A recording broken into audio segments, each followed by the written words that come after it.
Hi, hello, welcome. Oh wait, we're doing it live. We're changing the number. Hold on. Hold. Yeah, there's session 4. Yippee! Yay! Also, can we see stream? Oh yeah. Start virtual camera. Boop. Show me devices. Boop. Yay, thank you. Huzzah! Stream enabled. Yippee! So, last time with the Harrison Academy hopefuls, what the fuck happened? What went on? What's the deal? And as before, if you give some amount of details, you get accuracy to spend as you choose later in the session. Man.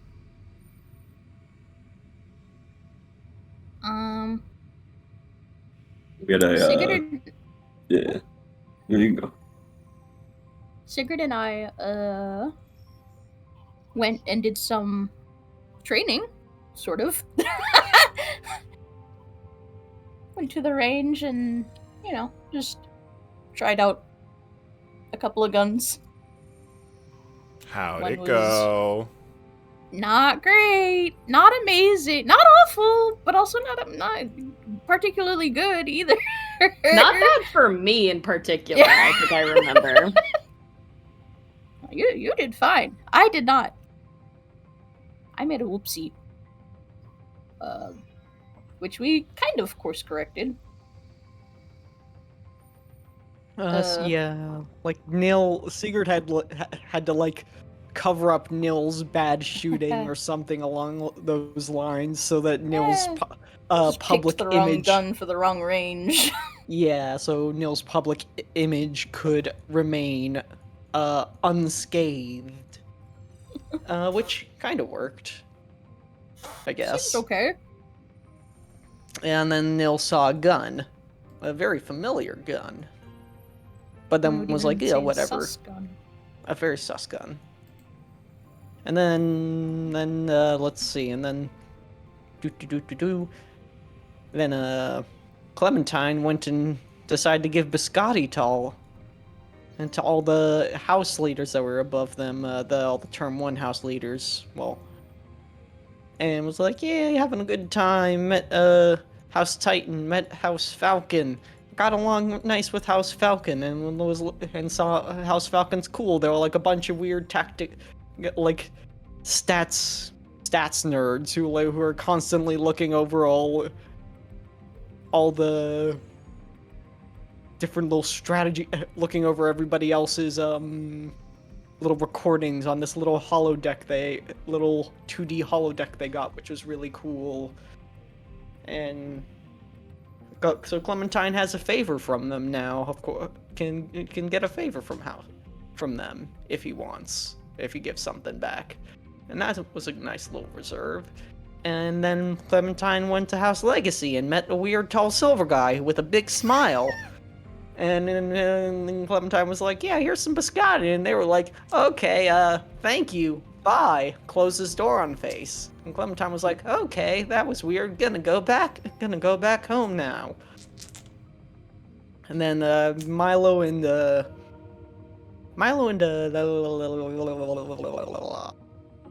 right, Milo had to have a long talk with some mechanics, I believe. Yes, Milo had to have a long... Because...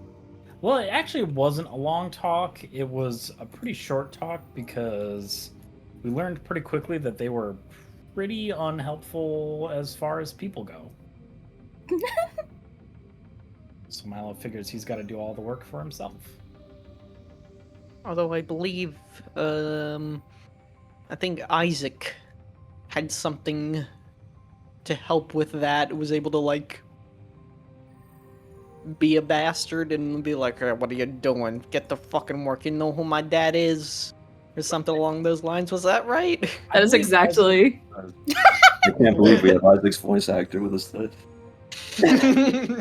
I believe Isaac used his influence to get them to meet with me and quickly, if I recall. Something along those lines. And then we all come back home, and then we have been pranked again. Hashtag pranked. And then we're all the Wizard of Oz, and Milo specifically is Toto, the dog, and he's very upset about that. What was the? Gosh, Yeah, yeah. I think. Yeah. Right, Cole. You said low-key microaggression was the word. Low-key you micro, used. yeah. It turns out that the person who had done that Photoshop assumed that your the picture they had seen of you was a furry profile picture. Frank. And did apologize when you met them and shamed himself out of the room, if I remember correctly. Which I was Deeply appreciative. embarrassed. Turns out they're just dorks. Inept. Turns out House Slime is just a bunch of dorks. Cool dorks, but also the dorks are not. They're not. We're not. The game was not on. It was never on to begin with. It was just memes, apparently. They did meme on you. Yeah. So yeah, Clem had to make pancakes. And in exchange, received a virus bomb that, when associated with, when plugged into someone's like personal comms device, when they re-entered their house, would set off the confetti cannons until they were empty. Yeah, that was fun. That interaction did let us in on a factoid that might mean that a different game is on. A new game is on. Although, According to hey, Clementine. you'll shut the game down fairly quickly. Nail's not happy about the game. No, yeah. Silverman is actually is Rex what? It's Septimus Rex. which is such a Septimus Baller first name. Rex last name. such a Proud of that baller one. name for an asshole. And Skylar was like, "Oh, have you?" Since like, Skylar is a nil fangirl or something, was like, "Have you talked to Septimus Rex about it?" And like, and I was like, "Oh, he's here. Oh, I have to go and scream a lot now," and then leaves and runs home, and then watches their him and his team have a bunch of nepo mechs. Nepo A bunch mechs. Such a good way to put it. It's very funny. It's kind of right? Question mark. It's not wrong. Getting It's preferential not treatment wrong. at any rate. Nepotism only in it's not like actual family, but more like Harrison very much like, oh, we're just gonna put our thumbs on the scales here, give them the latest equipment and make sure that they are at the height of the top of the leaderboard. Like it's very obvious. Like they have a leg up on everybody just by measure of tech and access to different licenses. Yeah. But I mean, license is only part of it, so they could also just be better than us, which is also why Neil threw And Neil was very normal about it. they threw a bottle of liquor at the TV screen and then they broke it.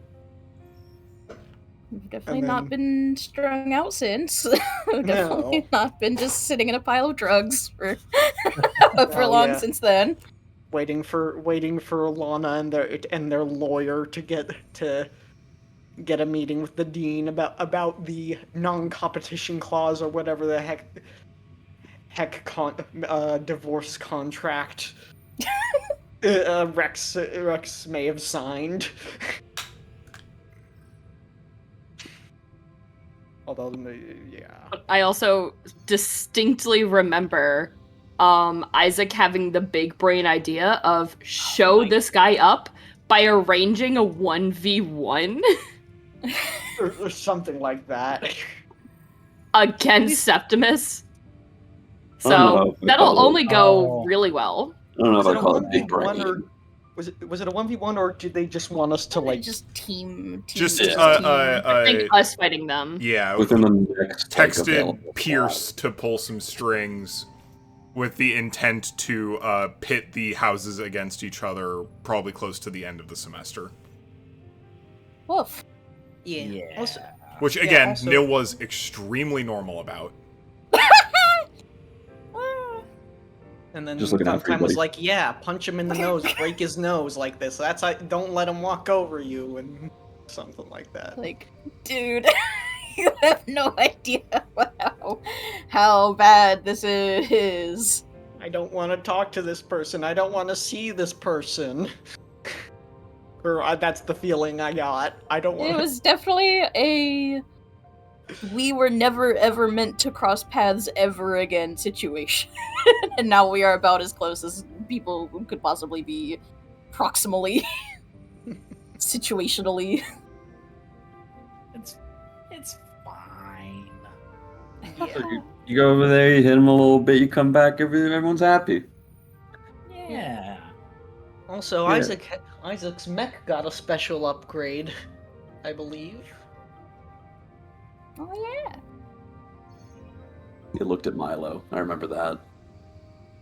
Yeah. I didn't like that part, but you know, I didn't really have a choice. So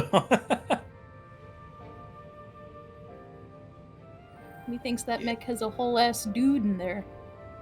There's a whole ass guy in There's a whole there. ass guy in there now. I kind of think it's Mama? Question mark? That's my thought. I don't know. That'll age well. Oh. Uh-oh. But yeah. And now and then we did some advancements for like reserves and a bunch of people. I think everybody but well, I don't know if Milo did, but everybody except Sigurd to my knowledge, decided not to keep up with their studies and instead get other benefits. I believe that is true, yes. Literally everyone other than Sigurd is falling behind in their schoolwork. Already, we are less than 1 month into the school year. And 4 out of 5 of House Diamond Ordnance is getting subpar marks. But that's okay. I'm- Sigurd can just make notes for everyone. The heaviest sigh from Sigurd ever. The worst part is he expected this. It's okay. The fire the little mech fire extinguisher Clementine made will totally come in handy Eventually. eventually. You do also have a favor with Kane Mitchell, the house Mitchell, lead of House Falcon. Yeah. Oh, I don't really know what I'm going to do with that yet. Hard to say. We'll find out. Matt, sounded like you had something you wanted to say. Nope, I'm okay. Cool. Good to know. So yeah, we're leading up into the next week. This is week 4 of the school year of your first term. You've gotten acquainted with most of the various team leads and whatnot. Though, so far, your classes in R&D, the specific classes that Dr. Jenna Roberts has been supposed to be teaching, have been somewhat delayed. They've been kind of going over the coursework with you, but it's been taught by one of the other professors, who's been acting more like a TA than a proper professor, which is a little odd, considering that the majority of your classes in your first term are supposed to be taught directly by the department heads to help get you associated. But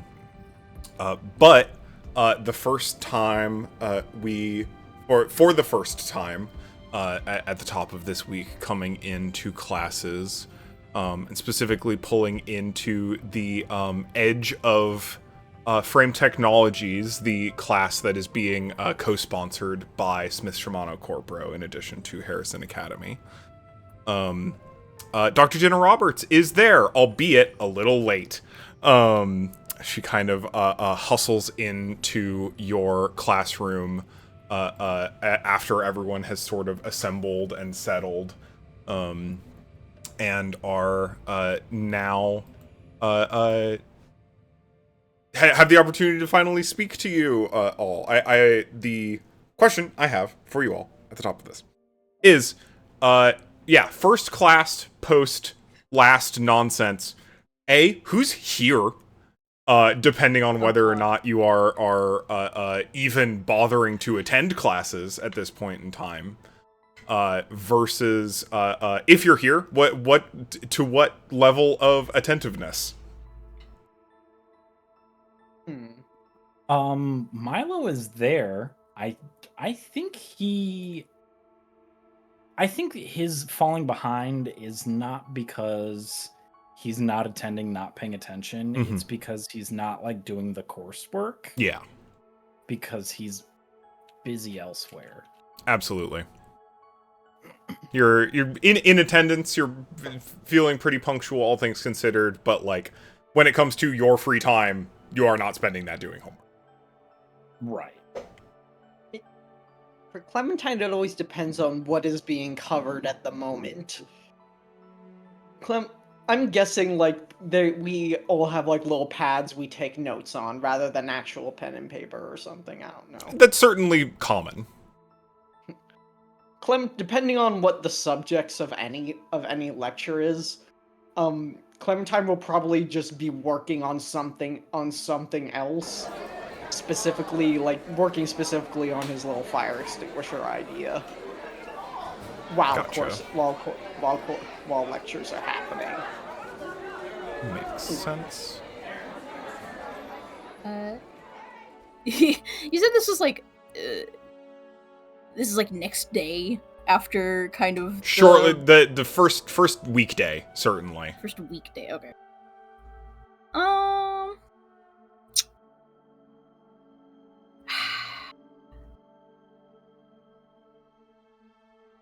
I think given just enough time to kind of get over their little, like, hangover bender, they could pull it together enough to at least be in attendance. Whether or not their mind is there is probably a little more wishy-washy.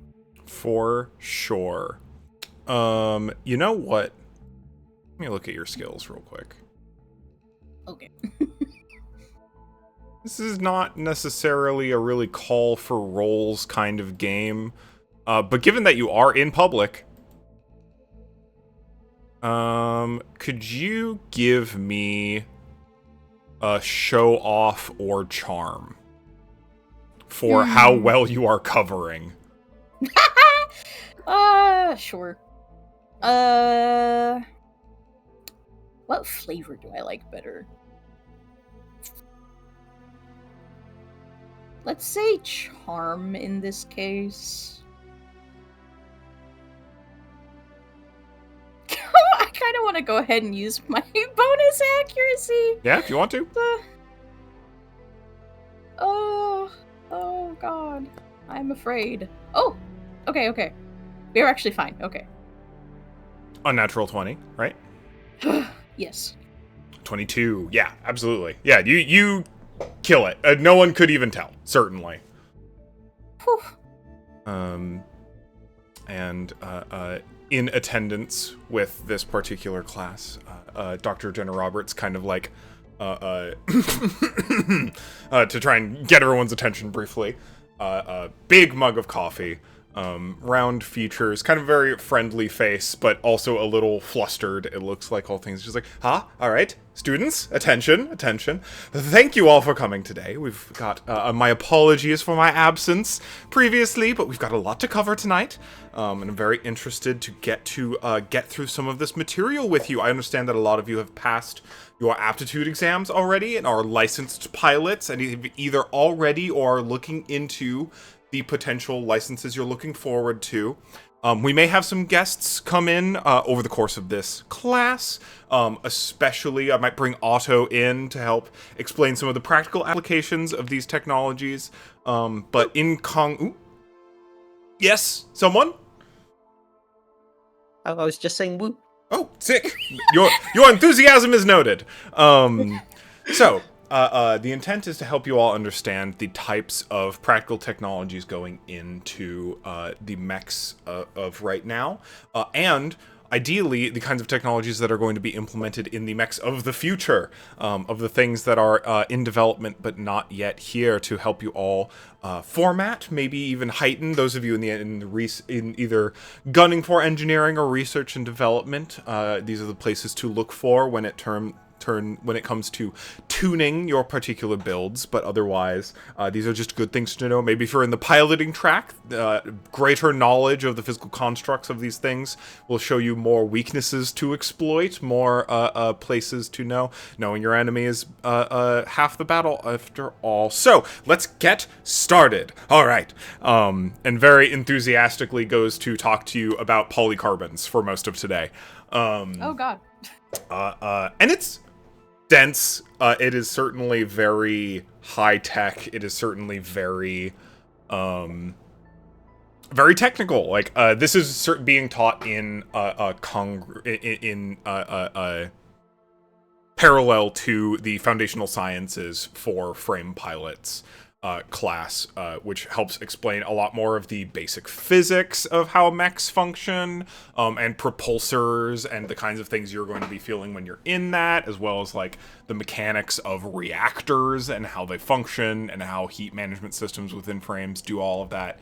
This is the part that gets really technical, really, really detailed, particularly science-oriented, and you can tell very quickly, as much as Dr. Jenna Roberts does a lot to toss in those practical applications, where it's very like, yeah, and if you're interested in strategy and logistics, consider the kinds of resources your enemy has available to use to construct mechs at any given point in time, such that you might be able to destroy particular supply lines or whatever. But go talk to Slate about that. Here's the cool part, and then like gets into nanotubes and why those are really neat, and has a profound enthusiasm for this, and you can tell that her position here is, of the other department leads you have talked to, is certainly the most academic, clearly. It is very compelled by the advancement of this field of science, more so than its practical application, and all of that practicality is very much a footnote for her, in her ability to do work with this field of technology. He is far more interested in the theoretical side side of things, I guess. To some extent, certainly.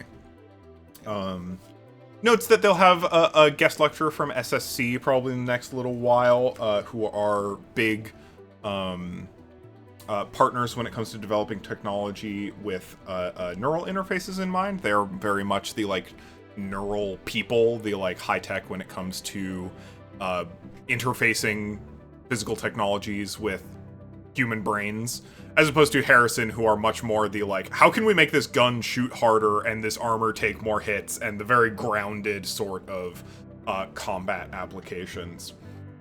And that's the bigger lecture for today. Dr. Jenna Roberts oozes enthusiasm, although you kind of get the sense that she is doing more of a TED Talk than she is a class. A lot of the, especially Slate's lecture style was still very interactive, was really trying to check in on the students to make sure everyone was at least getting some amount of the material. But you can kind of tell with the larger amphitheater setting for Dr. Jenna Roberts' classes too, she would be doing this regardless of how many students were here. Arguably, if no one was here, she would still be doing this, because she clearly just really enjoys talking about it and being a science communicator in this field. So my question is this all stuff that I kind of already know? So this is as someone who has worked on mechs for a really long time, this is, to use a mechanical analogy, like going from knowing how to fix a car to being told like how combustion works inside the engine and how different like fuel mixes would affect the wear of pistons. Like the amount of practical knowledge you have is enriched by the further context of the physical forces and chemistry behind how all of that works. I see. Okay. This is certainly like new information. You know a lot of this. I would say you know like 30 to 40% of this when it comes to the broad strokes, but she does a lot of digging into the like core reasons why that happens in the first place. Gotcha. I think like it would not be surprising if you had like one or two aha moments where like you're talking about a specific topic like reactor cooling in a mech and how that's affected by like the vacuum of space, which is something that ISPN mechs are very much built for and known to, and how those mechs have a tendency to crop up this like one weird specific little defect. And then she talks about how like this specific material typically used in manufacturing to conduct power current from reactors works oddly in low temperature 0G environments, and now that like clicks in your brain why this specific component has been failing consistently on this mech for like years, and it was just a blank box, didn't know why that was happening.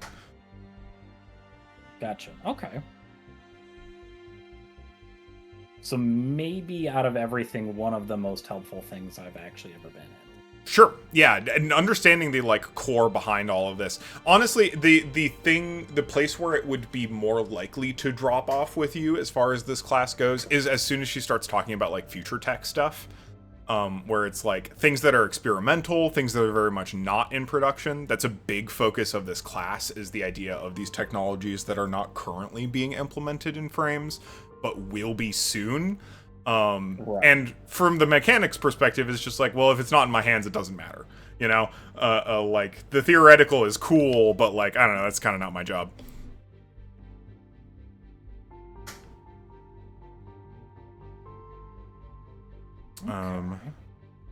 Sounds like you're paying attention. Sounds like Clem's paying attention. How's the other three what's the perspective on this class? 100% paying attention for Sigurd at least. He's the type that shows up to class 15 minutes early just to make sure that he's on time. Has not missed a single class. Has done all of his homework on time. Early if he can. Waiting for that portal to open so you can submit your homework. Yeah, pretty much. Does not wait until a minute before midnight to submit. He is a good noodle. It's probably has a seat, if not in the front of the class, like in the middle of the class, still just paying attention. Excellent. I think Isaac is present within the classroom, but not present in mind. Just absent. Staring off into space, thinking about other things. Has a recorder function on like his pad that's just taking not notes for him, but like recording what she's saying, just in case any of it becomes relevant that he can look back at it. But that's probably the most that he's doing. Okay. Probably letting AI jot notes for him. Getting some voice recognition so that you just have like a summary sent to you afterwards. Very much just the buzz notes. I'm sure a summary and cliff notes of a deeply detail-oriented class will definitely be useful. I'm already drafting it, don't worry. I was just about to say, I feel like Cole's notating that. Hey, that's why I record this. I'm taking notes on everything. Yeah. Why do you think we started recording these sessions? It's not for entertainment value. It's for notes. But other than that, probably just Not if he's called upon, he probably could recognize that. Maybe. Oh, well, good news. Janet Roberts is not calling on anyone. She is just going. Perfect. She is running on 64 ounces of black coffee, a dark roast black coffee, and hyperfixation. Perfect. It's Isaac's type of class, and he'll just go until everyone starts walking out. I think there is a cold contrast in the lecture class of Slate, who's very like, if you are not paying attention, they will zero in on you and start asking you questions until you are paying attention and then move on. As opposed to like I said, Dr. Jenna Roberts barely knows all of you are there. I think like has like a little hovering drone robot like swing around the room to take attendance and then just like keeps running into it. She's gone off about her special interest. She doesn't give a fuck about this. This is her thing. Yeah. She's doing this for her benefit. It's true. That's a fact. Oh, Okay. All right. I'm funny. sorry. happy to share. I'm looking back at her portrait. I can. She Cute looks little- like oh. she looks like the kind that would do that. Just a little I'll dork. reply. This one. This one. She's a cutie patootie. She is very much a patootie. I think Nil and Isaac are so cut extremely from the same cloth, but for different reasons right now. Who would have thought? They've got the trained like, oh, I am being perceived autopilot thing going on, but inside it's just fucking like static. Mhm. I feel like at some point or other, Clem would try like raising his hand, like they mention like a Lancaster or other some sort of system that some sort of frame that is particularly good at dealing with heat and heat and fire and other hazardous areas, and Clem will like just like raise his hand and go like, oh, me, and just not get called on. Questions at to all. the end, and just piles through. Oh, okay. Clem just lowers his hand. Write that one down. Okay, I'll write it. I'm writing it.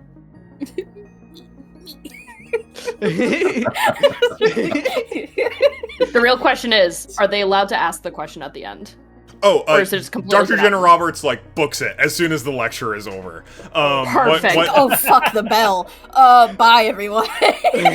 Yeah. Well, As soon as the class ends, Dr. Jenna Roberts goes like, if you have any questions, email me, or schedule time in my office hours. I have an experiment to attend to, and books it. Oh, okay.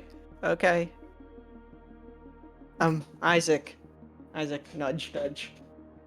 No, and then he like takes his hand off or his face off his hand, like what? Do you think this? Do you think this would work? See, Clementine like tries like there's like some incomprehensible scribble that only Clementine can really understand in schematics of her some like fire extinguisher, fire suppressant system. Like I'm trying. I was gonna ask Dr. Jenna about it, but then Dr. Roberts about it, but then she left. So I mean, you're right here. You think this works? And these tubes go right here, and use it. And I figured using like something nice and cheap and easy to construct, like again those carbon those little what were they called? Not those little those carbon nanotubes would probably be pretty good to actually make something that can withstand high pressure. And you listening? I think he's just staring at your writing, wondering if you wrote that with your hands or your feet. And he thinks twice about asking you, but he is listening. I don't know how much he's maintaining or like digesting even. Yeah, exactly. He just like pats your shoulder and walks away. Oh, okay, good. Nice to know somebody likes my idea. Yay. Maybe I should. Wait, did Dr. Jenna Roberts? Did she even? Clementine looks in the syllabus to see if she remembered even to put her email and office hours in there. She did. And her Okay, office good. hours are in there. They are dated like 3 years ago, though. Oh. Like, she has clearly copy-pasted this syllabus. This syllabus has, well, the topics have changed, but, like, all the, like, letterhead and copywriting is just straight out of her Google Doc. Excellent. I guess I can just go to Professor Otto again. Otto always seems to be around. I'll just go to him and float this idea around. Okay. Hey, Nil. Doing good? Mm-hmm. Cool. Didn't even move. didn't even like make eye contact. All right, I gotta go do more work on my project. I'll see you later. Sigurd, do you want the little? So much lunchtime, almost lunchtime. I'll just get it somewhere else. Sigurd, do you want my the little shelter thing so you can eat in public again? You want me to just leave that with you? If you would like to, sure. Thank you. Yeah, you deserve to not always have to walk into the other room or in order to eat. Shrugs. I don't mind necessarily, but if you think I should not do that, then very well. Eating in public eating with other people is an important part of team building. It's an important part of team building. And just getting to know people. Always eat with other people. And he just shoves the little box with the little shade. Yeah. And he just kind of like holds it in his hands for a second, because just like he doesn't exactly know what to do with it still. Just kind of holding it. Thank you. No problem. Always here to help improve the lives of the people around me. You just get a thumbs up on the screen monitor. Ew. How do you do that? Is it like does the helmet like interface with your brain or something? Man, off-world technology is cool. It also is exactly that, I confusing. believe. Man, you have to tell us about this this whole thing at some point. What? All the technology and Gestures and cool at you broadly. This. I mean, it's nothing really special, I don't think. Oh no! Well, I don't know about everybody else, but I've never seen anyone. I don't see anybody else here who looks like you, besides maybe kind of Nil. But Nil is also like kind of different and all more wow, boom than Well, I can say for certain this isn't an aesthetic choice. It is just, and they just shrug. It helps me.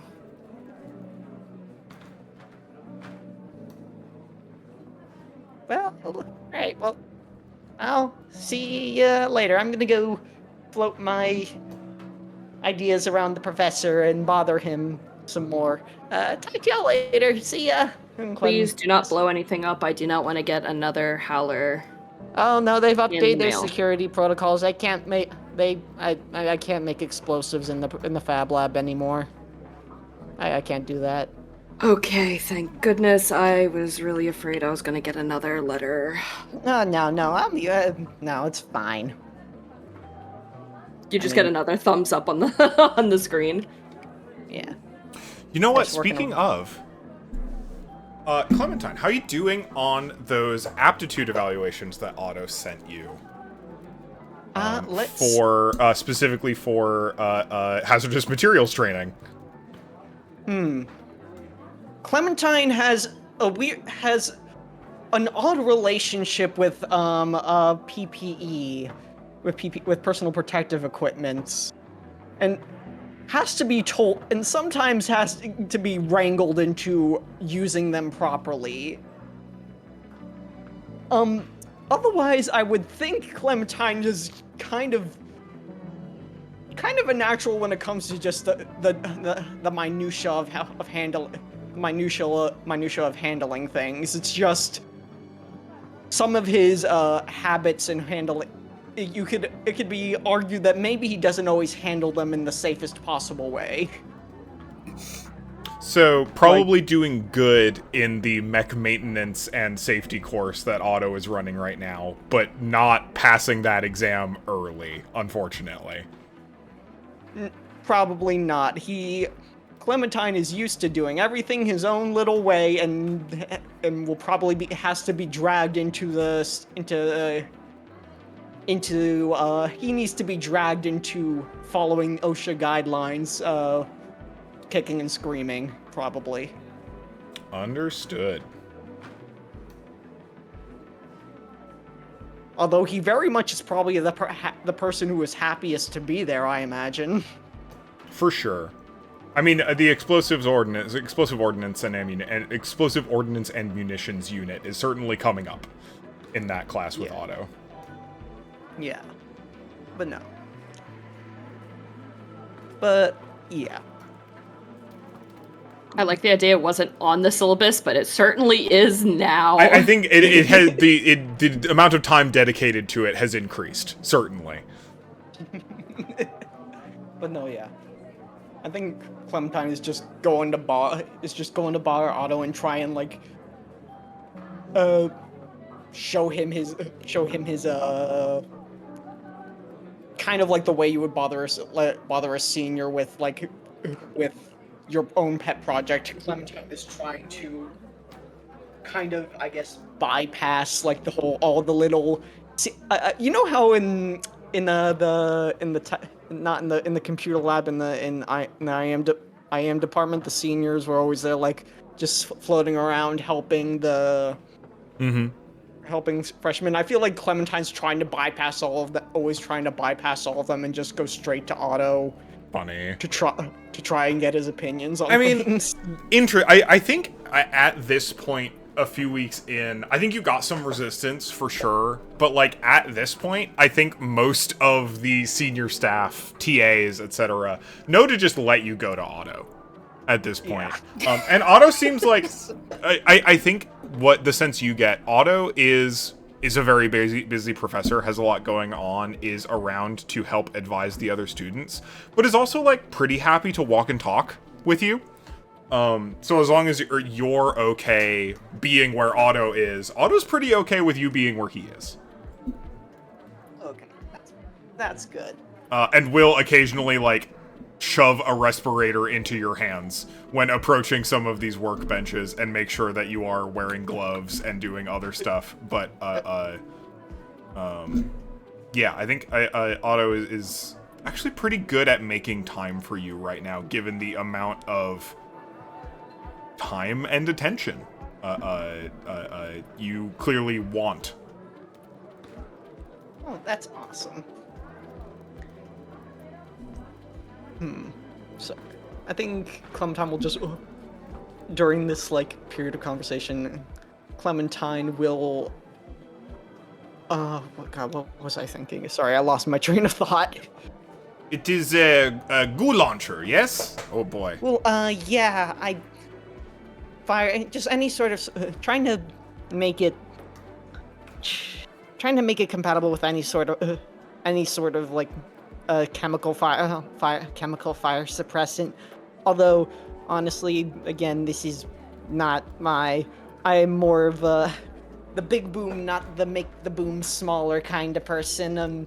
I was hoping if I could get your opinions on I don't know, what kind of fire suppressants should I be using? I mean, I'll lie, I won't lie. I mean, I've had trouble paying attention and previously to the specs of all the safety equipment around here, but I just figured I'd come ask directly, and maybe getting a little help with this might help me with, I don't know, passing the hazardous material course. Looking into the whitewash spray on the Lancaster systems. They have a variety of the propellant on that specifically, I think, will help you. Since you are looking to put out fires specifically, I think the munitions involved will be fairly simple. Whitewash overkill, certainly. It is a much more universal patch material, very expensive, very hard to replace, but very, very potent. What you are looking for, you can have something with a little more mass, and then you need a propellant with a little more punch behind it. And if it is only single use, then you can practically pre-pack the entire thing into a tube that you connect to your systems. Sometimes simpler is better. I appreciate the launching mechanism you have here, but honestly, for as far as you need, you mostly just need like potato cannon that fires goop.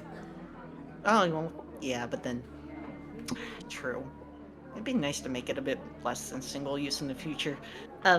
Definitely dig into the whitewash spray. There are a few different spray modules that exist for a few different licenses that may give you some insight into this kind of device. Yeah. I'll take a look at that. I know Milo likes to talk about the. Watch your head. Sorry. All good. Gee, Milo likes to talk about that. One more thing, actually, I wanted to quickly talk to you about. You know how I was probably saying in a previous conversation how we were talking about the Iskander and how the grenade launching system. I think I was talking to you about that. Briefly, yes. Yeah. Well, yeah. It turns out did some talking with my uncle, and I think yeah, I'm actually gonna for my first license at least gonna switch to the Caliban actually. I think Otto takes just like pauses. Otto during this conversation has been more or less just kind of prowling the fabrication lab, and has been stopping various students from accidentally murdering themselves along the way. Very like walk past, put that down, walk past. Okay, the reform, get your wiring, walk past, put your welding hood down. Like is just kind of doing an overall monitor while students are working. And this is the first time you mentioned the Caliban, and he just like hard stops. And turns to look at you. It's just, you are not intending to pilot a Caliban, are you? No, I know what the regulations are.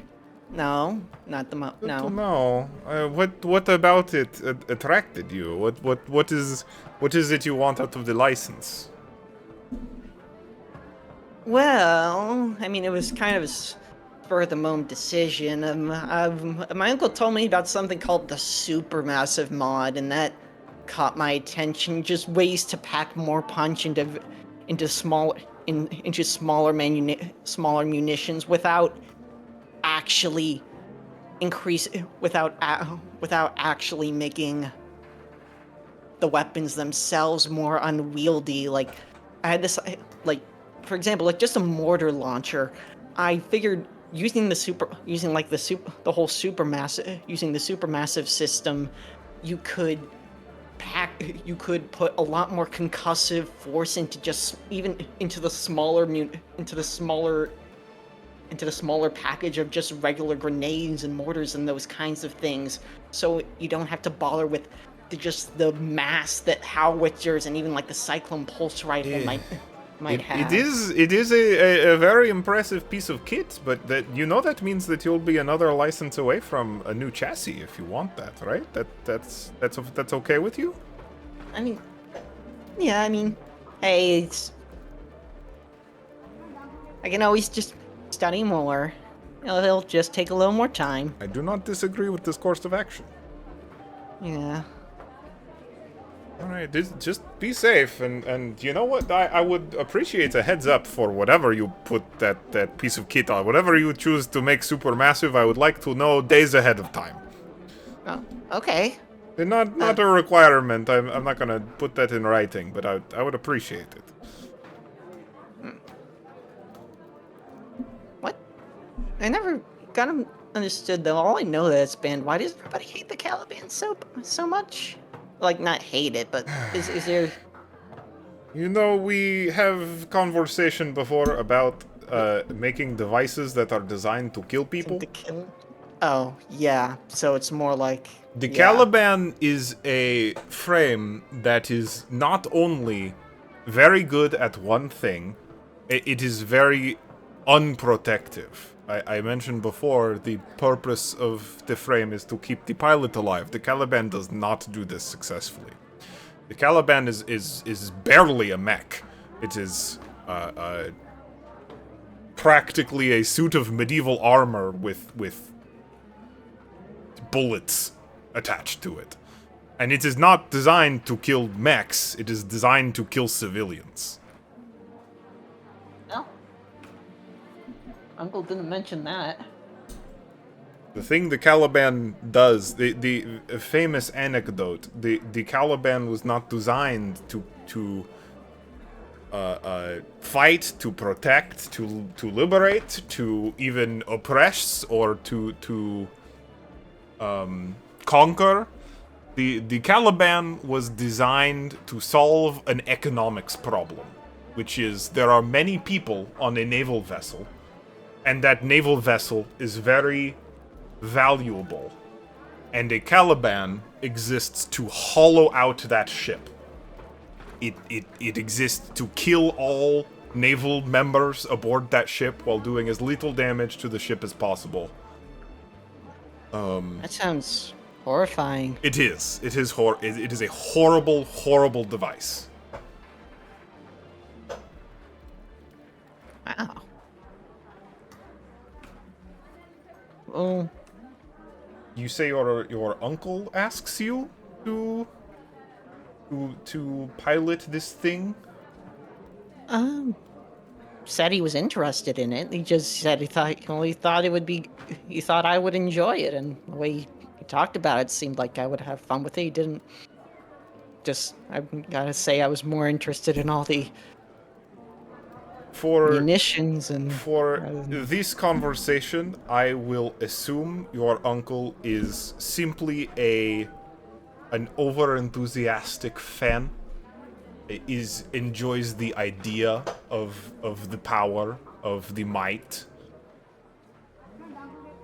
But I would keep an eye to what he is saying. If he wants you to pilot this thing, there is a chance that he is interested in the thing it is designed to do. Yeah. Yeah, I guess. I'll try and remember that then. Please do.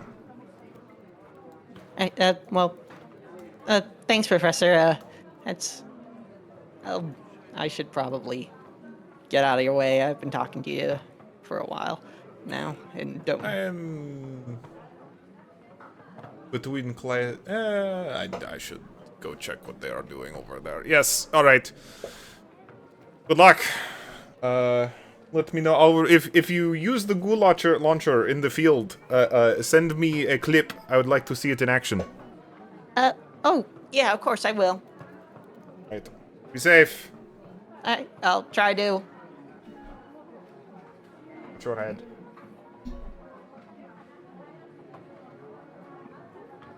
We'll get back to tending the other attendees of the Fab Lab, occupants of the Fab. Milo. How's working in the mech bay been? You've got some extra time. You've had probably an extra week, half a week in the mech bay since your run-in with Malaya and that crew and your talk with the other not particularly useful Harrison attendee techs. How's the learning curve coming along? Excuse me, just had a big yawn. I think he's doing pretty decent. Yeah. And I think, if anything, he's been trying to like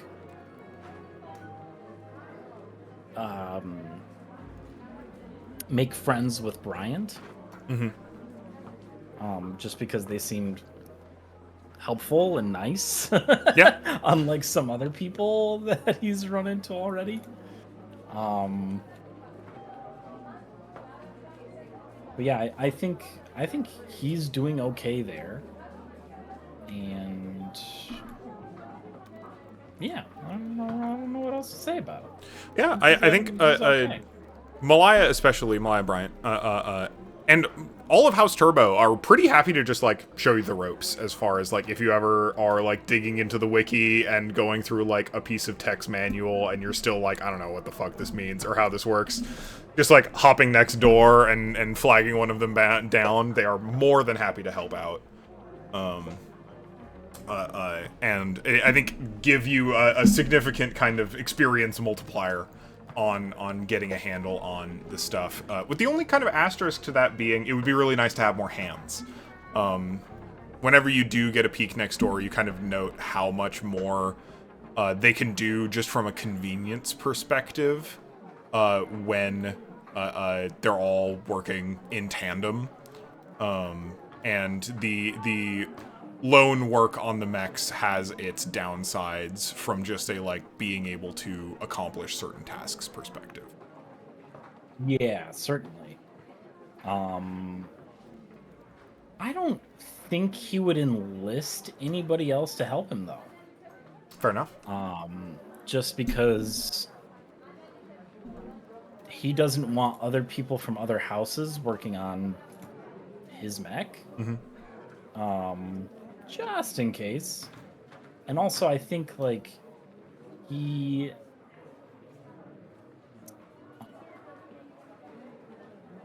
What's the thought I just had?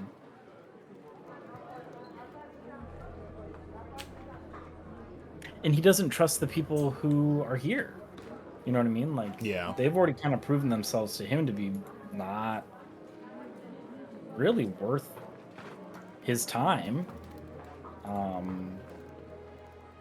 Like I said, just because they don't even think that, like, oh yeah, we just don't touch Everest. Like, okay, well, if you just don't touch them, then fucking, what are you doing here? What's the point? Then I don't expect you to touch the other mechs either. Yeah. Totally. So I think that's where I think like hanging out in the mech bay too, you note that it's not uncommon for non-techs to at least be helping hands. People who are more in the pilot track, people who are certainly not like in the grease, but just to help get familiar with their own mechs. So I think at some point the House Turbo folks kind of like softly suggest it like might be worth getting your other housemates to come down and help out with their own mech maintenance, lest they not understand how any of their own systems work. But it's a soft push. They're not like interested in proselytizing that at you. Yeah, I think he just kind of replies with like, yeah, oh yeah, that makes sense. And then thinks about his own housemates and how very not interested they would be in this. Yeah, I think the only one who would probably get would be Clem. Yeah.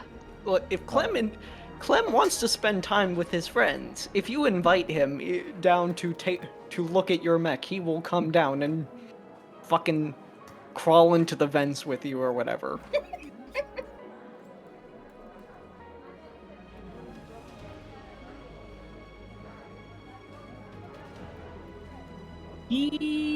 I think he would. I think he would at least ask you. But I don't think it's it's not an oftentimes thing either. So you probably this should be a roleplay thing instead of me just dictating it, huh? Hey Clem. Yeah. Do you First wanna... ring who picks up? Punctual. Yeah. Hey, is the game on? Like, what's going on? Oh lord. Nah, I'm just kidding. No, we're not. No, Neil made it clear that we're not doing that. Well, I was thinking, did you want to come down and maybe Yeah. take Yeah, a look? yeah, yeah. at I'll be. your- You're. I'm guessing you're like the mech maintenance bay right now or something. Yeah. Well, 100%. I'll be down there in a couple minutes. Talk to you. Talk to you later. Boop. What? I love Clementine so Clementine is too pure for this campaign. Hey, do you wanna? Yes, I'm there. I'm Teleport already Yeah, called the right. Uber. I'm on my way as we speak. I am nearing your location right now. Oh god, he's getting closer. Every minute you run, running time is getting closer.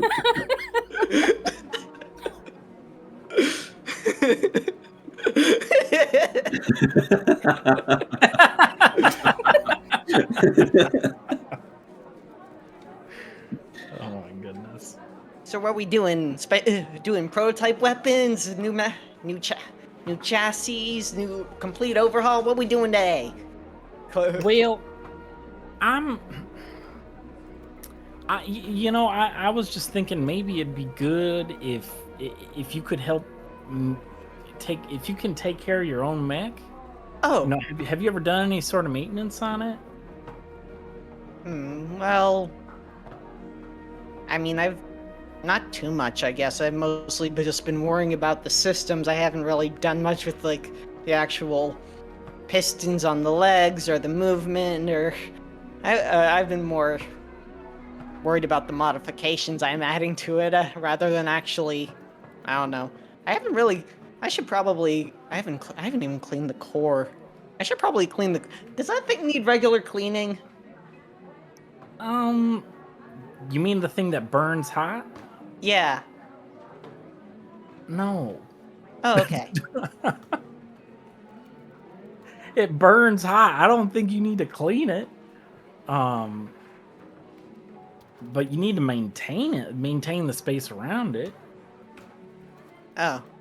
Looks at his area with his mech, and there's just a bunch of fucking tools laying everywhere. No, I'm not talking about the tools around the mech. I'm talking about the space around the core. Oh. You know what I mean? Oh, like how do you get in there? Well, you got to get up in there. That's really all that's all it is. You got to ensure your vents are working properly, because if your vents ain't working properly, you're going to take on unnecessary heat. I'm not having sex with my mech, Milo. See how it feels when people interpret sexual notations when there are none. Feels weird, doesn't it? I'm confused. What? You're the one who's always saying, like, whenever I ask you, like, hey, can I help you? Hey, Milo, can you help me out with this project? You always say, like, Milo, like, you always say, like, Clementine, I'm not having sexual relations with any one of my roommates. Okay, well, first of all, I only kind of remember what you're talking about, and second of all, phrasing.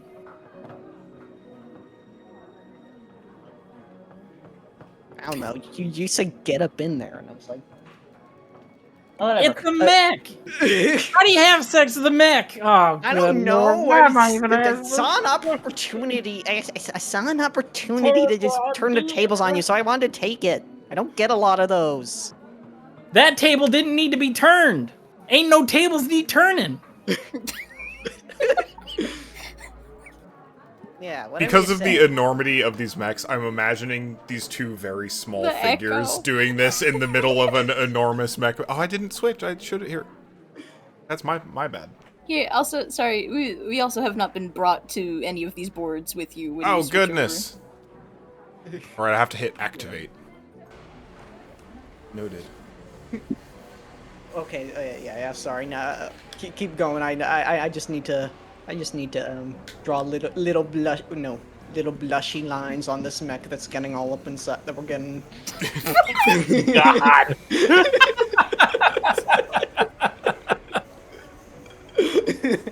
Sorry. This is the Lancer experience I wanted. This is it. All right. So, do you want me to show you how to clean out the core? Yeah.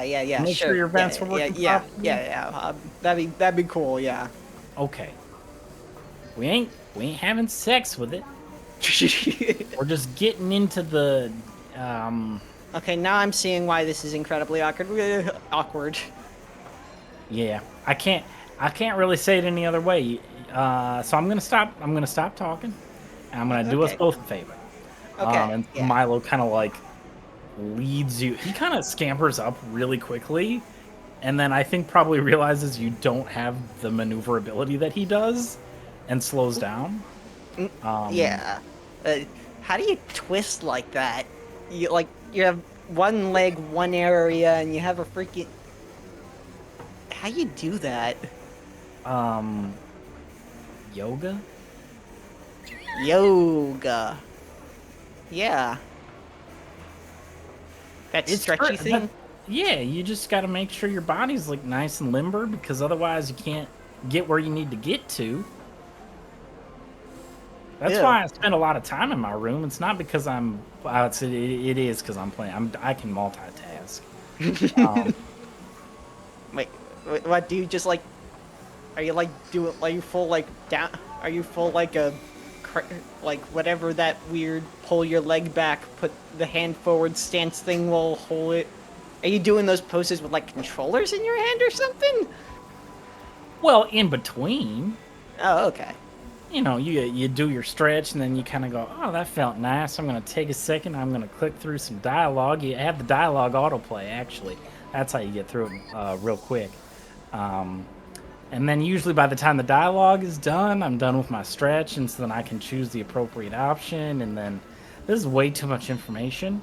So I'm going to stop talking once again. No. I'm taking notes. Like, is this how I should be doing yoga? I guess I can try playing some dating sims. I have to figure out. This looks like across the way, like just eyebrow raised at this conversation. I did always wonder about those two.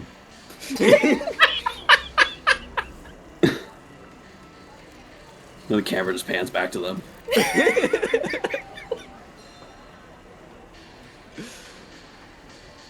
Anyways, Milo then kind of shows you how to take care of the core of your mech.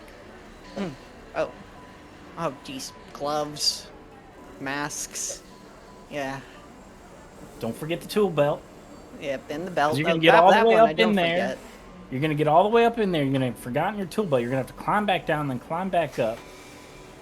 Yeah. It's a waste of your time, and it's tiring. Yeah, well, yeah, it is very tiring. But okay, so wait, it's really hot in here. Like, how often do you like? How do you deal with it? A lot of water. Okay. Oh crap! I need. Showers usually. That there's a reason why my coat ain't like filthy, and it's because I'm showering a lot. Oh. Because I can't tell you how many times I've gotten grease in places I can't even mention. Ugh. Just from climbing all around. I think we're getting to an awkward conversation again, and I think we should probably stop that. I'm sorry. I'm used to talking shop with No, it's all okay. the guys, and they, you know, they don't care what they say. They're old school, and they, you know, they just kind of they're filthy and. Yeah. I'm sorry. I'm sorry. I ruined this whole. ruined this whole atmosphere. I'm sorry. Like he just started. Like as he's scrubbing down the mech. God. Oh crap. I'm gonna lose my freaking. Hey, can you hold this for a second? He hands you his hat. Takes it. Thank you. just start scrubbing. I'm gonna. God. I don't like places where I can't wear my hat. I guess I can wear like a hard hat over it or something. You know what? No, hand it back. I'm just gonna stuff it in my pocket. I'll just wash it later, even if it'll get all wrinkled. I mean, you can always wear it backwards. Yeah, my aunt says I look like a punk when I do that. What's so wrong with that? I don't know. But I just kind of don't do it. Scrub. I don't know. Before I got all this, I wore hats. I wore them backwards. Ah, I didn't care what I looked like. I protected my hair. that's cool. Your dad was or mom was okay with that or something? Yeah. Oh, that's cool. Yeah. Very, very obviously, like, not interested in answering that question any farther. Yeah. I don't think Clementine really particularly realized. Yeah. My dad probably would have been okay with it before he died. Yeah, but that's all right. He used to be like, he was always like smoking a pipe or something. And he'd say like, fashion is the way one dresses is the way one expresses oneself, and that must not be contained, something like that. I have trouble remembering what he says sometimes. He always Got some wise-isms. Yeah. Of course, he did that most. Of course, he did that through puffs of that weird green stuff he used to smoke a lot. I think. Yeah, my dad was weird. I miss him. But yeah, that's it. But that's right. That's whatever. Yeah. Well, I'm sorry to hear he's gone. Oh yeah. I understand you more than you might realize. Oh, thank you. I'm happy to hear somebody understands that. But Kind of gives you a look at that, but that's neither here nor there. What I am now here, and there's no reason to worry about that. Big smile on Clem. At some point during the work you are doing, during the day, Clem, you note that Isaac's Everest head is tracking you and Milo as you work in the mech bay.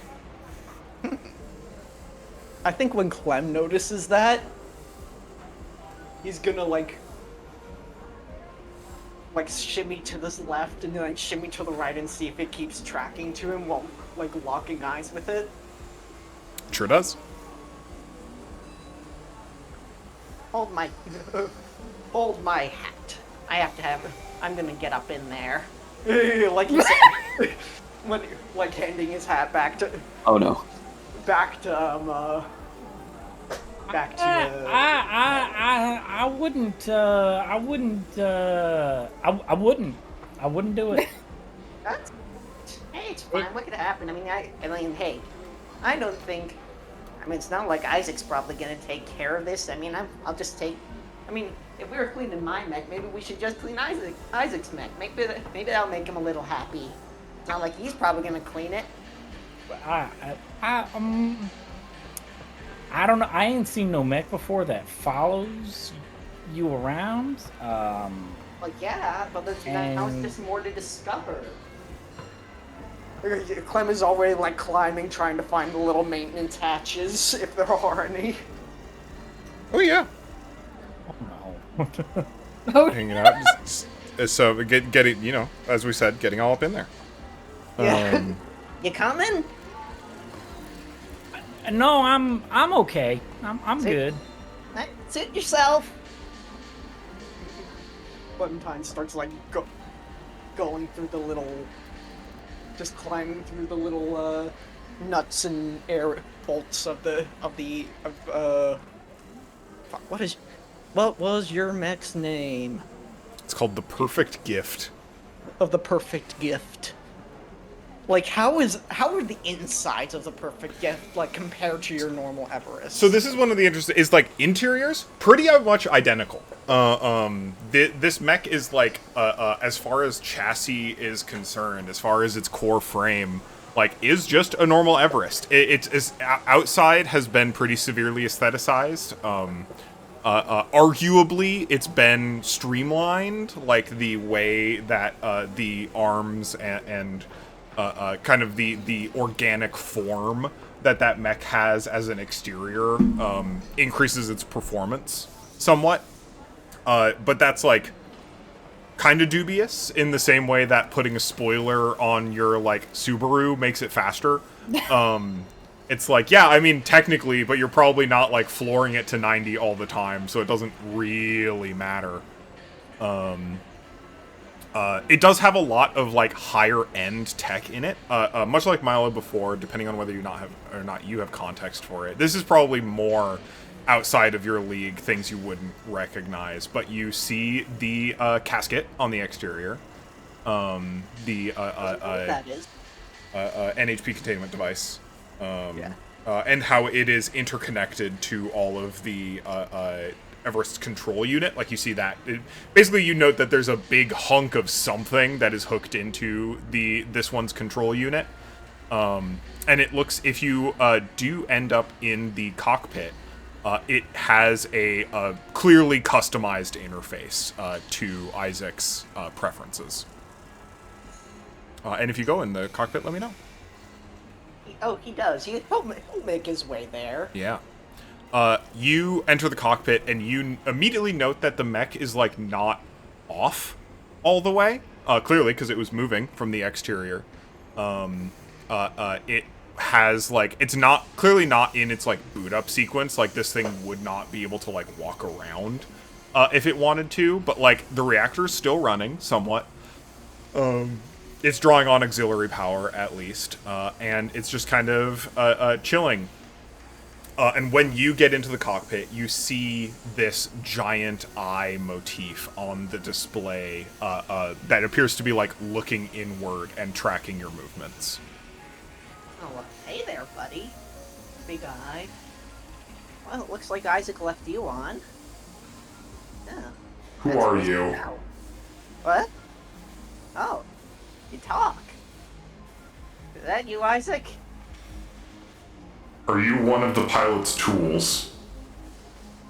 What? I'm Clement. Hi, I'm Clementine. Clementine Dunn. Registry, House Diamond Ordnance. Yes, confirmed. Okay. Didn't know there was somebody else in here. Who are you, new friend?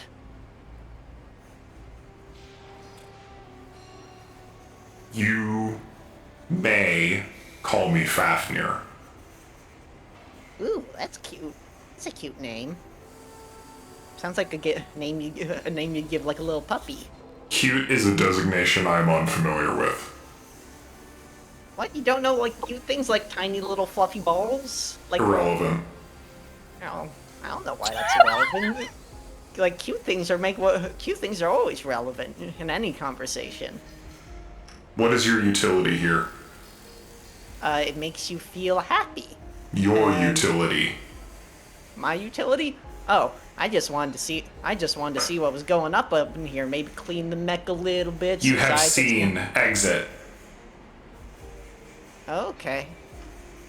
Well, if you want me to leave, it's not my place. I'll go ahead and leave then. Nice meeting you, Fafnir. Judy. And then he just, like, scrambles on. The mech absolutely, like, stares following you as you exit. Oh my god. I can't. I'm close. He comes down off the same little maintenance hatch. Milo, you are not gonna believe this. Like, there's like a whole ass dude in there. Oh, why can I not remember your character's name all of a sudden? Isaac. There we go. Oh, is Isaac in there? No, not Isaac. And there's like not a dude in there, though, like a physical dude. There's like a dude in the concept, like there was an like a little Concept of like a dude. like a dude, but it has no physical. AI. That was the word. That was the word that NHP. That was the word that Dr. Jenna used in like this or something. Was it something like that? NHP. I don't think any of us are allowed to have an NHP, are we? I don't know. I mean, man, maybe it's just, I don't know, maybe it's just one of the AIs. But I don't know, somebody was talking to me in there. And it just said its name, and it said its name was Fafnir. I was like, oh, that's cute. That sounds like a dog's name. And then he was like, I am not. And then he was like, I am not cute. I am not a dog. This has no use to me. Leave. And I got all angry.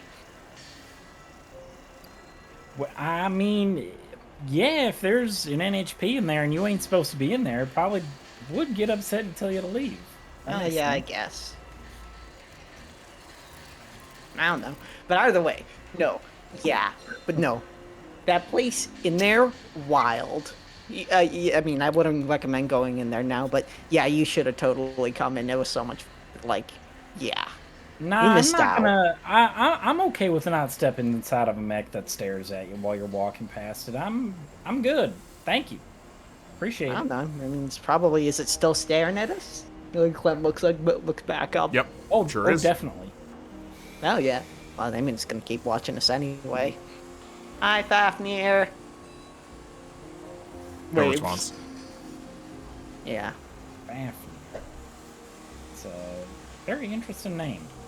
Yeah. It's cute. I don't know if cute's the word I would go with, but you know, okay. I don't know. I think it's cute.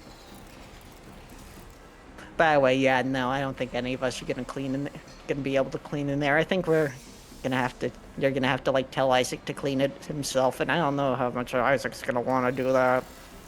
Yeah, I mean, I don't really plan on talking to Isaac about that. I don't, because you're right. He probably ain't gonna want to get up in there anyways. So Yeah. I wonder if he would let us even get up in there. Get up in there. well, I mean, I just get the Sorry. feeling probably not. No, yeah, probably not. But hey, I mean, yeah.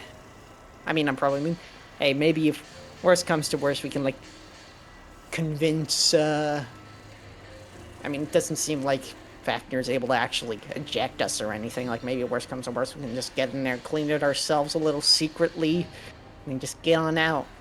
I don't know about this Wii thing. Like I said, I'm not going inside nobody else's mech. I just figured I'd help you with yours. You know what I mean? I need to take some risks sometimes, Milo. Breaking the rules is fun.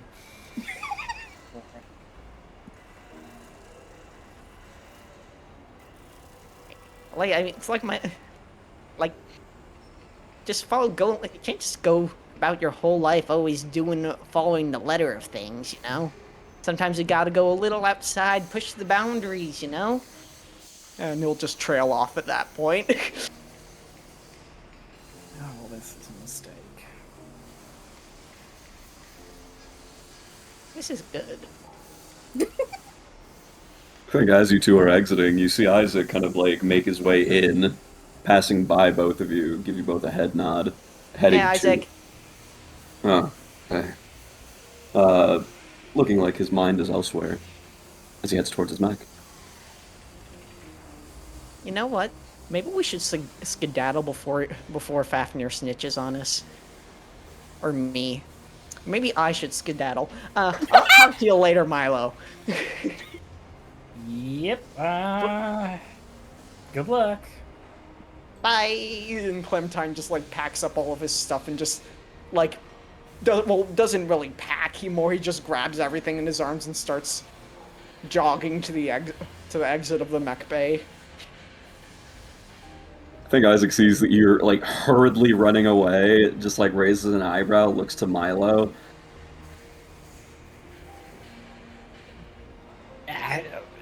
Shrugs. Gives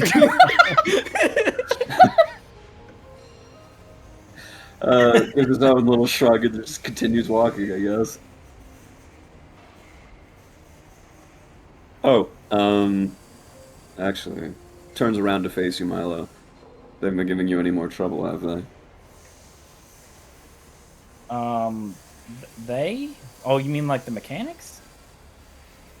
Nods his head. No, I mean,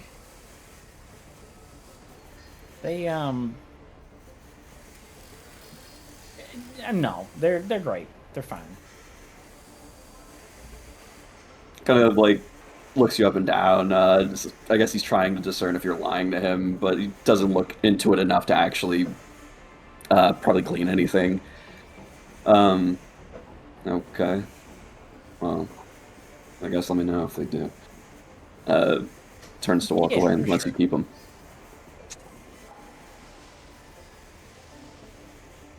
No, Milo's probably gonna fuck off too.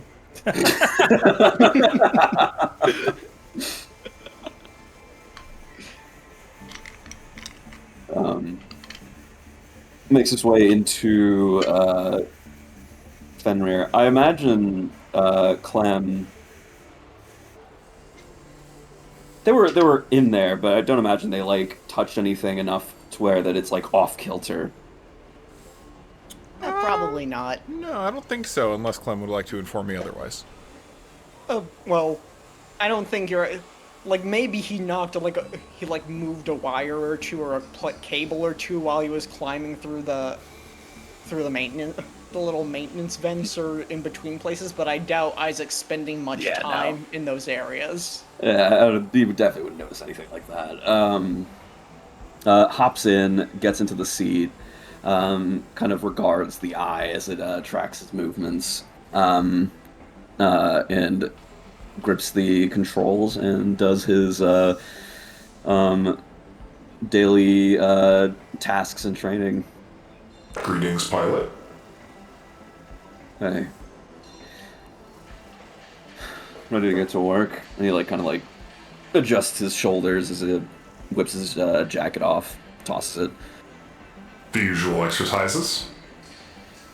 Unless you had something else in mind.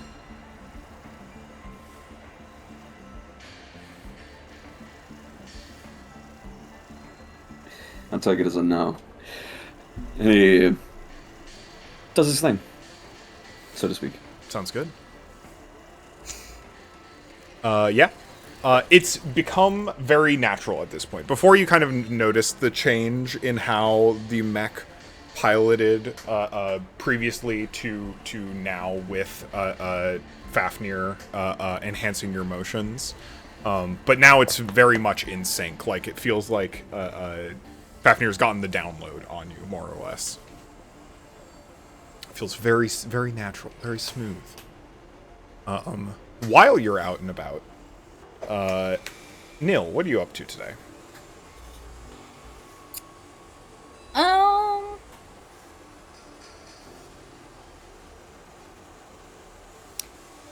Has Nil gotten that appointment with the dean and all the legal team? Certainly. And Alana?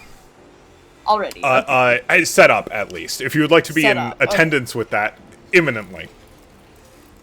Yeah, I think that's kind of like Nil has more or less become non-functional until that happens. Like, it is the only thing they care about. It is the only thing that matters to them right now. Like, it happens very the only quickly. thing on their mind. Yeah, I think Lana is able to get you in to meet with the dean and legal representatives quickly. Notably, SSC appoints a lawyer for you for this meeting. Gotcha. So it sounds like they also have a vested interest. As soon as Lana started reaching out to see what the fuck was going on, SSC was just like, yeah, that sounds like bullshit. And if they could make a legal case for muscling Septimus out of the academy, they'd be more than happy to do so. But we see you and Lana and this lawyer walking into Gabriel Clark's office, and I'm gonna say like 90 minutes to 2 hours later, we see a exasperated and exhausted Lana alongside you and the SSC representative exiting that room in kind of a huff, with the turnout, the summary of that meeting being your exclusivity deal with SSC and your legal contracting with Septimus being that the two of you not only don't work for the same company or organization anymore, but specifically don't even work in the same field, if at all possible, to keep the two of you as far away from each other as possible. Because Septimus Rex is being hired by Harrison Armory as distinct from Harrison Academy, and you are a contractee with SSC as distinct from both Harrison Academy and Harrison Armory. That as far as the terms of both of your contracts are concerned, you are both simply in the wrong place at the wrong time, but there's nothing in either of your paperwork that implies that this would be untoward unless... This is not a breach of contract. This correct. Just... Notably, Septimus Rex does not attend this meeting. The Harrison Academy and Harrison Armory lawyers who speak with the SSC lawyers spend a lot of time going over contracts and interrogating interactions. And what is determined, more or less, is that both of you are, for the most part, legally obliged not to make contact or do any activities that would otherwise breach your contracts. You don't have a literal restraining order on him, right? Because that would be considerably more public facing. That would be the not good. Most notable clause is that neither of you, like basically a catch-all that is neither of you can do anything that would interfere with the other's career. And within that legal language, if either of you take actions that would result in disciplinary action, like if either of you break campus policy while interacting with each other, then that would be grounds of breach of contract on the part of the transgressor. But beyond that, like, unfortunately, you're both just students here. Yeah. I think Nil went into that with a kind of like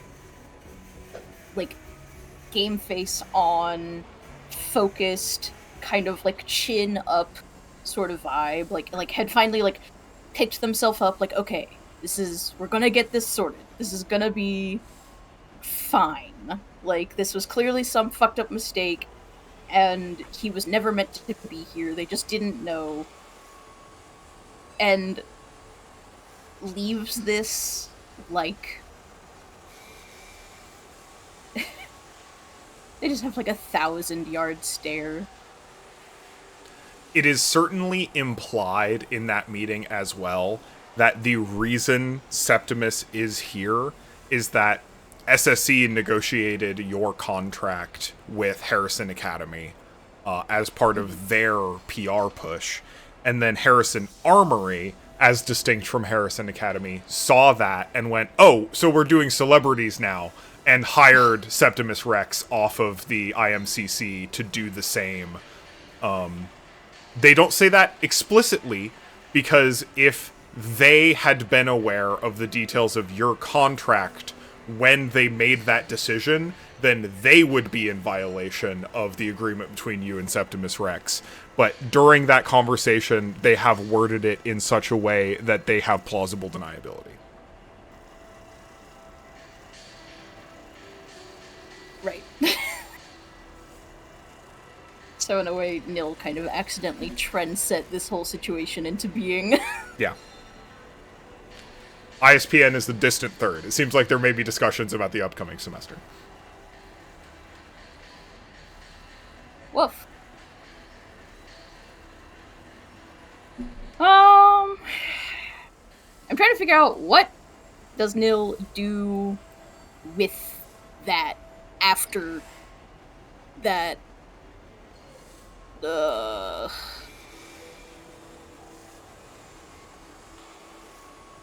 Man.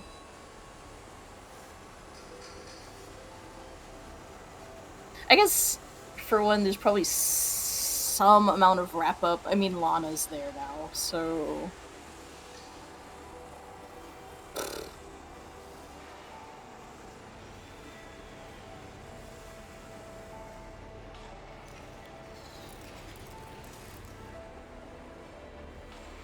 Lana, I think, is likewise exhausted, but in a, like, determined, like, well, I have a bunch of other paperwork to do now. Because she is planning on filing a, like, Freedom of Information appeal, functionally, to make sure that Harrison Armory, like has their ducks in a row, because if they have documentation that says otherwise, then they might owe you a bunch of money. So she is going to, like, chase that tail. And also is currently Absolutely. looking at places to drink tonight. Yeah.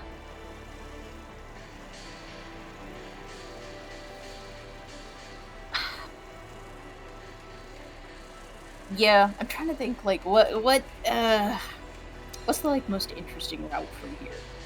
Because I think, unfortunately, the most realistic route is, Nil goes back to House Diamond Ordnance, and, just crashes out alone for a while. I mean, maybe that's just it. Maybe there's just an unfortunate, notable absence of Nil for a while. Certainly could be. Miss a class or two. Yep. I think after that is when they really start, like... It would be noticeable that they are not attending classes like normal.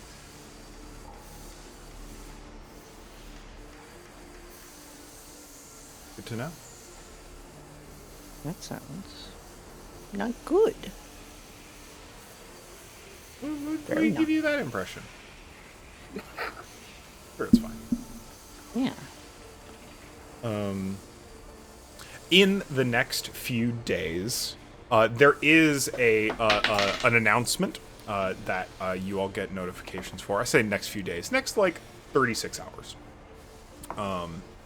There's a notification from Sergeant Betsy Georgia regarding the upcoming curriculum of Piloting 101. That it is requested that the lot of you are all in the same place in your houses to receive on your big TV, your big interconnected TV, whenever it is convenient for you to do so. Like afternoon, evening, post classes. Sounds like it's coming in, and it's got a note that you can kind of watch it whenever, but it's available at a certain time.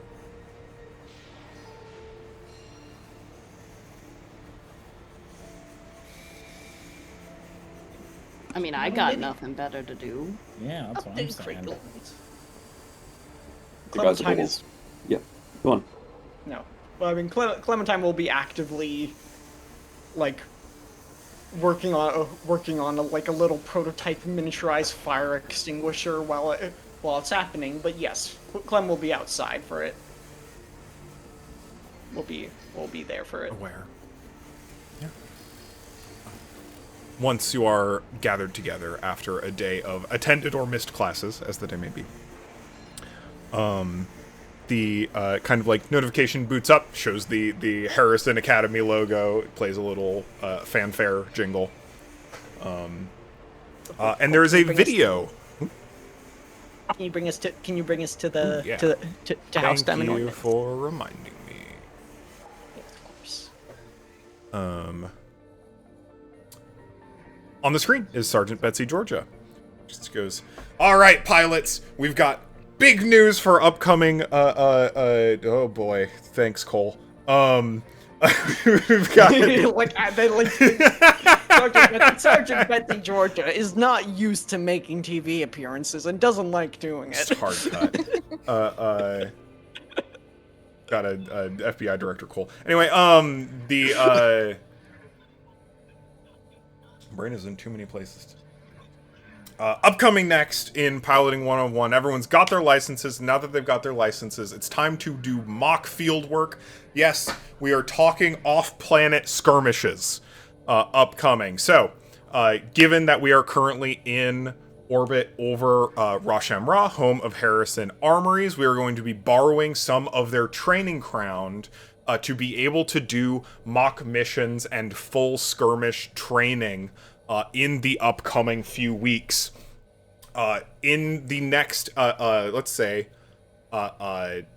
7 days from today, that being next Wednesday, I've decided. Never do that.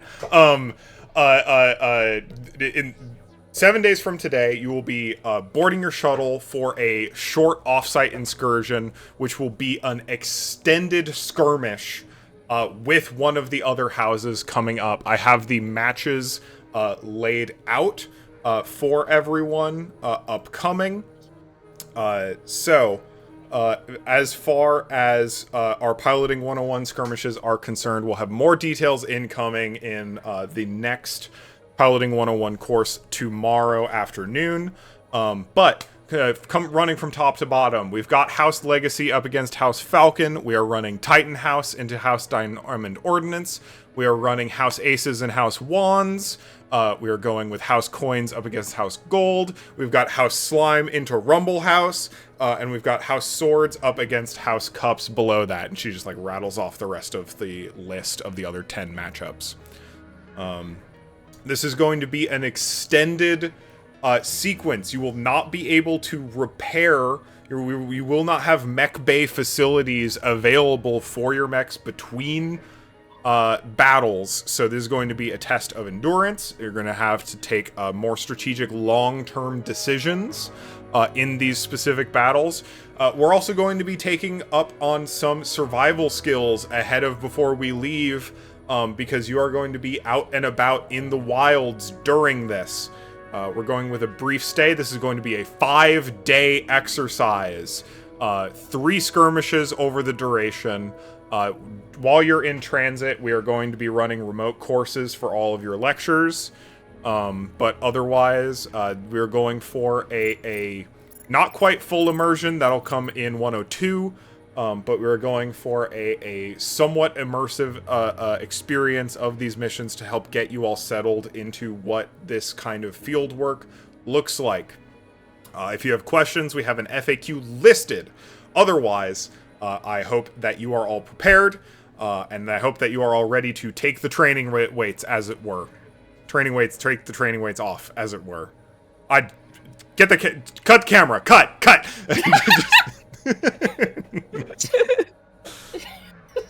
Like, you hear the camera cuts back to that Harrison Armory logo and jingle, and you hear on a hot mic in the background. I don't get why they make me record these live. I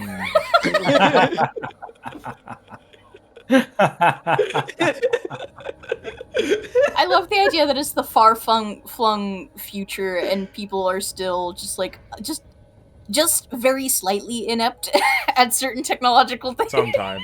Look, it's a college. What do you expect? Exactly. Like, who's running AV? The AV Club, of course. We have the Harrison Army AV Club. Harrison Armory AV Club is running all the student broadcasts. All the not even student broadcasts, just all the internal broadcasts. Yeah. I mean, who do you think is live streaming all the... That intern's getting shot into space later this afternoon.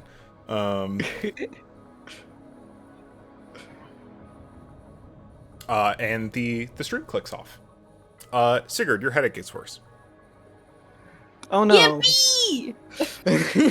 Just unprompted. I think they're just kind of like sitting. Sal, can you mute? Oh, sorry. No, you're here. Thank you. I think they're just sitting on the couch and just kind of like absentmindedly just kind of like bouncing one leg just while watching this, eventually just kind of like rubs the side of their temple during like all of this, like is only half paying attention, is really trying, but just like they're obviously bothered by something, and I think like right as it ends, like they get up and like they're fishing in their pocket and, like pull out like a little why am I forgetting like pill canister? I can't for the life of me remember the actual name of those. Pill container, reminder bottle? sort of pill bottle. Pill bottle, sure. I just couldn't remember the actual name of it for the life of me.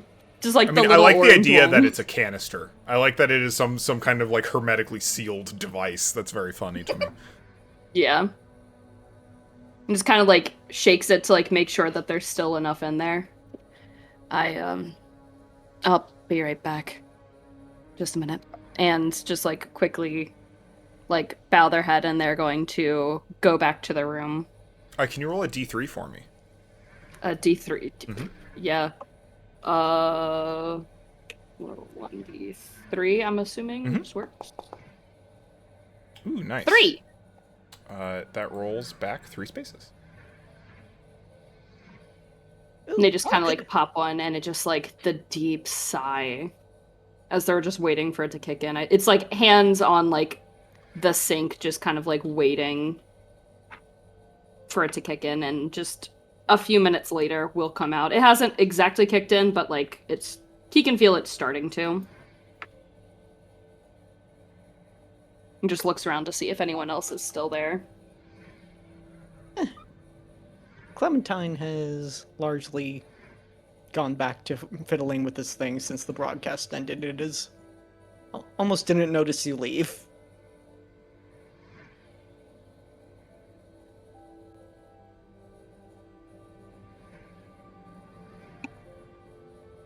Well, that was an interesting broadcast, I suppose.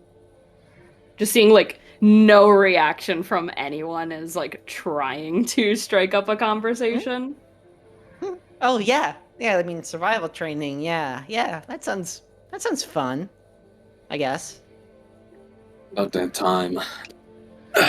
Billy sits back in the couch. Ooh, somebody's excited. I'm just tired of fighting these stupid bots. Oh, you're interested just about to go punch some people's faces in mechs or something. Something like that. And like puts his hand over, or his head on his hand. Never been out camping or anything? Living off the fat of the land, as they would I'm say. proud of you. It's not a trip. We're not going camping. I mean, camping and shelter making are an important part of a soldier's daily routine. You need to be able to make up your tent and ration out your food properly in between combat, so that when the combat happens, that you're actually like, you know, ready for it.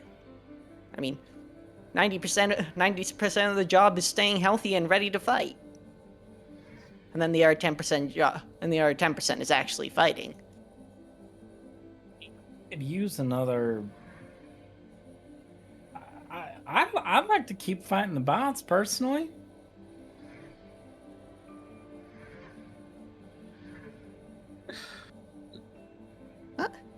I mean, it's not like, hey, you know these mechs, you know, like none of us are actually gonna get hurt in these things, though. Be fine.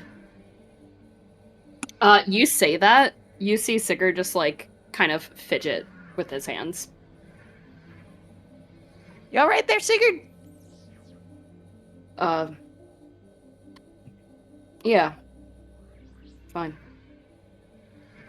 Oh, okay. Just seemed a little twitchy. Ah, that's okay, I get it.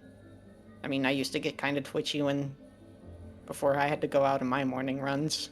God, I don't miss doing those. Although I guess I need to start doing them if if Milo's like whole yoga lecture, yeah. Milo says I should be doing more yoga now. Anybody else do yoga? Looks between you and Milo. What? What? Nothing. I haven't said anything. Yeah, but you say things without saying things, though. Yeah. Like you specifically. Just glad you guys are practicing your yoga together. Proud of you guys. Oh, no. I swear no, to God. God. Even I get that one. As it gets up, kind of like claps Clem on the shoulder. Makes his way out and just says to Milo, "Go easy on him." You hear like the sliding doors open and close behind him. Milo fully walks out of the room. He's gone. He's gone. You say that, you can't see. He's just gone. I was saying, It feels the fur hides all the blush. red. Yeah. Yeah. The opposite of diffusing a God. situation. Yeah. Just a giant question mark on Sigurd's monitor. Just I what don't the fuck know. is going on? I don't know, Sigurd. Well, I do know, but also I don't want to know. God. We opened up a can of worms, and you can't get the worms back in. The worms are everywhere. You're not making it any better, Clem. Shut up. Okay, you shut up. So you're saying that I should not inquire? No, please don't.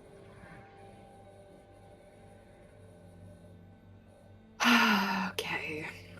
Alright. It's the headache is back now. Just got right back up to where it was. The headache is gone. The headache is just beginning. Yeah. Wait, Nil wasn't out here, right? Oh no, Nil was. Oh, Nil. Yeah, we all had to be there. Like, it wouldn't play without us all being there. Would Nil? Have they stayed? Say again? Did they stay or did they just leave as soon as it was done? I think weirdly enough I think the series of events that played out, as far as like anyone can tell, is that Nil shuffled out, seemed just really tired, basically had no reaction to anything, and just started to doze off, like on the couch.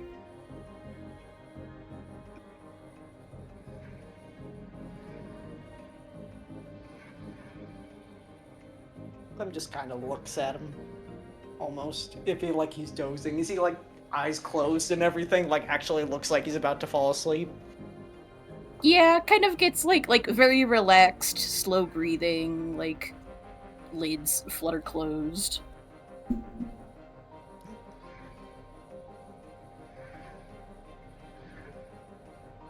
Clem like types a little message to Sigurd on the communicator silently.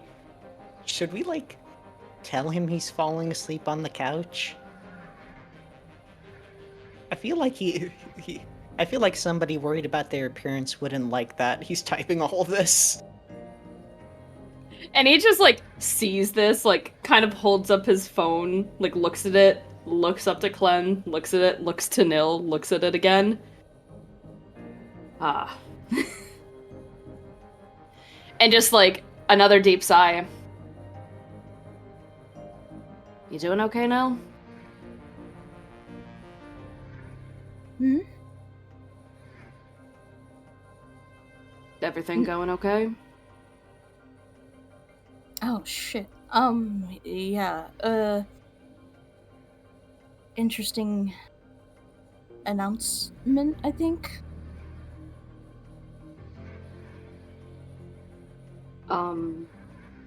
Yeah.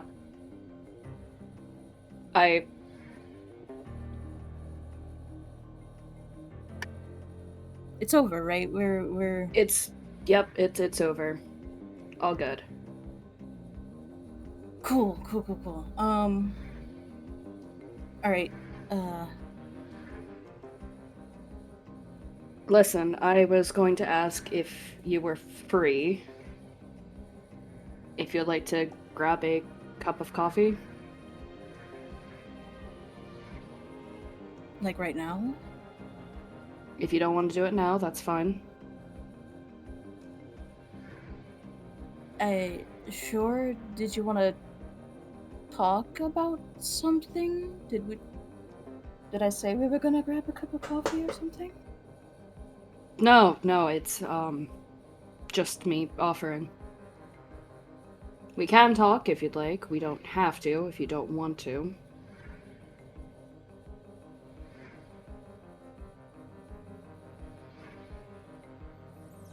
I think maybe for one of the first times, like you, in this couple weeks of interaction, Nil just seems really confused. For everybody, I'll go ahead and start making. You two just sit right there. I'll go make a cup or something. I'll give you some time. Thank you. And we'll go get the best, whatever instant coffee we have around the house.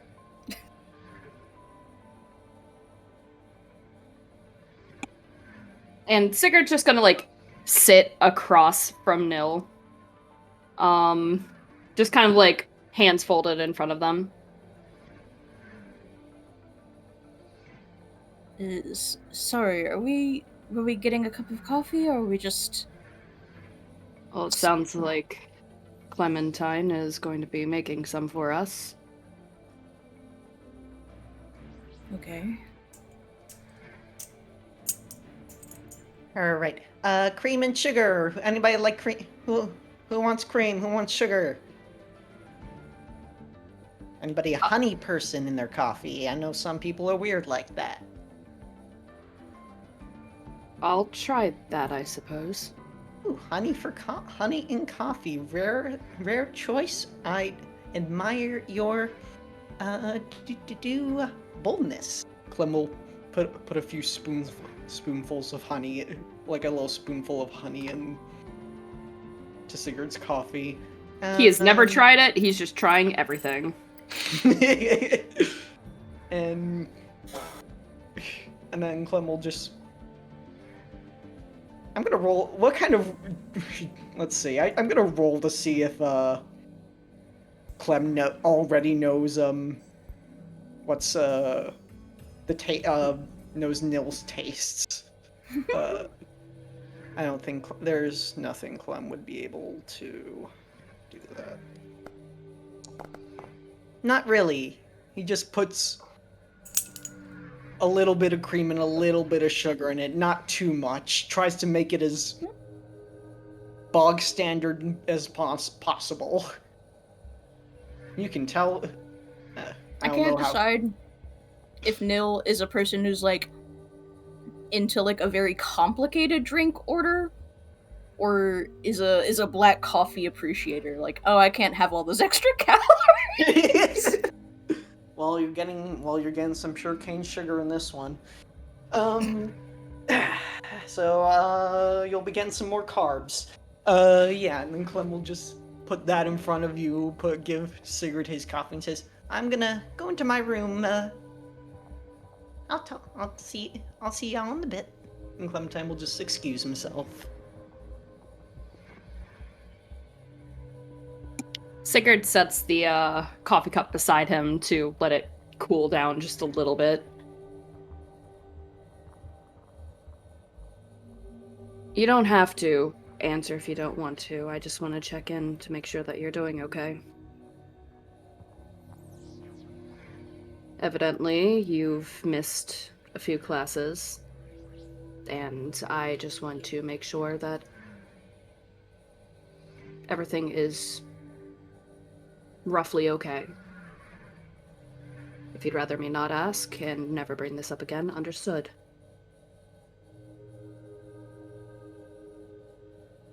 I think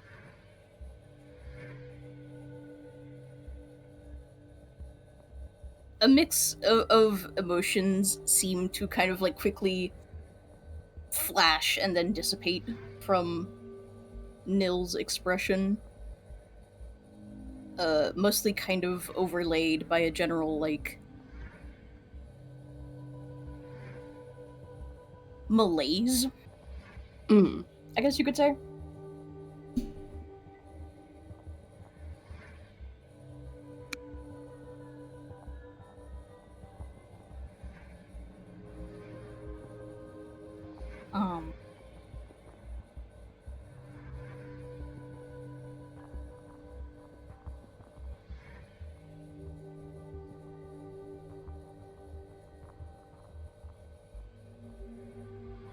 I think Alright, he this is- understands and like is willing to just sit in silence. But you get like the idea even from him saying nothing. Like it's the fact that you're not saying anything immediately. He's just kind of like catching on of just like, okay, that's fine.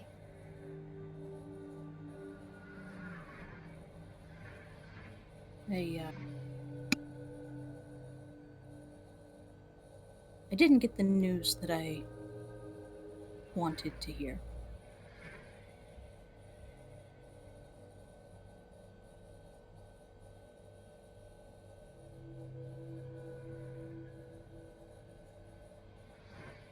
So, we're both here to stay.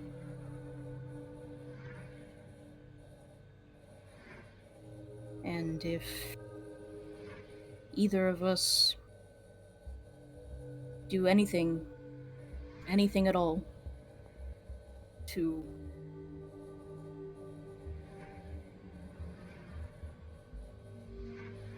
I don't know, fuck with the other's image, career, position here at the Academy,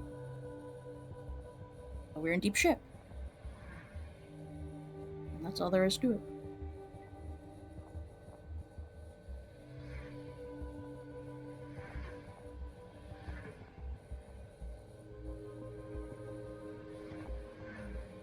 And how are you handling that?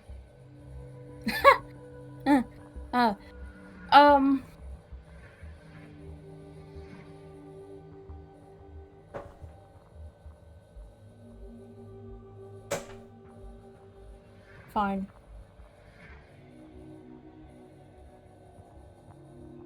We just stay out of each other's way. It is what it is.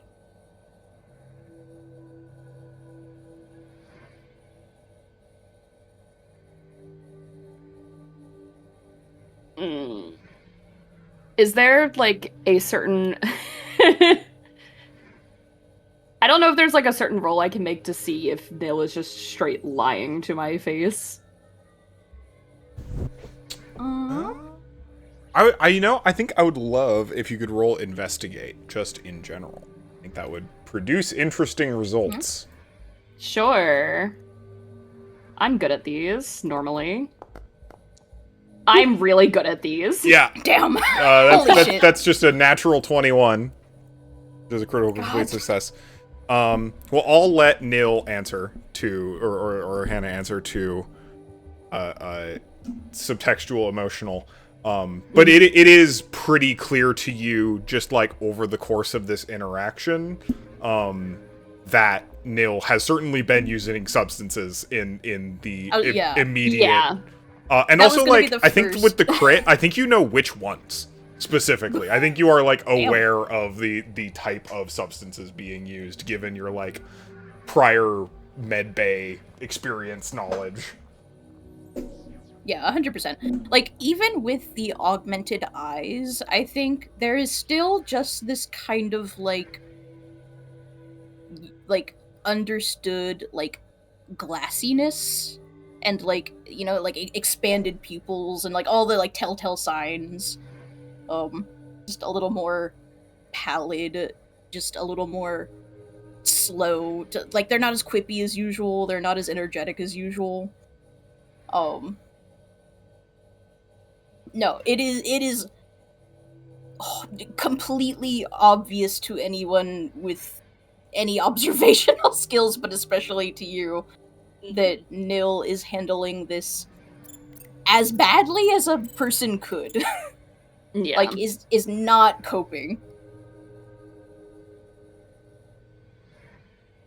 And I think they get that. And it's just kind of like the shoulders slump. It's kind of looks disappointed, but also like not surprised.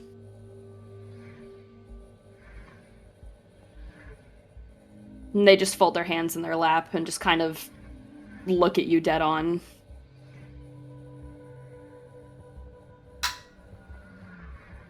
Is there anything I can do to help? To what? To what is there to help? We're simply in an inconvenient, legally binding situation.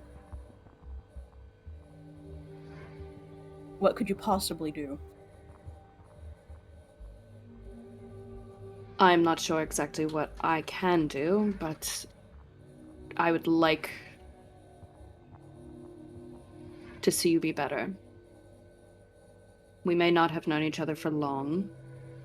I don't know if any of us could consider each other friends, save maybe Clementine. However, you are a comrade, and it pains me in a way to see you upset.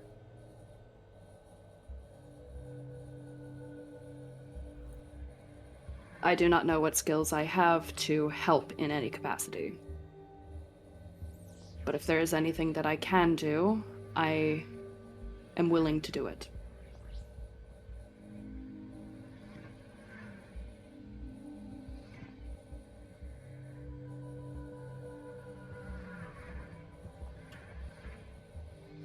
You are a strange guy, Sigurd.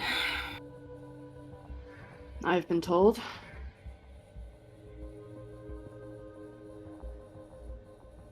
I guess...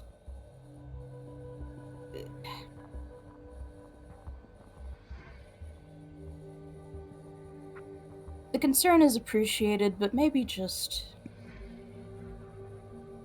butt out of it for now. You and everyone else, just...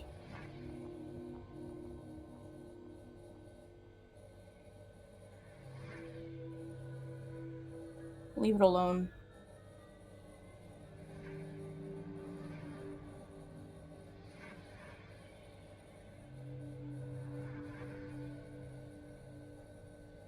If that is what you think is best, very well. However, as I've been told multiple times from several sources, usually talking about such things helps.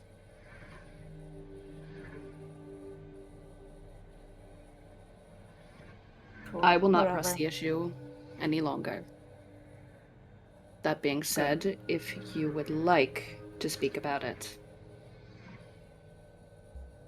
I would be happy to lend you an ear. You know what? No, I really don't. And what would honestly be so much better is to just kind of forget this ever happened. Forget that we ever had this conversation or any of the conversations before, or we just go back to before all of this, right? I'll start going back to classes again or whatever, and we just get on with it, alright?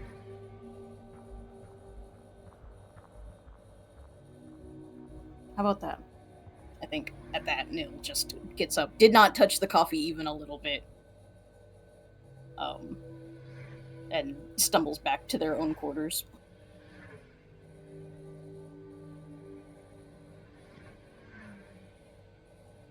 And just a deep sigh, because they kind of expected it to go this way. They hoped that it wouldn't. but isn't entirely surprised. And I think the last word to hear is just, I'll hold you to that. And while they are alone in the living room, they are just going to have their own cup of coffee. Just kind of sit there, stare out the window for a bit, and just sip on this black coffee with honey.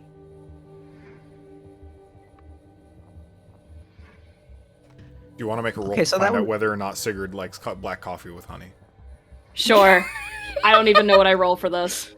D20, flat 11 or higher. You do. They really like it. Wild. Bonkers.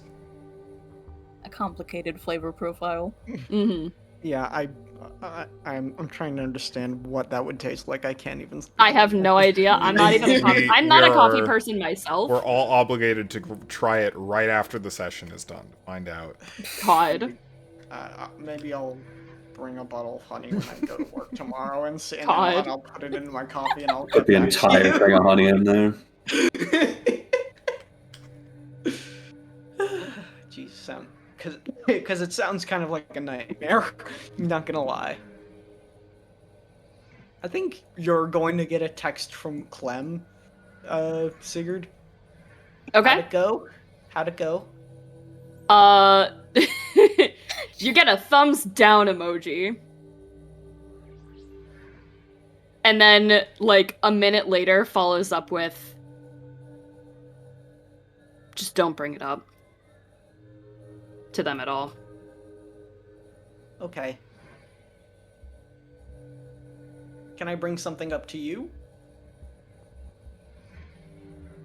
Of course. I really, really, really want to see that. see that silver guy all like messed up or something. You see just, like, the 3 dots of, like, typing for a while, and then deleted, and then typing for a while, and then deleted. You can't pretend like you don't also have, like, even not knowing the guy already, like, come on, look at the way he's made nil.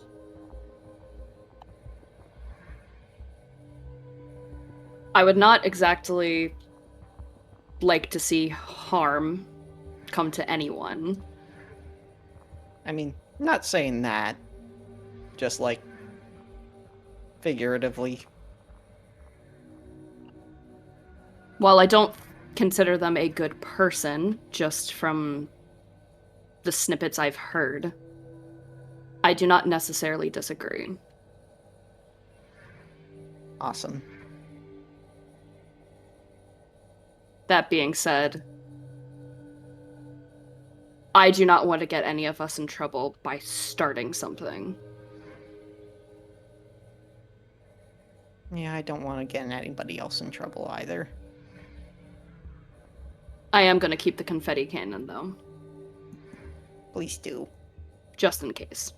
And then just, like, a little smiley face emoji. Ooh, devilish. I like it. Oh, and then just, like, addendum, just, like, P.S. Coffee was good, thank you. Awesome, awesome. I see you're a honey heretic. That's no judgment. That's just what people call him back home. Is this a bad thing? No, it depends on who you ask. Some people will judge you very harshly for it back home. But that's only back in my home. And coffee's kind of a thing back there. It's a very tribalistic, let's say. You just get, like, 3 question marks in a row. He just does not understand. Every family says they brew the best cup. I'll admit this is my first ever cup of coffee. I just want to say a couple dots. I just want to say I'm really happy. It makes me very happy seeing you try new things, and I hope you continue trying them. I shall try my best to sample anything that you make for me. And then, like, thumbs up emoji. Happy face emoji. Perfect. I love this.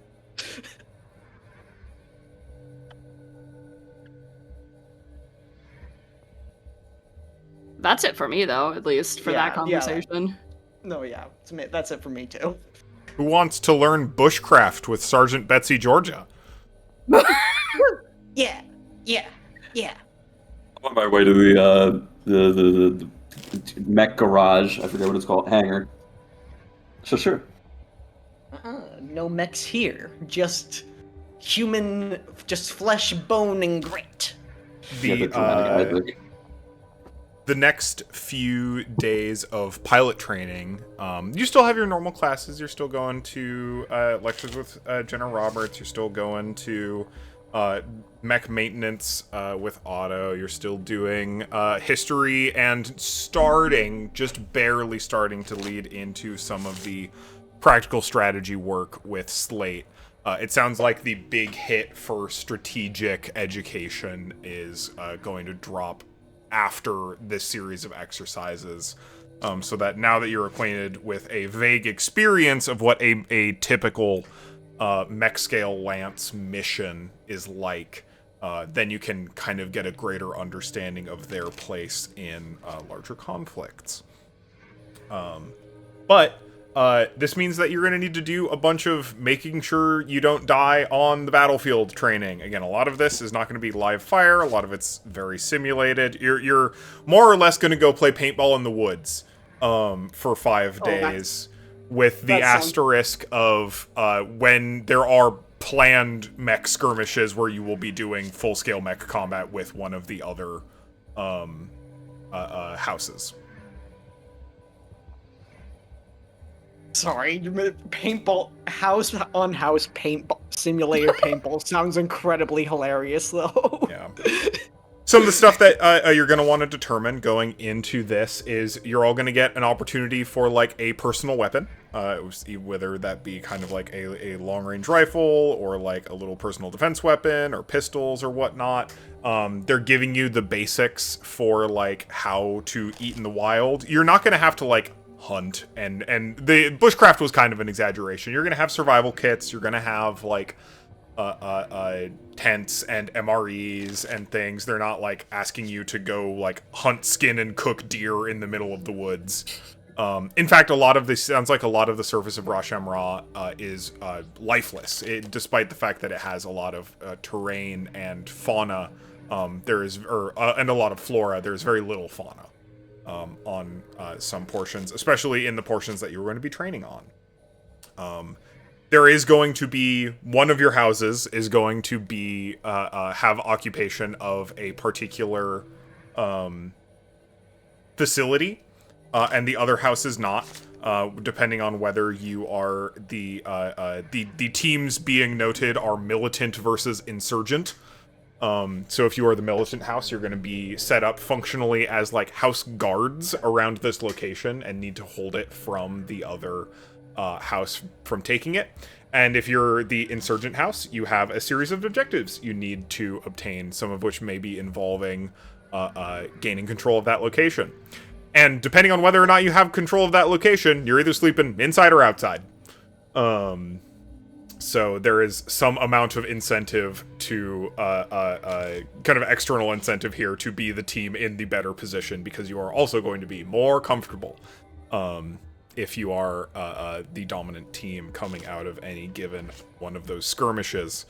But maybe if you get too comfortable, they'll be able to catch you unawares. So there's an element, like I said, they're trying to give you a very safe, but they want to recreate the structure of what it is like to be deployed in a lance without any of the real stakes, and without needing y'all to worry about like your greater place in that conflict, if that makes sense. So mostly hold facility or attack facility. Does anyone have any questions about that structure and how that is about to go? We're not doing that now. Just like in a week's time, you've got a lot of time to prepare between now and then. But you're getting the download on the information from Betsy Georgia in these next few piloting classes. Otto is also letting you know a lot more about like on-the-fly mech maintenance, trying to get everyone on board with how to like patch mechs, what systems are essential, what systems are not, how to determine when something needs to be fixed or not, because again, you're not going to have access to mech bays between these skirmishes. You'll have to plan for what you fix, how you fix, what damage you're taking, etc. over the course of the full skirmish. Or the full activity, 5-day activity. That sounds fun, but before we get to that, do you mind if we take a quick break? Oh, for sure. Like I said, that's happening tomorrow. You got a week of time before that happens. Okay. But I'm also super down for a quick break. Take 10? Yeah. 10 sounds good? Alright. Back in 10.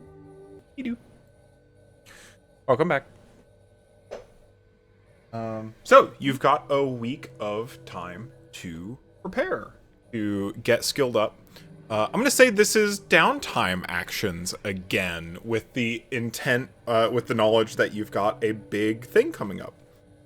Feel free to organize scenes. You're going to have a lot of classes between now and then, depending on whether or not you attend. But if you have mechanical things you'd like to accomplish, if you want to prepare some reserves for the upcoming 5-day excursion, etc. If you have questions, you have things you want to do, we got some time.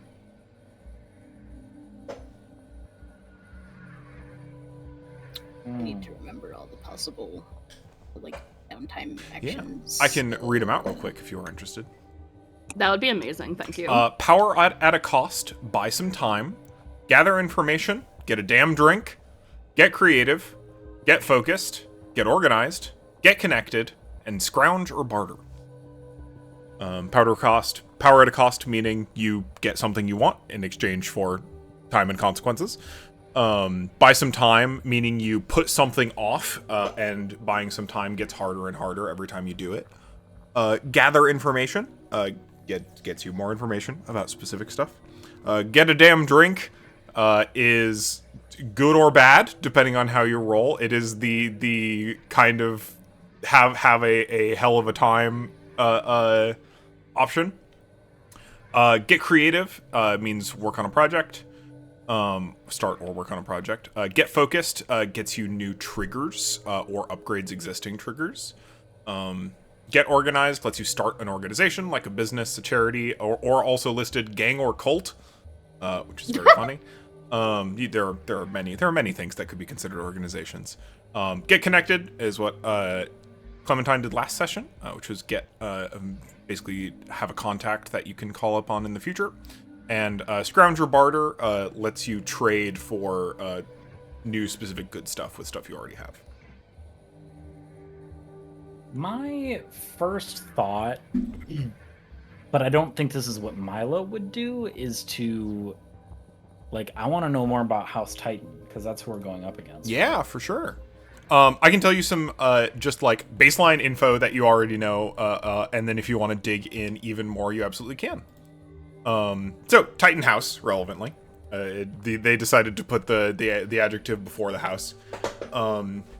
We very, very briefly met Savannah Klein, and the other members, Blake Parks, Jackson McBride, Rosie Patton, and Phoenix Aguilar. This is more or less, so they performed really well ahead of you in the, just barely ahead of you in the evaluation trials done before. They're all pilot heads. Like, all the people in this house are very much, like, here to be the best pilot they can be. Putting out mild jock vibes, for sure. These 5 are, like, lifting weights together and hanging out and very bro. And they are just, like, very competent pilots. They've got a pretty wide spread of, like, mech build-outs. They seem to be like very into the teamwork and communication aspect of it, but they are very much not in appearance particularly technically or strategically minded. They're just interested in execution, if that makes sense. It's good doing the thing as well as they can.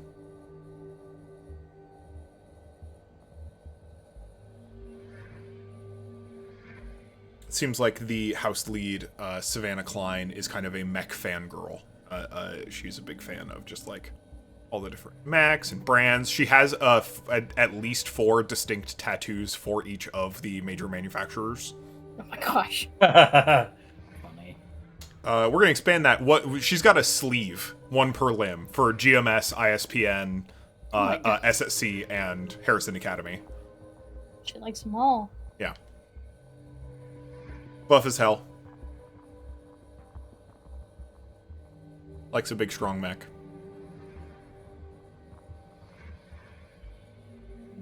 What does Milo want to do?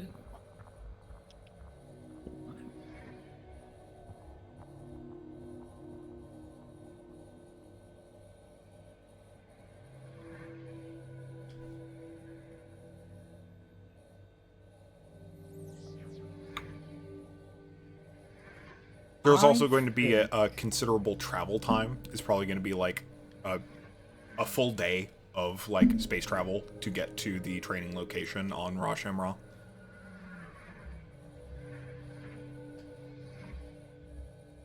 I think the thing that makes most sense is Milo doesn't really know, like, essentially what's going to happen, right? So I think he wants to feel like he can. I'll get back to you. I don't know. I have to think. Oh, sounds good.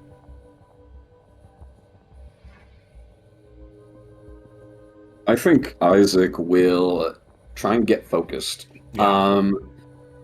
Something Clem said kind of struck him, like, we are going to kind of just be out there doing our thing. So I think he wants to try and get a better handle on how he can repair his mech better. Ooh. Or to do general maintenance.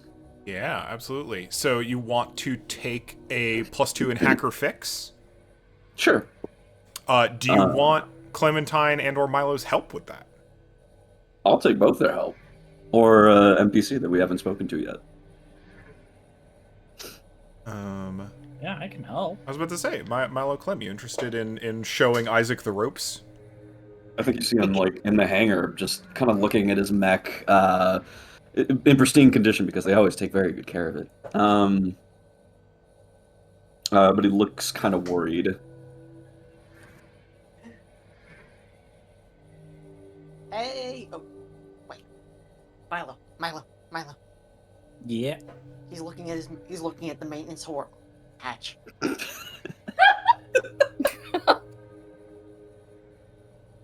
You think he's gonna go in? Oh God. You know what? Maybe either you or I should sit this one out, and I can't figure out which one it should be. Probably you, because if we're together, and you just know what Isaac's got a filthy mind. Yeah, I get that. Also, there's also the fact that the big head knows me. Yeah, and the big head looking at us. It sure didn't want you in there, did it? No, it didn't. He sees you two gossiping from across the way. Yeah. Go. You get this one, I'll get the next one. You get this one, I'll get the next one. We're rationing Isaac interaction. Only take them in small doses. Yeah, really. That's out and blame y'all. Sure, do you think? So you were Just kind of in front. If there's like a little pad like displaying the just general layout of the mech in front of it, probably looking at that or at the mech itself. Yeah, so you were looking for some help with Clem. I sent Clem off to do anything else. I figured, doesn't have nearly as much experience just fixing this kind of stuff as I do. So last time we were in here together, I was kind of showing Clem the ropes. So I can show you the ropes too, I suppose. Pushes down the first instinct to comment on that. Looks back. Yeah, actually, I think you could help me out. And kind of like rubs the back of his hair or the back of his head. Not real good with all this, and he kind of like points at the mech at large, and it looks like he's biting his tongue to ask for help, but eventually he gets out. Can you show me how to fix it if I need? Yeah, of course.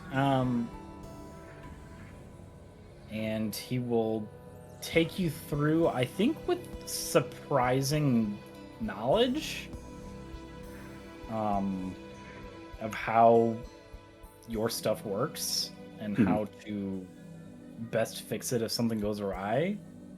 I'm trying to think, like, is there something like specific? I mean, I can absolutely just show you the generalistics of it, but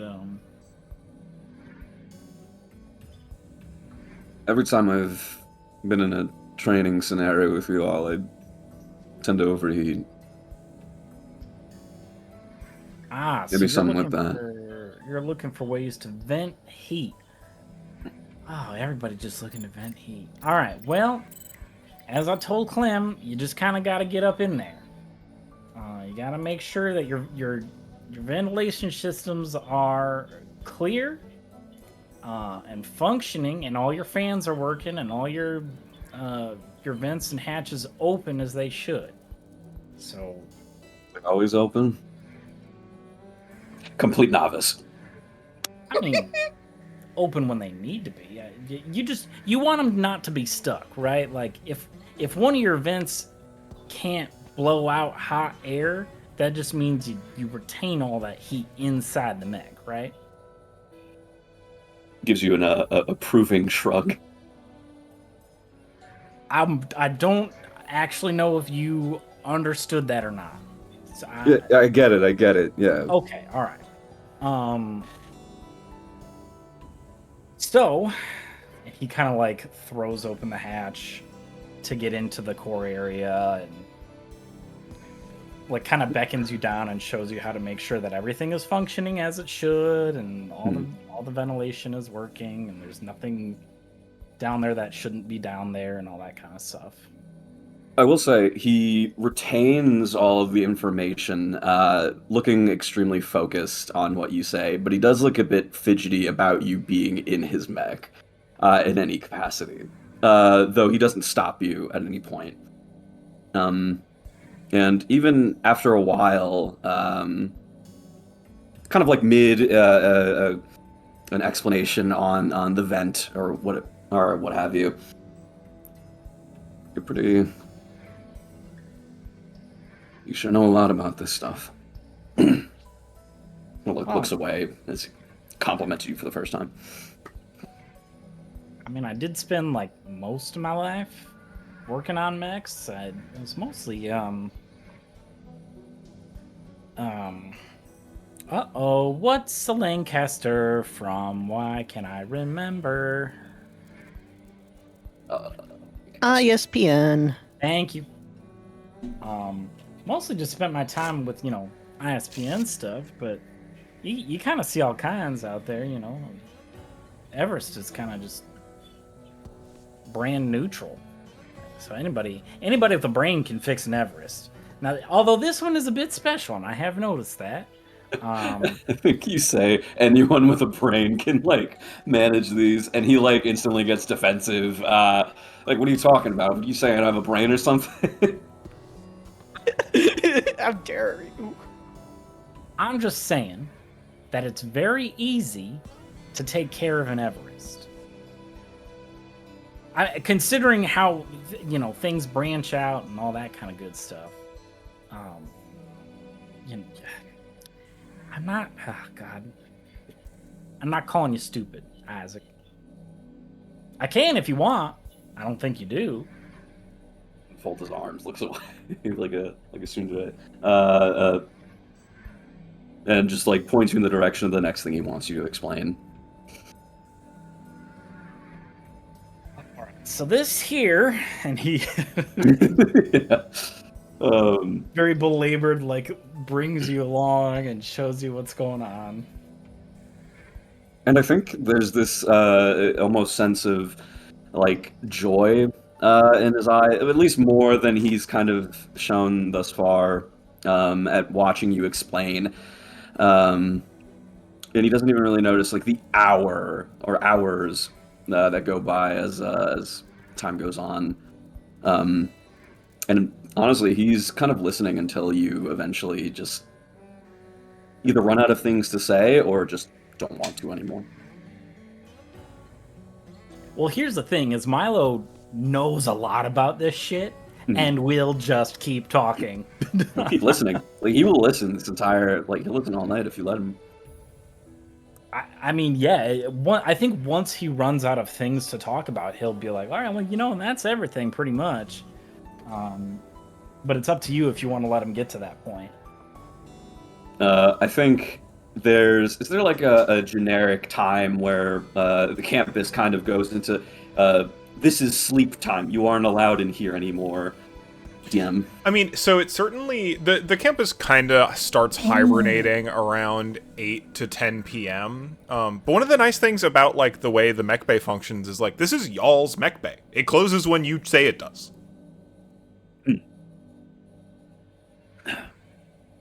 Honestly, then I'll say, and if Clem, if you want to jump in at any time, he just sits and he listens intently, much more intently than you've ever seen him listen to any class.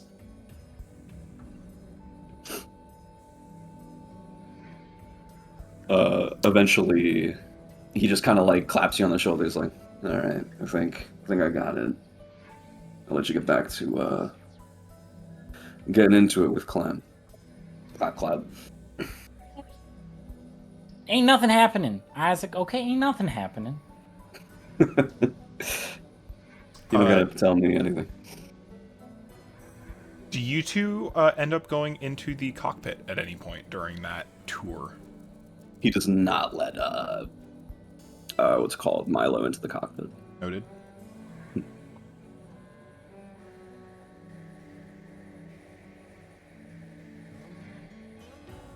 Do you try? I mean, I think he probably would, just to show you like anything that might be going on in there.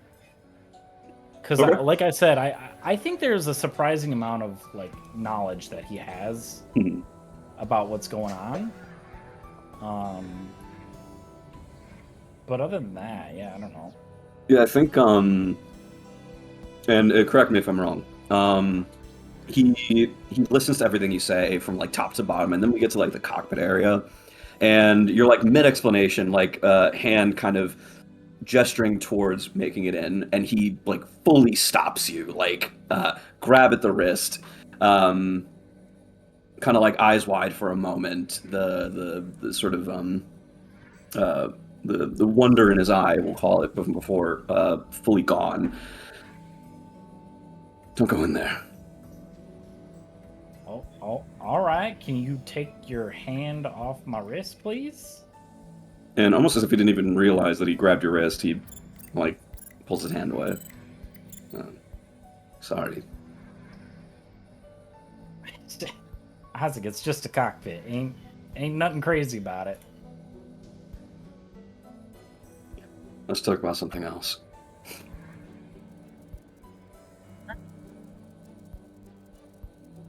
Well, moving on to your chassis then. And the two just continue to go over everything until he eventually says you can go back to Clem whenever you feel like.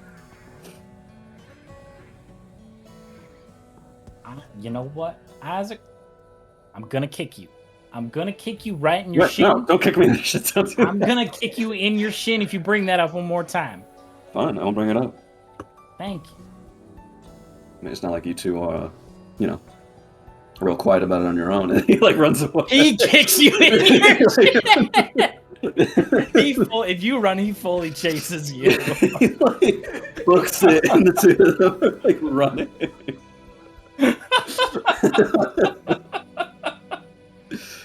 What's this? The boys are actually having fun? Goofing Here, around Isaac together? laugh.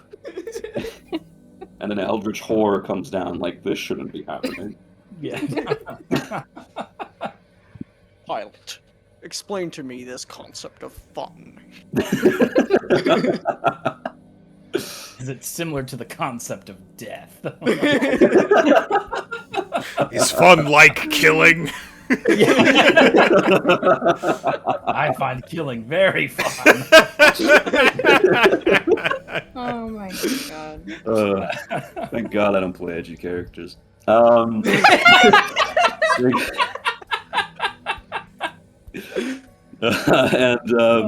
god. Yeah, you actually hear like Isaac having fun for the first time since he's been here with you all, Clem included. Assumedly they're still there. No, Clem has taken the one person deals with Isaac at a time to heart, as to not piss off the big old mech that did. Fair enough. But no, Clem has other things planned. Cool.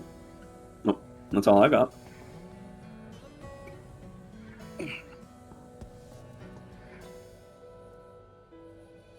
All right.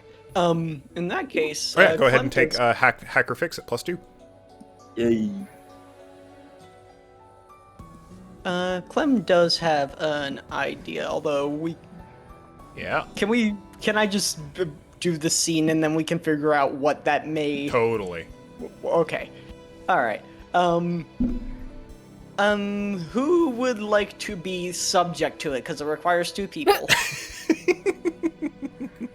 You know Oh, what? Sure. Okay. Awesome. I'll do it. Why Sigurd, not? At Hi. one point, you walk into.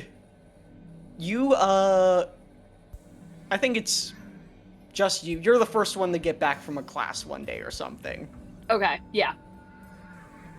And, Cole, may I take the driver's seat for one minutia of a You, second? you are doing it. Go for it. Make it happen. Okay. Make a check for me if you have any like spot something or survive rolls. This will help. I do have survive. Okay. Yeah. Just make Okay. I'm rolling survive. 13. Okay. Let's see. The moment you walk through the door, okay. So do you either with that roll, I'll say you trigger a tripwire and something is falling towards you from the ceiling. So how do you deal with it, but how do you deal with it? I think the immediate thing is just like tumble roll out of the way. Because holy shit. Mortified at that, probably knocks into a table, knocks it over. Just lets it slam into the door behind him, question mark? More like what's fallen from the ceiling was a harmless rubber ball. But you have just successfully dodged it. Congratulations. And then Clem peeks out from the side. Nice dodge there. You're gonna need that for what we're gonna be doing. And he like stands up and like rubs the top of his head because he probably like slammed his helmet into like the leg of one of these tables. What the Alright. hell was that? That, my friend, is a booby trap.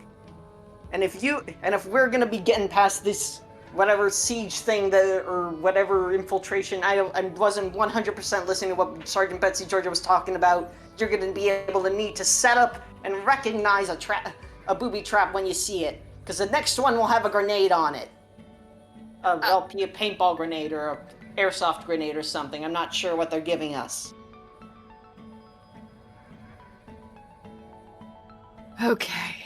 Alright. And he, like, stands up and, like, picks up the rubber ball that was, like, just on the ground now. And I think he considers it for a second. And he's gonna hurl it at Clementine. Oh, God. Okay. What does Clementine even have that deals with it? That can deal with this? Oh, nothing. I guess I'll just. Yeah. Do you have to? I think you have. That's an attack. I guess you have to make with it. I mean, you just roll a d20 and see if you get an 11 or more to dodge it. Okay. Okay, that's fine. That's a no. Perfect. Whack. Just straight in the forehead. Donk. Right off the Ow. temple. Okay. Okay, good point. Okay. Seems like I'm not the one that needs training for it. Okay, well, ideally, this was supposed to be a lesson for you. Okay. No, you sit down. You sit down. No, I'm not letting you overtake my lesson here. I am going to teach you. Don't tell Isaac this, I know, but you're the one. But I suspect you're the one who's going to be leading us through most of this, and I'm going to be the one who makes us survive. So please, I need you to listen to this. Okay. And he will just pull up a chair and sit down begrudgingly. Awesome. Clem turns on the TV screen, and there's like a little PowerPoint on it. Let me give you a little history of Basque. A couple hundred years ago, the Basque was governed by a group known as the Legationary Council. Now, people were not particularly happy about them. I didn't really pay attention to that point. Why? What I did pay attention to was the fact that at some point a couple hundred years ago there was a big old revolt against them, and during which the said guerrilla fighters used all sorts of tricks to secure safe houses and other places where armaments would be held. And in the case that their arsenals were discovered, they always had booby traps to make sure they went up in flames with whatever legationary forces were in there. Click, next slide. These are the kinds of booby traps used. If you want to be able to survive in the field against insurgent forces, like we may not be up against, or if you want to be said insurgent force, you need to understand how to operate these. Beep. And he's just gonna go through this like little history of little guerrilla tactics used in some war where he was from. Something that listening. Like, yeah. I don't know if you expected this. He's fucking taking notes. He, like, went in begrudgingly, but he, like, pulls out his tablet and he is typing away on it. And if you do stop to look, he is actively, like, bullet pointing what you are saying. Now, wires, they cannot be too thick, but they have to be of a nice, strong substance. Thankfully, with printers, we can make printers, and I got the, and I bet you don't think I was listening during Dr.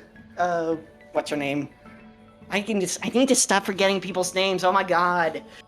Dr. Roberts. What? Jenna Roberts. Dr. Jenna Roberts. Thank you, Nil. Thank you for joining us, Nil. No. That's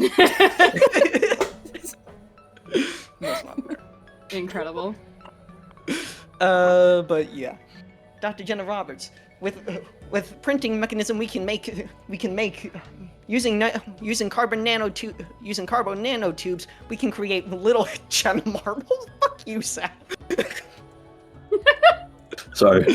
You fucked up my train of thought. Using carbon nanotubes, we can create strong tripwires that are thin, but also strong enough that they won't break on a foot, and strong enough to pull the pin of a grenade out. And using that, we can set up little. Even if the grenades are ineffective, they can act as an alarm. They can act as an alarm in case somebody is breaching one of our defenses. That being said, I do like the idea of this. I don't know if we're gonna have access to such a printer while we're out there on the field itself. which is why which is why there are always various ways of use of of improvising such things. Clicks the next slide. Shoelaces, especially ones that are military issue. Strong will not break. Strong and will not and can suffer a lot of wear and tear. Those put in enough hidden places. Tripwire doesn't even have to be hidden. And he just keeps going on about this. And Still writing everything down. yeah. Has not stopped. And I guess, Cole, at this point, I don't have too much else for this scene as an imagination. In my imagination. Do you want reserves? I think it would be great to have reserves that are like guerrilla tactics, this knowledge we can leverage in the potentially leverage in the upcoming scenario. I may give you some battle knowledge of the battlefield, or maybe let you set up a little bit differently, let you choose your positions more flexibly than you would otherwise. I think that would be a lot of fun. Sounds fun. I would like that. I guess I can just put that down under reserves and bonuses.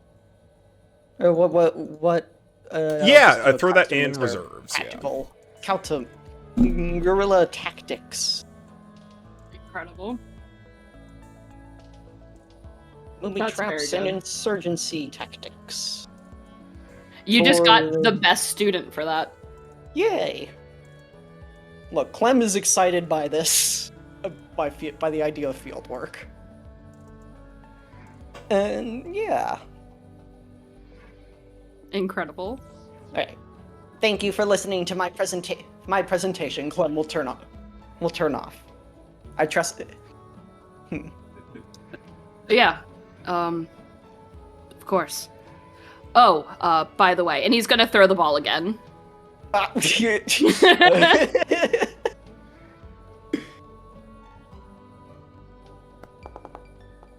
You know what? I'm just gonna say I fail because it's funnier when I fail. I love that. And I think just folds his arms. Dog, We're gonna have to train you on that. Yeah, okay. God. It's been a while. It's okay. How about I grab you sunrise tomorrow and we can get practice on that? Okay, sure. Sunrise. Start setting my alarms again. Okay. Alright. I thought leaving home I would not have to do this again. Why? Sunrise is the best time to do anything.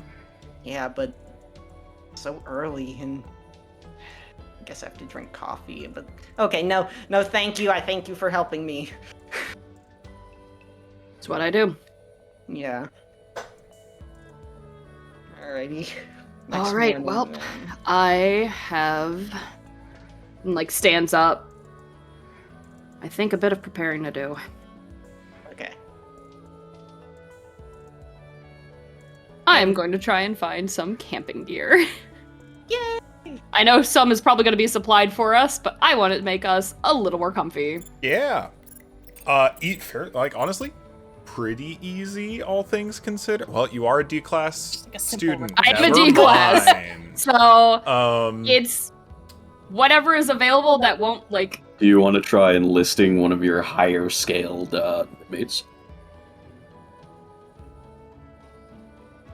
Before you make any decisions, Yeah. just to let you know what you're going to be, you can send you can basically send Betsy Georgia an email to be like, hey, I heard we're getting camping gear. What's that going to look like? And you get a readout of the kit you're all going to have assigned to you, and it is bedroll, tent, little bit of cooking equipment, mostly just hot cubes, a very easy sub-ignition fuel, and enough MREs for the entire duration, plus like a little bit of extra kit. Like, you have enough to help you get like they've got some like stealth movement stuff. A lot of it's the thing is, you're going to be, if you are end up on the insurgent side, you're still going to be moving with your mechs. Like, that is still the scale of engagement going on here, so it's not like having like camouflage netting is really going to help you out a whole lot, all things considered. But it does seem very bare bones, just like enough to keep you dry mostly, fed mostly, warm mostly. Okay. I think, if anything for right now, is gonna go out and maybe get like a magazine or two of just like shopping. Just kind of like browsing through to see like what people recommend. And go from there. And it's obviously, it's all stuff that's like way out of his price range. Or stuff that he absolutely cannot get and is like, ew. Nature magazine from the campus bookstore is absolutely something you can grab. Love that. Mm-hmm. Starts there, and then just kind of like snaps a picture of just like something to make their life a little easier, like maybe a little bit of like a bigger tent or more like weather resistant. Yeah, totally. Get some like Gore-Tex, get some like jackets that are really, really solid or something like that. Yeah. Pretty much. Like more kits for holding food or water, so they're not just like... It just pretty much like quality of life things for them. That's the biggest thing. Mm-hmm. Right? I think like takes a bunch of photos and like puts them in the group chat and just kind of like opinions, question mark. I feel like we can make some of this right here if we have the time. Have you ever used the Fab Lab before? Do you have access to the Fab Lab? Do I? Yeah. That's an all-student access facility. Just thumbs down. Never used. Clem will give... Clem will send you a couple... Can Cola tell me if I can do this? Can Clem send like a couple links to, like... Would you say that there are just like there's file sharing, like there's a file sharing community for like among survivalists? So like, incredibly yes. Yeah, like he'll send you a couple download links of like from just random forums of like, hey, I'm going hunting and need some camouflage.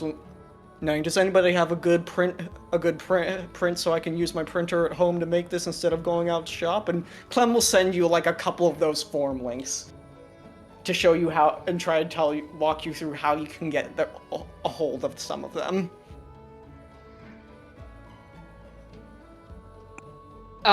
They are thoroughly impressed by this because they were not expecting this at all. They kind of like just stared at their bank account and just went, ooh. But getting these is just like, oh, okay. And you just get a very happy thank you with like a very happy smiley face. It is my pleasure to introduce people to the wonders of the OmniNet printing community. Feel free to join feel free to join the forums. I will happily introduce you to some of them. We'll consider. And if it is possible to print some of these, they've never printed anything before. Yeah. Go ahead and roll for me. I think we're gonna call this Power at a Cost. Okay. So that is just a D20. A flat roll. Yep. Yeah. Unfortunate. All right. So you can roll. Oh wait, sorry. Power to cost does not involve a roll. I'm sorry. I just get to pick 1 to 2 significant consequences for your acquisition herein. Those being time, risk, sacrifice, insufficiency, poor quality, etc. Let's see. So you're trying to get better camping gear. better, just like some good quality of life stuff. Sounds like maybe like extra ration capability, some more like tent stability. The thing about military grade is it works. It doesn't always work like well, and it isn't always comfortable. It just functions. So I think in exchange for this,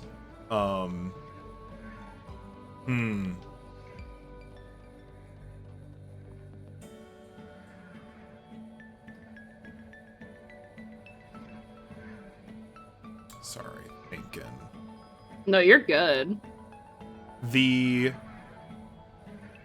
Given that it's your first time doing the print stuff, if you're trying to home manufacture this in the Fab Labs especially, I think the cost here is just inconsistently. You're not actually going to know how well this is going to work until you use it. Fair. It may be faulty, it may not be. Maybe that'll depend on how well you use it or the situation in which you use it. But as far as you can tell, you've done a good job making this thing and can pack it with you on your way to mission. Yeah. That's fine with me. I think they will show Clem at a later a later time being like, "Hey, did I do a good job?" Because they have no idea. Clem will... Are we playing that out right now, or...? We don't have to. It's just kind of Okay. like I don't know what I'm doing. I think I did it. Clem just sends thumbs up. Just gives you, thumbs up.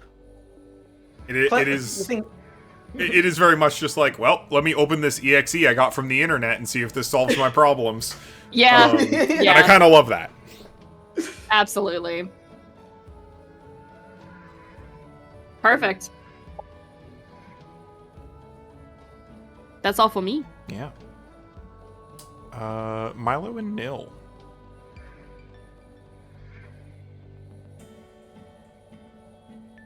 Yes. I have one that could involve Nil. If they Eyebrow want. raises. I mean, I don't know how much of a benefit it would be. I was looking at the Get Connected. I don't know if that's if that's something that would benefit if Isaac did it to Nil or something. You know what I mean? I think that might just be like an NPC thing. It is certainly intended to be more of an NPC thing. But if you simply want to engage in role-playing and attempt to form an interpersonal connection with your fellow player, by all means. Oh, gross. These are game actions you can take that are simply not mechanized. Okay. Then I'll allow other people to actually benefit themselves in the party before I do that. I mean, I'll say I have my plans have absolutely nothing to do with self for team betterment. So Is it get a damn drink? you read my mind. Yep. Oh, perfect. That's excellent.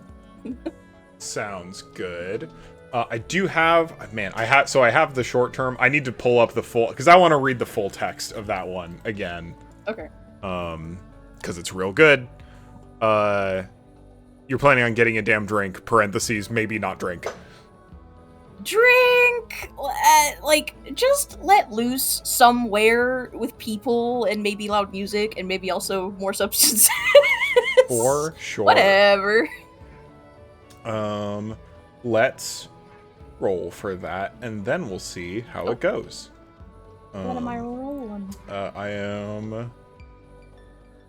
Roll for substance use. roll for... Oh boy. My favorite role.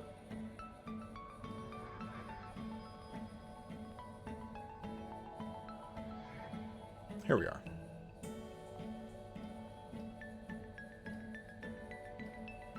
Get a damn drink. When you get a damn drink, you blow off some steam, carouse, and generally get into trouble. You might be trying to make connections, collect gossip, forge a reputation, or even just to forget what happened on the last mission. There's usually trouble. State your intention and roll. On a 9 or less, you decide whether you had a good time or not. Either way, you wake up in a gutter somewhere with only one remaining. Your dignity, all your possessions, or your memory.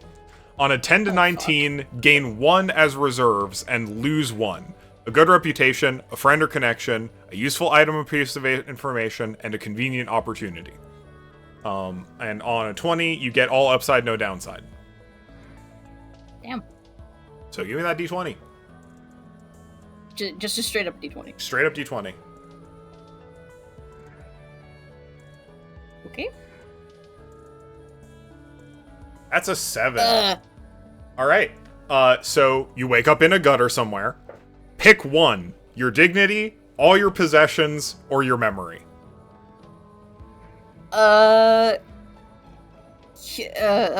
Jesus. I pick one? You pick one, you lose the other 2. Oh, fuck. What were the other... Wait, what were my options? Sorry. Say Your again? dignity, all your possessions, and your memory. I pick one. You pick one to You got any keep. good possessions? I don't think Nil has much that they really actively care about. I will say, if you don't choose dignity, your public opinion is certainly going down. Yeah. Well, yeah. I'm okay. Ah, jeez. The problem is I feel like it's almost contradictory. How can you have your dignity but not the other two? So it goes. We'll figure it out. You also still get to decide whether you had a good time or not. I'm gonna say I keep my dignity. Okay.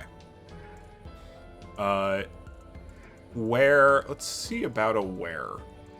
See, I was kind of hoping for this to be less of a I had a thought. Sure. Didn't necessarily just want to roll it out. With Please let me know. Yep. First, I think this is also kind of another open invitation moment where I think this past week, to a certain extent, Nil has shaped up a little bit. Like, they are attending classes regularly again. Things are getting turned in. They're doing some amount of regular training. Whether or not they're doing better other than that is a little more unclear. And I think just very suddenly one evening, they are like snatched, like put together, clearly in a coordinated outfit.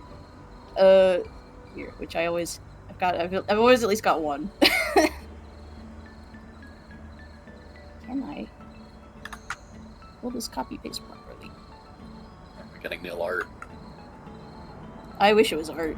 I cannot draw as many nils as I wish I could.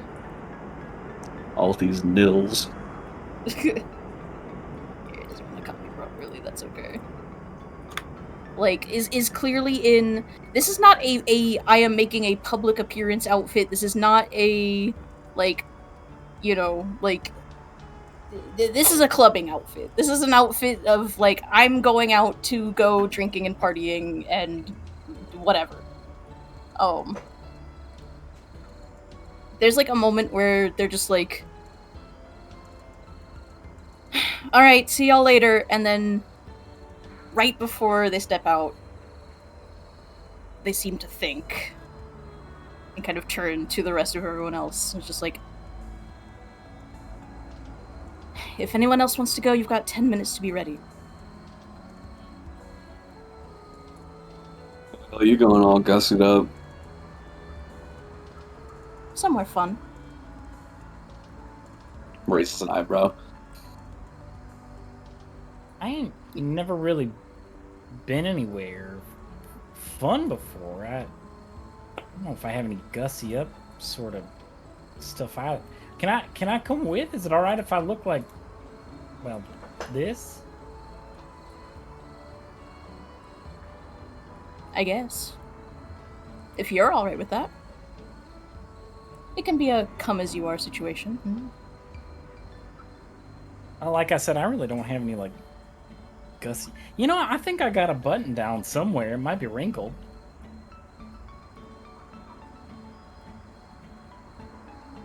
Like, scurries off, grabs it. I think he watches you come back with the button up, stifles a laugh. I will kick you in your shin again. Sorry.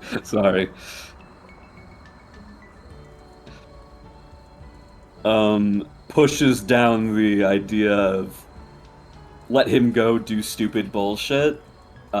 Realizes I probably need him in his proper faculties, or in their proper faculties. Rolls his eyes and say, "All right, where the hell are we going?" Like I said, somewhere fun. You'll find out in about 10 minutes. I'm excited. I like the idea of his kind of fun. Or theirs, excuse me. Either or.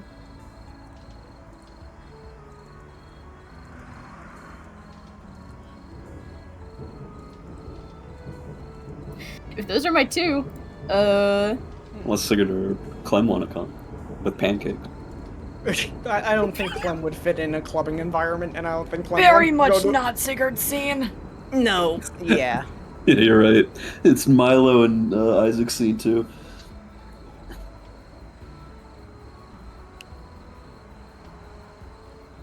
alright. Then yeah, with that decided, everyone in tow who wants to go. So I don't know, me the player does not know where a person gets a damn drink Or in this sure. situation. Doesn't know So where it's happening. I was about to say, I think I'm kind of happy to answer in the abstract, largely. Sure. Someplace that is in the periphery of the academy is certainly not actually on academy grounds. It's in the immediate vicinity. And it is certainly down some alleyways and around some turns. I think it's the kind of place, given the kind of demeanor of the academy as this prestigious like university, I think it's you are attending the kind of party you get texted the address an hour before it starts. Mm-hmm. It's at Club Conqueror, or something like that. Yeah, I mean, and by Club Conqueror we mean like a basement somewhere. We're not quite talking like sewer rave. Certainly this is still like nice. It is fairly upscale. It's just like at a random bar that has otherwise been closed down for the night, for normal business.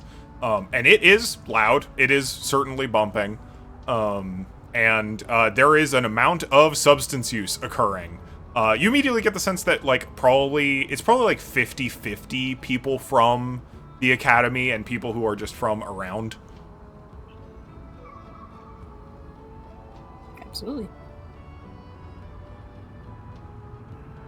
See if I have more appropriate music than this nice gentle atmosphere. Like need like actually like bumping music. I mean, you just battle mix. I think Isaac kind of has his hands in his pocket, walking alongside the two of you. Sees this building. This is the place. Yeah. Fun.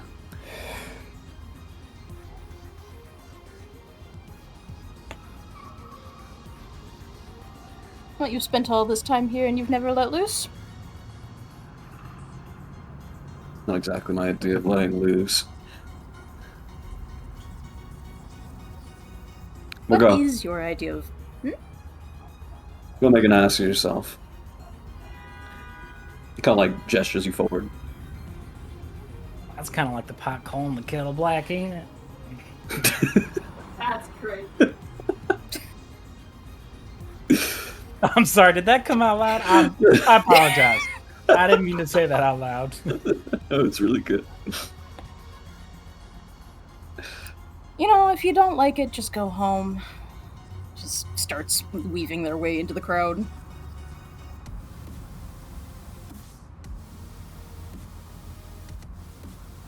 Considers, almost takes a step back, hears his father say tools in the back of his head, and reluctantly starts making his way into the crowd.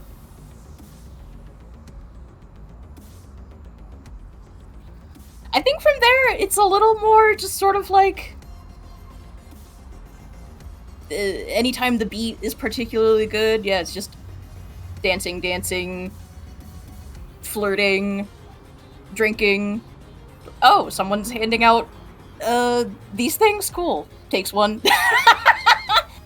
Like, just like, it instantly gets into sort of the rhythm of like the party, right?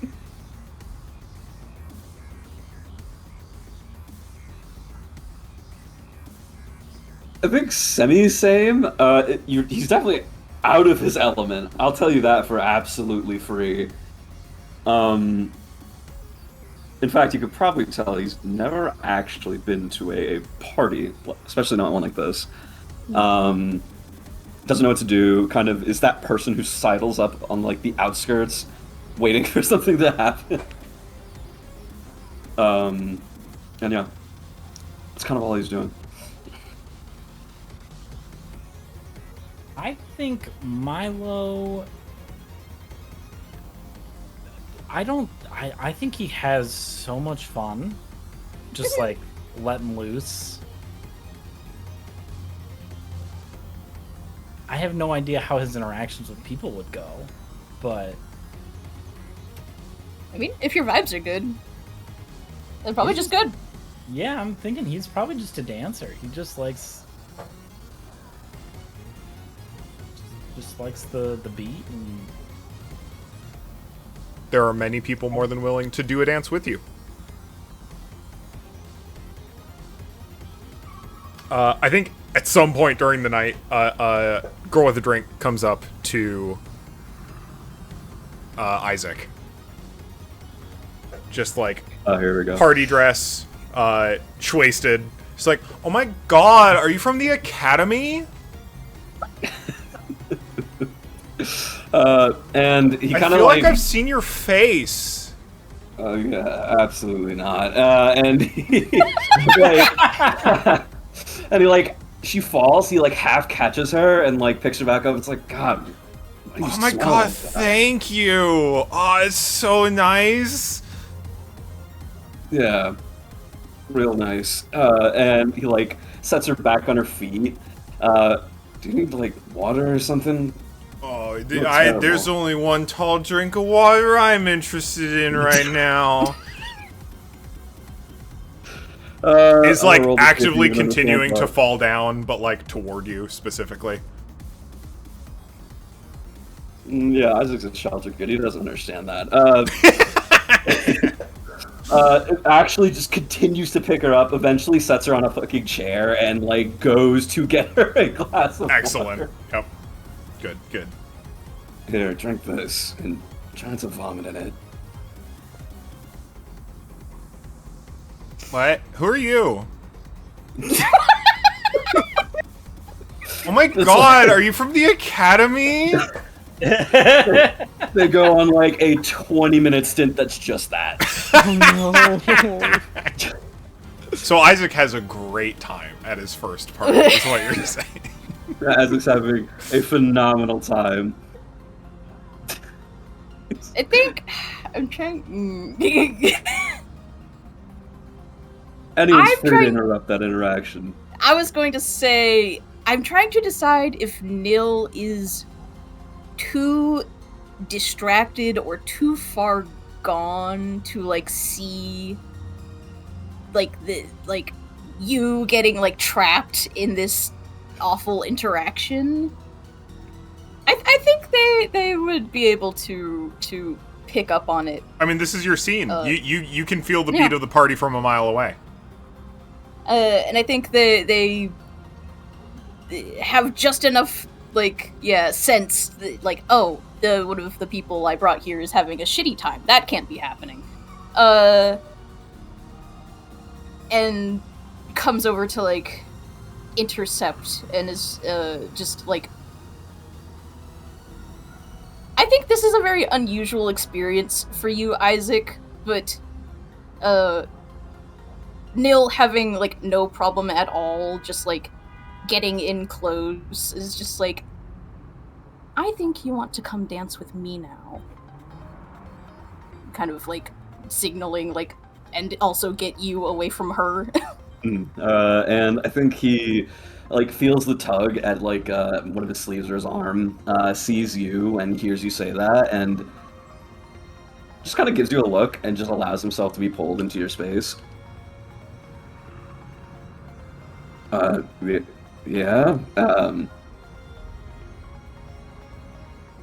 and he will follow you back into the dance floor, quickly realizing what you did for him. Kind of like look down in a way, just kind of letting his body feel the beat, and start dancing, or some approximation of what he assumes dancing is. And he thanks you. Thanks for that. No prob. Some people just can't hold it together. Just gotta be a little more assertive with that kind of person. Speaking of, I think people bump into each other all the time. I think he eventually like shoves someone to get the hell off of him. And unless that starts an altercation, he just kind of honestly sticks by your side and just eventually gets into it. Maybe 1 drink, 2 drinks. He gets a little more loose. And actually starts to look like he knows how to function in a social setting.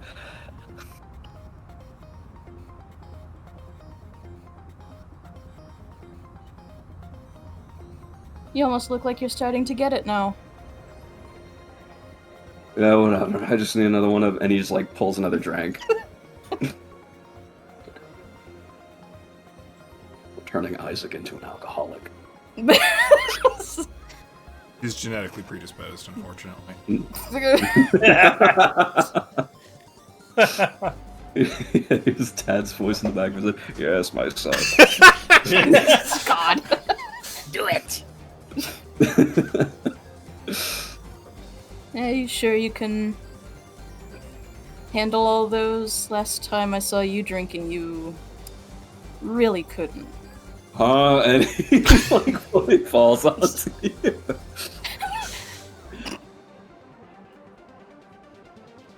We've been a real buzzkill. Just dances, quote unquote. Basically, just you are the only thing holding him aloft. I think. I think that's a new situation for Nil. I think as long as you are not, like, fully, like, you're holding your own weight to some extent, I think they're happy to just let that buzz, like, ride. Yeah. Because they're also not exactly unimpaired. Yeah, no, like, they just start getting just hammered together, why not? Mm-hmm. Yeah. Also Milo. Also Milo's there. Milo. I think at some point you probably have lost him. Oh no. Not necessarily a bad way. I'm just saying he's probably just like, you might spot like fur, like little ears, like in the middle of the dance floor with like 5 people all dancing together. I actually think yeah. Isaac notices it by like turning around and in the drunken haze, like sees someone with relatively the same color hair as your fur, and ruffles their hair like, hey, football, and it's not you. That almost starts a fight, for sure. For sure. And Nil hopefully quick to pull him away from Yeah, the moment that the vibes turn bad is just like, okay, we are dancing in a different direction now. Dancing in this direction, What please. the hell is his problem?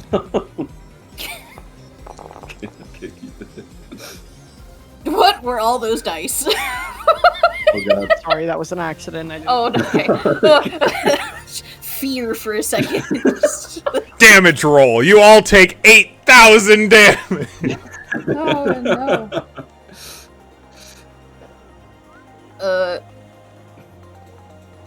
Oh man. Just cycling through the emotions of like quick anger, quickly subsides, music's good again, happy. Oh, there's Nil. And then the two of you just bounce until you eventually find Milo, if you do. Hmm.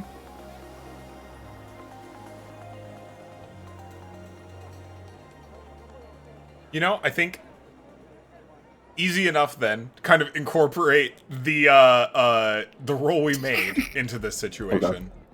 Which is, one way or another, the three of you do make it back to House Diamond Ordnance. I'm gonna say that that's the gutter you wake up in. Is just like Is our own. the like living room, just like on the floor in the living area of House Diamond Ordnance. You have lost. Neil, I imagine you don't carry that much with you. So Like, the thing you're is, gonna about need a new Nils, like, most phone. of their... Probably.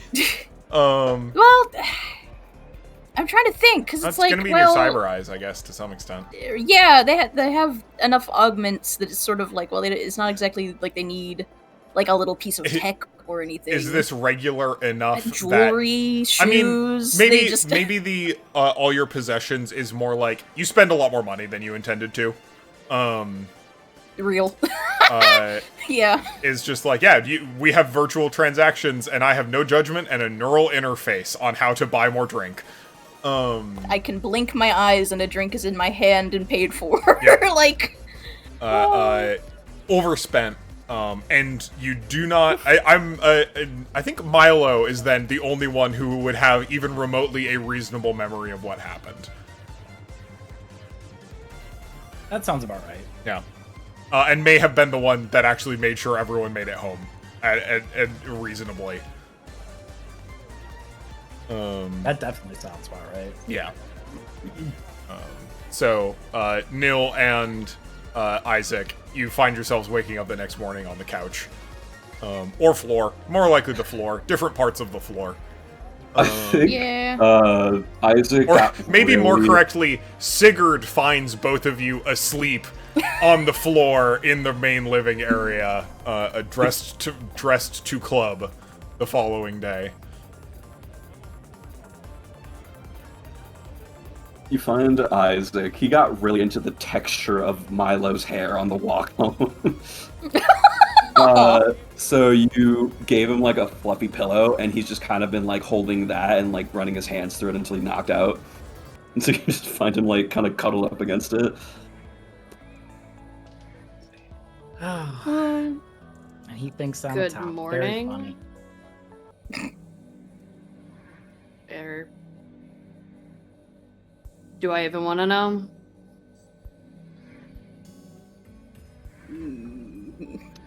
I'm gonna take that as a no. Got it. Alright, well. Okay. I think Clem's walks out and says, "Oh, jeez, Christ, God damn it." Alright, well, okay. Alright, who's getting the head? Who's getting the feet? Because we gotta move these guys out of the way, right? I'll kill you if you touch me. Yeah, write it to dad or whatever. And Sigurd's just gonna pick Isaac up. Fuck off, Tin Can. He's like slapping with no force to like the screen of your helmet. Alright, I'm getting Nil then, I guess. God. I am too small for this. I think Clementine's gonna like try and like. How tall is Nil compared to Clem? I wonder. Well, Nil's like, I want want to say only like a smidgen over like average height. They have sort of the model build, but like not nearly as like tall and thin in that like exaggerated way. Okay. Well, Clem is like a 5'2", is like 5'2", so I guess Neil might be definitely ever so slightly taller than that. yeah. So I think Clem like is gonna try lift you, but it's not gonna work out, and so he's gonna start like just get your shoulders and take you by like under the armpits and start like dragging you over to your bedroom. Don't wake up, please. I don't want to get yelled at. Don't want to get yelled at. Like holds up your thumb to the whatever biometric locks are on there. Oh god, wouldn't it just be awful if it was like retina scanners, like or something like that. Whatever. Cracks your forehead into the monitor. Uh, No, it knows it's like long distance RFID. It knows it's nil as soon as you get close enough. Yeah, he's just gonna open your room and like drag you in. What kind of sight is oh is gosh. is Neil's room right now? I'm sorry. Don't if you don't want to. You don't have to. No, it's fine, and I think that's an interesting question to ask. I think for the most part, a lot of the critical places are still tidy. There's a lot of nice, like, stuff, appliances and stuff, but, like, anywhere that's, like... God. Nil would be would not want you to know this, but it's kind of unavoidable that it's clear that they've been doing a lot of bed rotting. Like... there's just no way around it. Like, clothes that would normally not be just, like, left everywhere have been left all over the place. Like, little things are starting to pile up. Oh. You probably see their stash. Their dwindling stash. I think Fleming. Damn. Tell me, how like.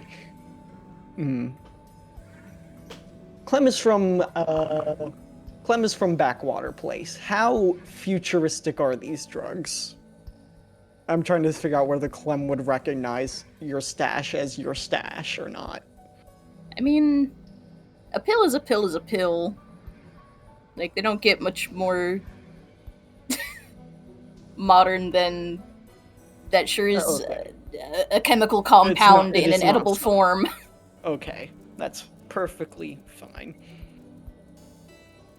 I think Clem's gonna take a look at that. Just look it over for a minute, but not mess with it. I think he'll just move it to somewhere less obvious. Put you on your bed and like almost go to leave, but then turn around and like kind of get indecisive, like you're asleep. I'll just do it before he wakes up, and starts gathering the clothes, I guess. Starts folding them. Jeez. Puts them in a little stack. Then he just puts a couple ginger candies on top of them. And then writes a little note. And just writes a little note of thanks for the good time at the club. Take care of yourself, sweetheart, or something like that. And lays it on there. Tries to make it show nope, it was definitely not Clem who did this. And puts it on there. And then just lets himself out. And then sends Oh gosh. and then sends like a little text to Sigurd of, hey, please don't tell Nil that I was in his room. You just get a thumbs up emoji, but it's like, before that, it's like the one eyebrow raise emoji, and then it's the thumbs up. Thank you. Yeah, Sigurd doesn't give that same care to Isaac. He just picks you up, throws him over his shoulder, and then just throws you onto your bed. Let me go, you walking can of fucking bolts. I'm human. Not like you care. What am I even trying? Just the deep sigh. I'll wake you up in an hour. And I think as you turn to walk away, he's like, he calls out to you. Wait. How are the other two? Seemingly okay. Nil was passed the fuck out, so were you. You see almost like a weight kind of like come off his chest. And he passes out. There is an eyebrow raise underneath his mask, but obviously can't see it because it's just this man asking about the others. But we'll just kind of shrug his shoulders. Make sure he doesn't like throw up on himself immediately as he starts to leave. Sees that he's just out cold, and it's just like, all right, and just leaves. And he'll just continue like normal.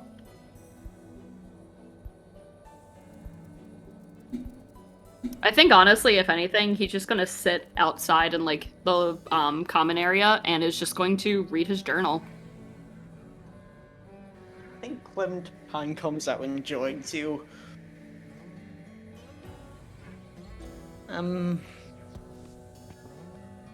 You think that was okay? Going into their room? No, not going into their room, like, letting them go out at all. Like that. And he shrugs. Honestly, probably for the best. I hope so. I don't think there's really an issue with it as long as it's not a common occurrence. It's fraternization of sorts is supposed to be healthy in doses, I believe, is what I've heard. If that's their scene, that's their scene, just very much not mine. I don't... Loud noises, crowds, not really my thing. Not mine either.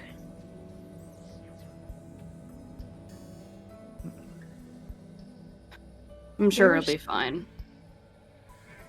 My dad used to take like smoke these little things, eat these little weird substances when I was younger. And he never let me do it. Of course I did. But he always told me, oh, never do it somewhere that isn't safe when you get old enough. I just hope that wherever they're doing it, that it is safe. Well, that's very sage advice from your father. Just, if you want to, remind them when they're of better mind then. Right, I guess I can just speak up, can I? No harm in it. Isaac might give you shit, but that's just how it is. Yeah. Actually, Nil might give you more shit now that I think about it. Yeah. I guess I'm just not much for speaking up when it comes to those kinds of things. You know, telling people what they can and can't do. Well, I don't think something like that is telling them like they can't do it. It's more just be responsible.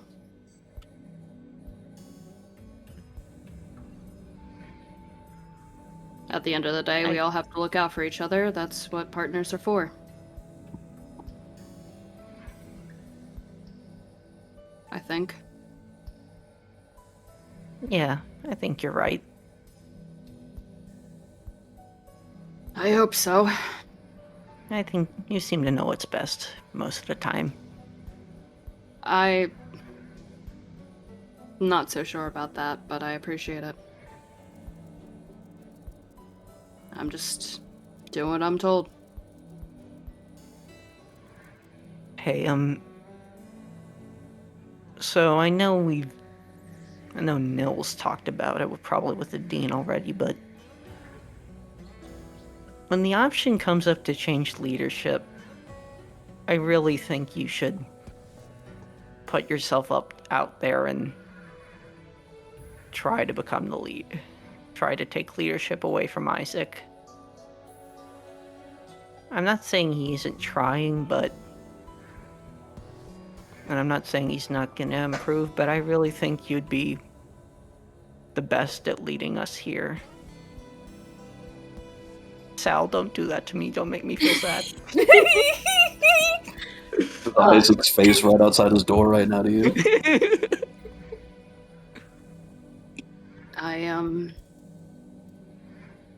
I'll keep it in mind. Please do. Yeah.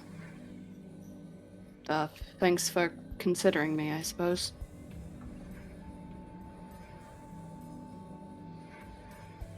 They just look a little awkward about it.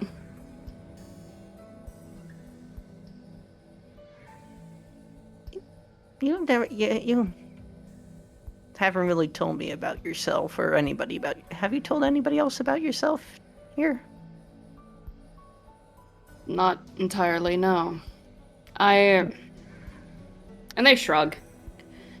I don't really think there's a whole lot to say, for I honestly don't really know a whole lot myself. Oh, that's a shame. Well, amnesia will do that to you.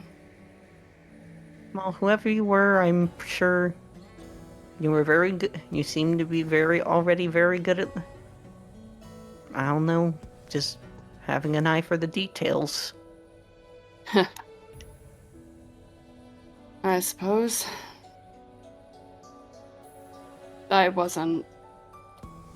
don't think anyone big, just was doing my job. Yep. Shit happened, and here I am now.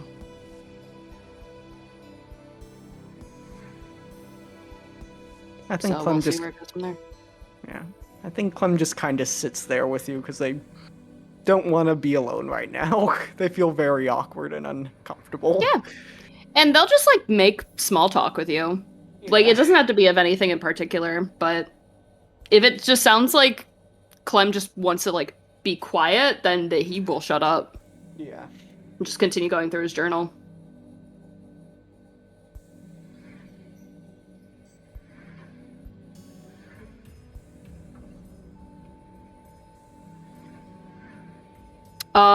Three creams this time.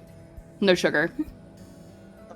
Okay, I'll mix it.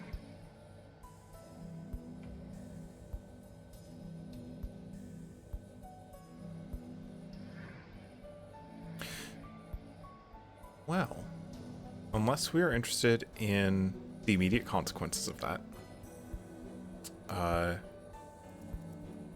the following evening, or sometime thereafter, Milo, we've said before that you're particularly interested in hanging out in the mech bay until quite late, right? Correct. It's around that time. It's subsequent late evening, post-partying at this point, so you're a little behind on work this time around. Making the decision to hang out in the mech bay longer than usual. And on this particular evening, you've noticed some a new group of people hanging around the mech bay. Unusual, atypical for your usual rounds in the mech bay, even having stayed as late as you are. It looks like a new a group of Harrison Academy folks. It looks like they've got like white lab coats, R&D style people, and they're kind of like going around to some of the other mech bays. And it looks like they've got some security personnel with them. And it looks like for the most part they're like going up to each of the student bays, checking to see if there are any students there, and then removing them and going inside, or just like checking that there's no one in and then going inside. And it looks like in a few stops, they're probably going to arrive at this mech. And they are kicking people out? It looks like, at least briefly. Huh.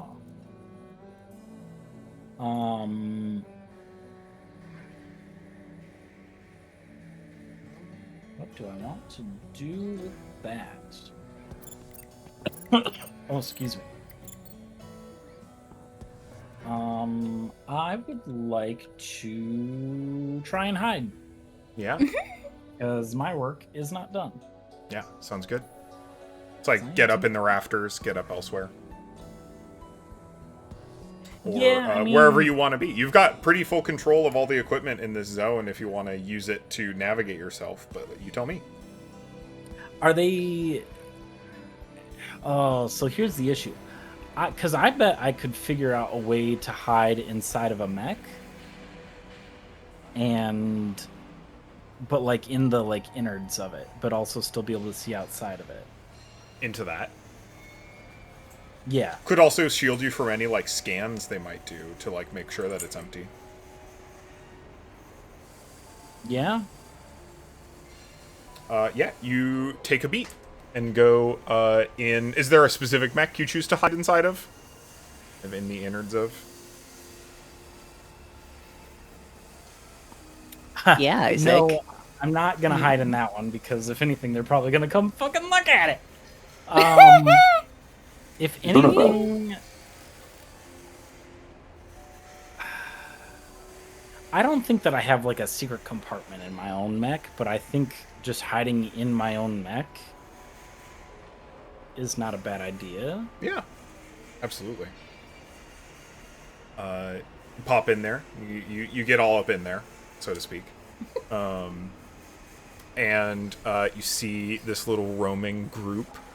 It looks like 5-ish scientists and 2 security personnel. Harrison security personnel are not normally... They are typically unarmed. They're just like conflict resolution and like assistance people. These 2 have guns. These 2 have like are fully armed. In a way that is like noticeably different and kind of unsettling compared to your previous experience with just like Harrison Academy personnel around campus.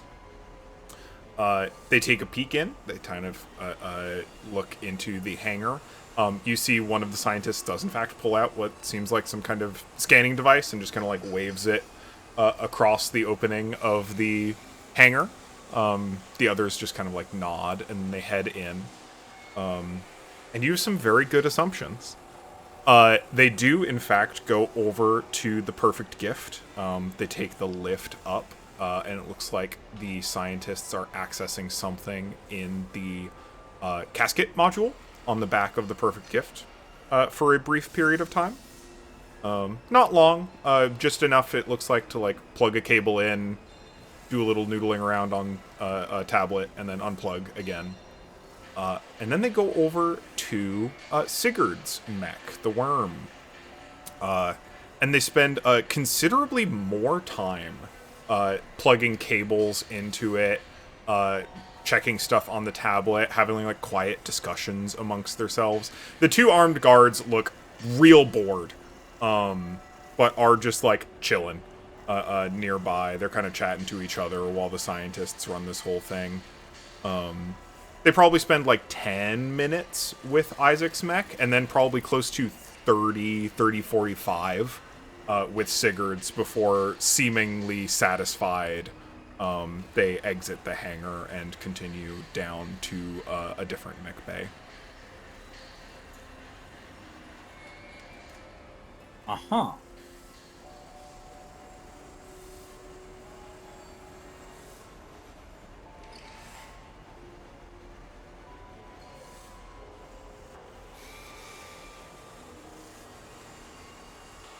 Well, I guess...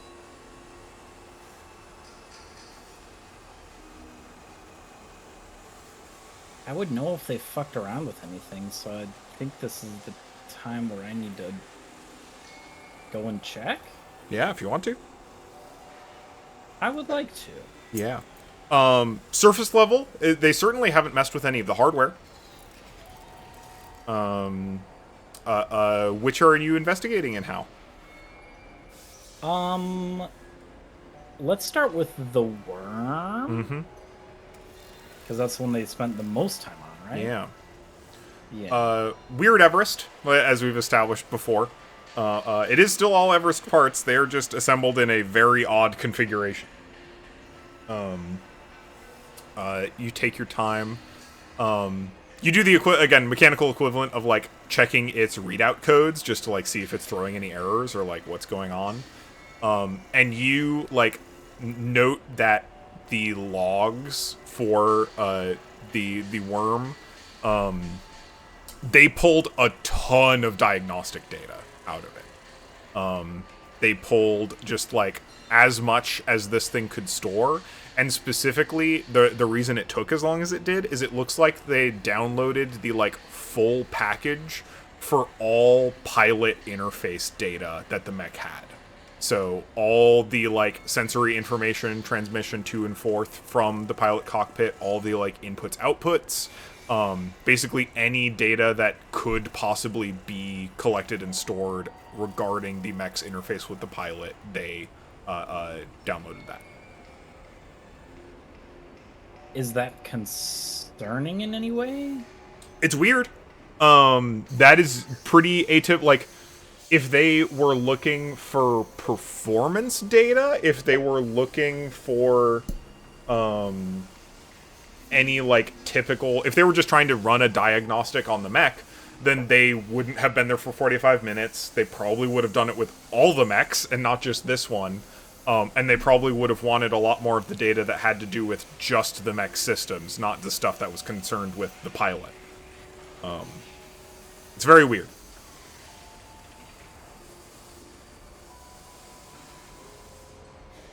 Can I go over to the Perfect Gift and see Yeah. if they did the same thing over there?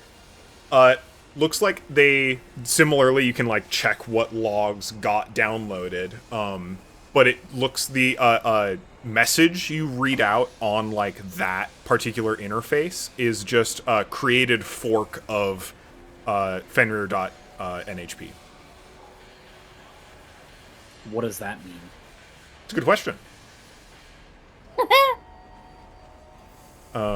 Unlikely that you know to... I think we've established that NHPs are a little bit outside of your domain of expertise.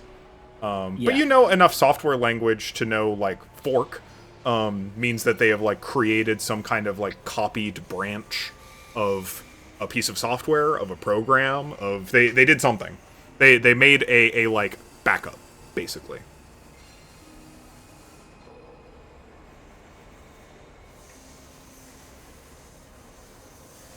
This one knows what the concept of cuteness is. And you know enough to know that, like, that at least confirms that this is not just a, like, big neural interface. This mech absolutely has an NHP on it. Yeah.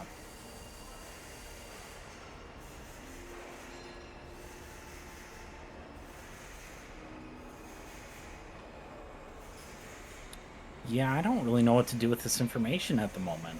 Understandable. It sounds bad, though.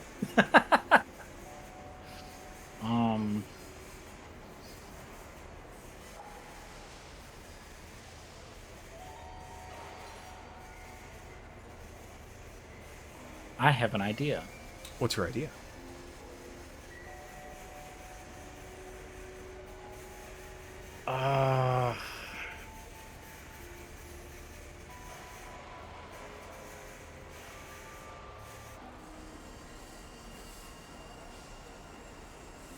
No, I don't think actually. I like the idea, but I don't think Milo would do it. I think he's too scared.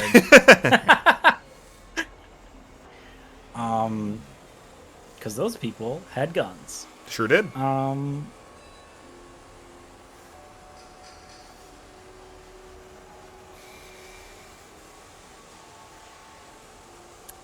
Is there any way that Milo can get access to... Is there security footage? Yeah, that he could totally. hack into, maybe? Yes. Not even hack into. It's your mech bay, as we've talked before. You That's take a true. beat, just like scroll through. You know the systems. You know it back. You just like make a log, and yeah, sure enough, on that video, you just see the little like, yep. There's those people enter. Those people leave. I'm going to copy this to my device, just like the clip, and try and get as good of a clip of their faces that I can get. Totally. I'm going to put that on my device, and I'm going to bring that to the house. Yeah, sounds good. Given our little whisper channel, would you like to, given this experience, get +2 to spot or act or move unseen?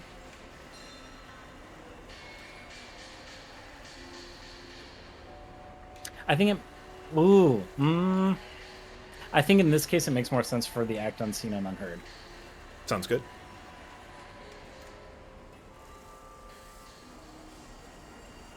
Yeah, easy enough to bring it back. It is late at night by the time you get back to the house. He will sit on it until the morning. Sounds And good. then he will try and gather everybody together. Yeah. Can we take a quick 5 and then do that? Sure. Yeah. Sounds good. Pausing. Been already. Yep. Sick. Welcome back. We were just discussing how Jormungandr can get it. Anyway. And in which way it wears pants. And in which way it wears True. pants. Alright, I'm drawing in paint how it sits in the mech bay. I need it to, like, be known. It's the following day/morning. Please. Yeah. Clem, are you near the coffee pot by chance? Yes. Clem is making a coffee with, what was it? Sugar and no sugar but cream? Cream no sugar this time? Or sugar but no cream? Was it that Sigurd ordered? 3 cream, no sugar. 3 cream, no sugar. Yeah. Clem is carefully pouring out and, like, making a different little cup of coffee for Sigurd and then one for himself. Morning, Isaac. I think Isaac comes out kind of like rubbing at his temple. You making coffee? Need some? Desperately. Okay, Sweet. how you want it? Kind of like lays back on the couch. 3 creams, no sugar. Funny. Okay. Okay. I'll make a second one, same kind. You and Sigurd are taking your coffee the same, I guess. Yeah, whatever. At least he's got taste, and it kind of like takes it.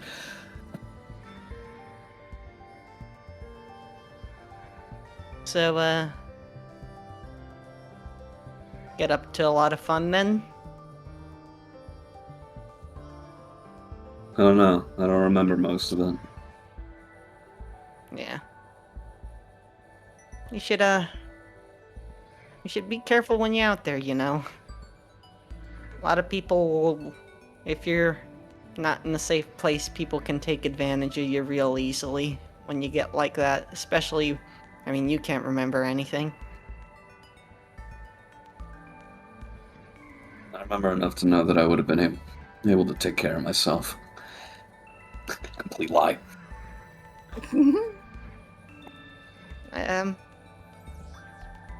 Yeah.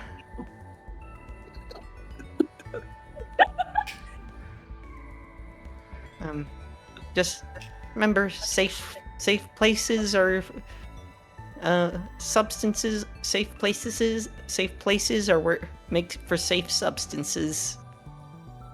Kind of takes a sip of his coffee and then stops mid sip to kind of side eye you.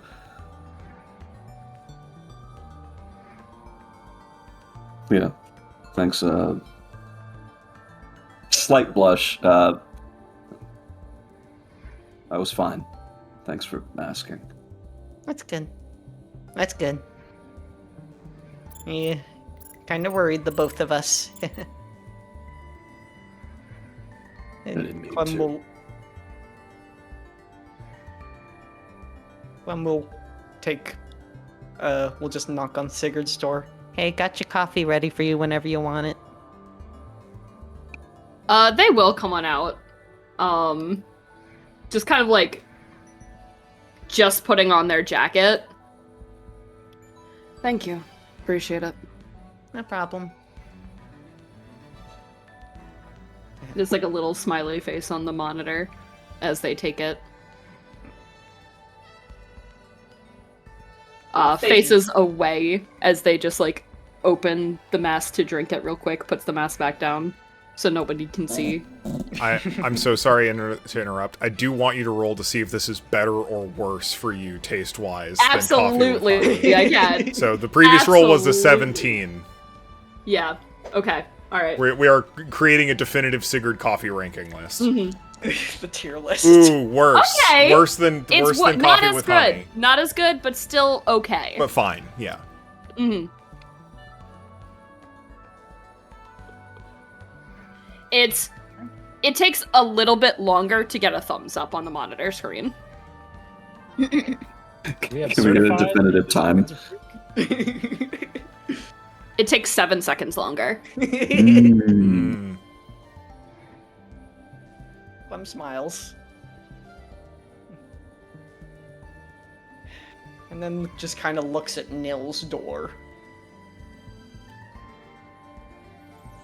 And Still not up yet. No. I feel like I should knock. Should I knock? Yeah, fuck that. And he's like, I don't know. You can't kick these doors down. I don't understand. No, you can't. I mean, I'm willing to say that it's at this point it's just not like locked. Like if you approached it, it might just slide open. I think Isaac spots Clem, kind of sidling at the door, unsure of what to do. He takes action to kick down probably not kick down, but like aggressively make his way inside. And I think. Yeah. You would, no, I have an idea. I think the moment anyone like approaches the door, like is about to interact with the door, you are right there, and it just slides open, and Nail is right there. Like was clearly like just coming out. Isaac kicks Just, like, Nil in the blinks. stomach. Just tries to get down the door, kicks Nil instead. No, please. oh, I don't want their insides on my jacket, so I'm not gonna do that. As if you can kick that hard. Yeah, I probably can. Kind of like catches himself before he kicks. Fucking hi? Hello? Good morning. Good morning to you too, jackass. He's making coffee. Can I... Why are you right here? To get you. Tell him, Clem. Okay. Just wanted to check on you. You could have just texted me. I mean, if you Nilla's want actually to- looking surprisingly, like, put together today. It's good. So how you like coffee? Or do you like coffee? I mean, I don't usually drink it, but... Just black is fine. Okay. Then we'll just pour you a cup of coffee. It is not luxurious at all. This is pretty bog standard, like Dunkin' Donuts coffee if you've ever had it. Mm-hmm. The most standard. Completely inoffensive. Yeah, and you hand Nil a mug, a vessel of some kind, I'm sure. And they take it, kind of like look around, and then particularly to like Isaac, they're holding up a like crumpled note. Look, do you happen to remember if we came home with anyone else? Sure. No. Though I do remember this big ball of fur, like a giant one, chasing us. Huh? Okay. Never mind.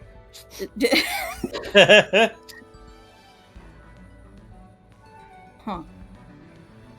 Why? I think... I don't know, I just, I'm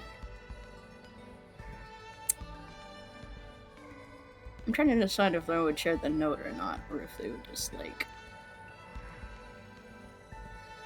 Can I ask... How much was Clem trying to disguise their own handwriting? Trying very hard. Very hard. Okay. I will respect that. I don't think Nil would be able to, like, see through that.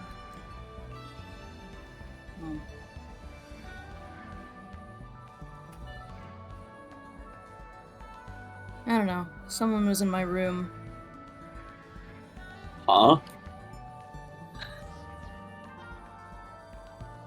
What, did they take something? No, they left... It's so weird. They left a note and some candies. That's so not... You didn't eat any, did you? Hell no. Better to throw that crap out. You don't know if it's laced with something. Though I guess you'd enjoy it, and he, like, takes a sip of his coffee. Isaac, that's mean. That's normal for him. Slurp noise.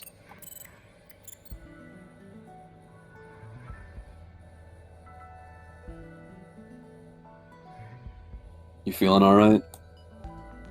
Doesn't look at you when he says that. Oh, I feel fine. What about you? You were, What do you mean,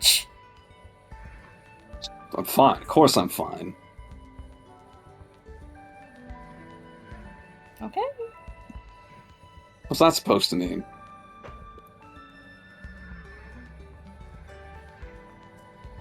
I think Nil shrugs, but,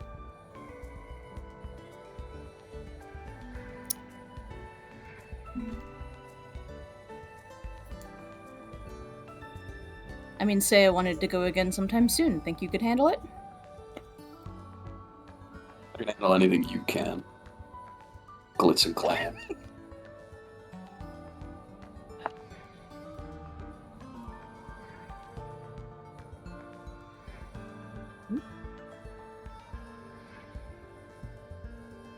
Is this a good time for Milo to come out? Yeah, probably. As good a time as any. So Milo exits their room and sees everybody here and goes, "Oh, good, everybody's here. Oh shit, our TV's still broke." Well, you watched a stream on it earlier this session, I was saying I think it's been repaired. So Oh, that's right. I forgot Just because about the that. screen is cracked. I do doesn't like the mean idea. don't- I like the idea that it was still broken, but we watched the ruckus anyways, and it's just a little fractured fucking. It's all The glitchy. repair person got out here and got it functioning, and the new screen will be coming in a little bit. A few days still. Screen's working at least. That's very funny. All right. So we do have a functioning TV. You do have a functioning TV. Yep. It's just a little fucky. Oh, well, I need a not fucky TV. You get a tablet or We can something. pull, 1 second, I'll just pull out my monitor. We can like if we combine it like put them side to side, Milo. If we put the monitors side to side and like do like the dual monitor mode, I feel like we can do something. We can make this work. Okay, I'm still waking up. I'm not going back into my room and farting around with all them cords and bringing out my monitor. Well, a tablet will be just fine. Thank you. Wait, I'm so confused. Why are we having some sort of team Yes. movie watching? Well, not really a movie, but there's a video that y'all need to watch, specifically Isaac and Sigurd. I need to know, and well, everybody needs to watch it, but I need to know if anybody recognizes any of the people in this video. I got a Because there TV was in my some- room. Say what? I got a TV in my room. He kind of like tilts his head toward it. Ooh. Can we use that? No, I just told you because I felt like it. Oh. Yes, you can use the TV. Okay, thank you. Thank you. This is really important, I promise. And like, Milo gets into your room before you do. Everybody. Like, else- you're there unlocking it and he's in. I like that. Yeah, everyone's allowed. So Milo sets up what he needs to set up and then plays the video clip for everybody. Oh. When was this?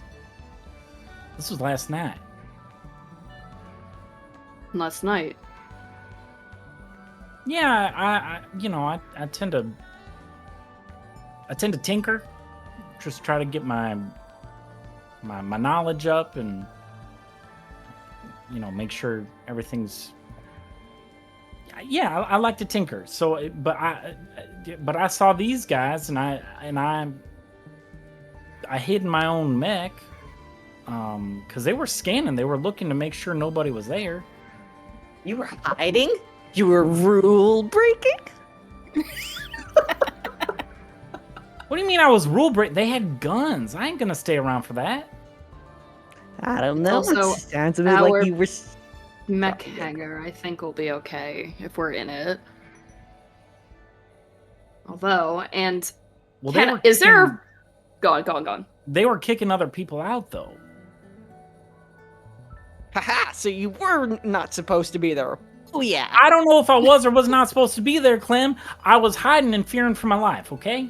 I They had think I'm guns. inside of like this moral conversation. Are you showing the video actively? Yes. Like it's playing? As soon as you see someone go into the cockpit of the perfect gift, he like just goes right. They to the don't thing. go to the cockpit. They are Okay. messing with the casket on the outside. The big computing module attached to the external. He screams like, "What the hell are they doing to my mech?" Almost as if the people on through the TV will hear him.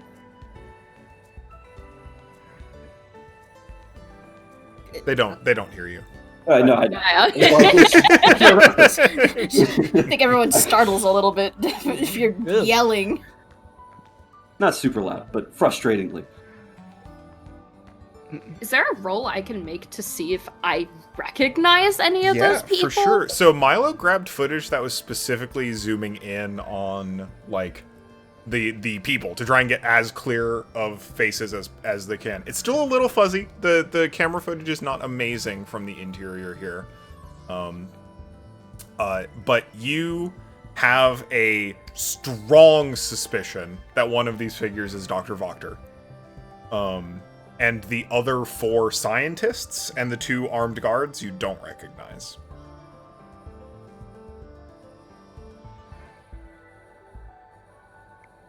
And I think they're already a serious person, but like it's very much they go a lot quieter. And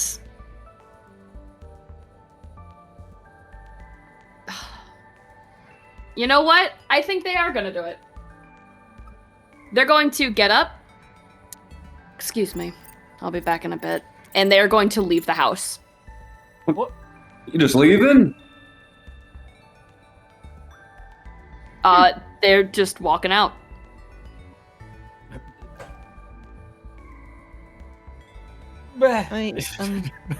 I'm gonna. I think I'll go. I think I'll go follow him a little bit. And Clementine's Someone gonna. oughta. Yeah, Clementine's gonna leave and just jog up alongside you, Sigurd. Hey, Sigurd. Mind if I tag along?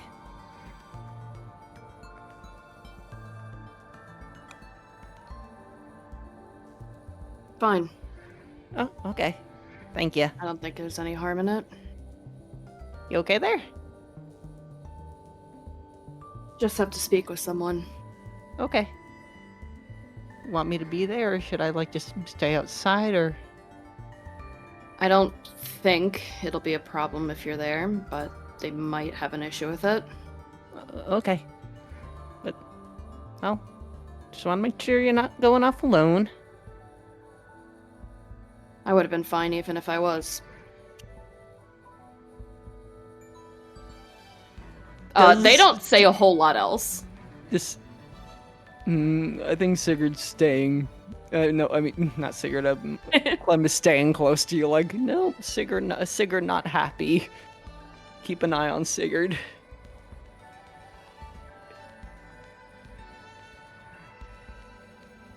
They're going to the medical ward, Yeah. the research bay.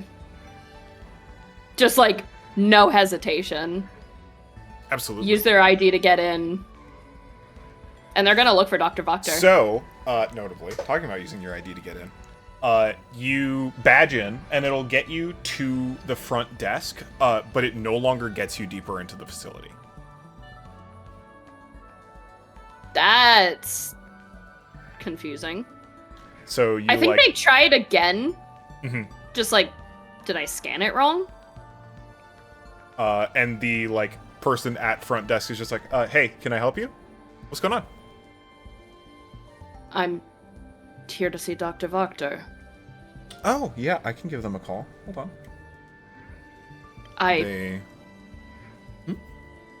Does my card no longer work? Oh, here. Would you mind? I can scan it. Sure. And he'll hand it over. Yeah. They do a quick scan, and they're just like, oh, yep, you've got access into the front bay, and you've got some of the first floor facilities if you have a meeting set up, but other than that, looks like the deeper access is restricted. They just kind of fold their arms. When did this go into effect? I couldn't tell you. Sorry, I'm just looking for it. You want me to call Dr. Wachter for you? Please. All right. Dials phone. Just like, there's a... Sorry, could I get your name? Sigurd. Sigurd. There's a Sigurd here to see you? Oh, excellent. Yeah, sure. They'll be right up. And they're just gonna hold their hand out for their ID back. They give it back. And they look confused as much as they can. But they will stand patiently. They don't sit, they just stand right at the door. Mm-hmm. It's just a couple minutes, and then kind of coming through the doors into that reception area, you see the form of Dr. Wachter kind of looks over and says, Sigurd, my apologies. Oh, is this one of your friends? One of your friends from the house? Yeah. Hi. I'm Clementine. Oh, good to meet you, Clementine. I have heard I have not seen anything about you. Sigurd, what is what seems to be the problem? Are you busy right now? Of a sort, but not intensely so. What can I do for you? Perfect. Can we speak in your office? Sure. Here, come along. Do you want your friends to come with? They're fine as long as you're okay with it. No problem here. Okay. Come. Sigurd is going to follow. And Dr. Voctor will lead you down, notably badging you through all the access points you used to be able to badge yourself through. Yeah. To get down to Dr. Voctor's little office. I don't think we've really talked about it before, but now that Clementine is also here, Dr. Voctor's office is very cozy, very bookish. Lots of almost like panel wall of bookshelves that seems to be like mostly tomes and medical journals and whatnot. A lot of neuroscience specifically. Kind of gestures at a couple of like fairly comfy looking chairs to have a seat in. This is cozy. I'm sorry to have short notice. It's been very busy around lately. Like I said, what is the occasion? Firstly, is there a reason my ID got declined on the way here? Oh, it seems you've been set to standard student permissions now. The school is interested in maintaining the same kinds of access as the others. Also, if you're interested in specific access, I can look into requesting that for you. Very well. Secondly, and the most important, what were you doing in our mech bay last night? I'm sorry? He doesn't repeat the question. Is there something specific that seems to be wrong? I'm just asking why you're there. I believe there was a diagnostic team that was running through several of the mech bays over the course of this week, preceding the Term 1 exercises.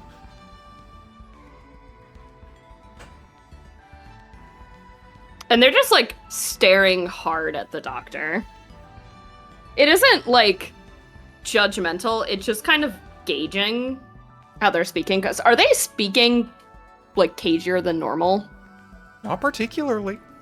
Yeah. And you weren't there with them?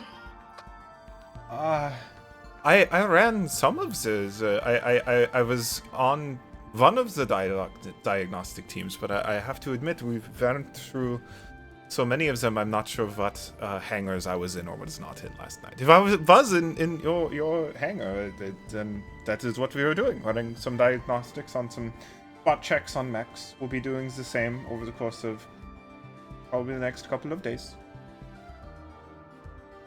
Anything interesting you found out? Oh, not an analyst. I think we have a couple of people going through the data to see if there's anything anomalous, so we can alert the maintenance staff ahead of time. What mechs did you work on? We had certain ones flagged. If I remember correctly, it's all Everests of every shape and size. I'm sorry, is there... This feels a little unusual for you, Sigurd.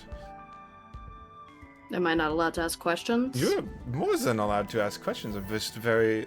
I'm curious about how is your emotional state? How are you feeling? I feel fine. No different. I'm just wondering why you didn't ask me for any of this data. I would have given it freely. No, I thought I'd been forthcoming. It's nothing personal. If we are examining the certain mechs, it is routine.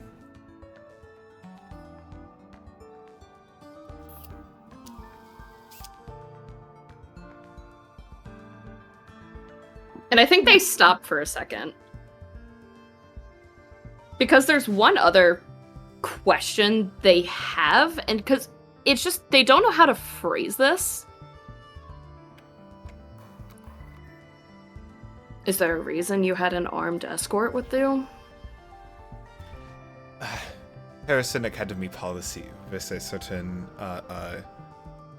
caliber of scientific grouping. If there are enough of us in a single place, we require a certain amount of protection, lest we all be attacked, kidnapped, otherwise accosted.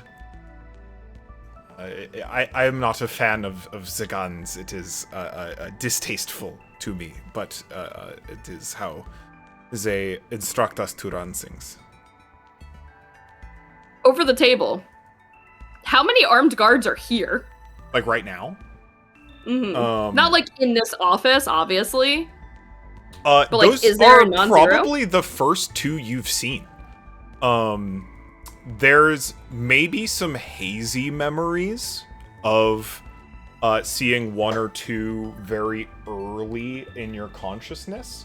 But since being fully conscious, that is certainly atypical.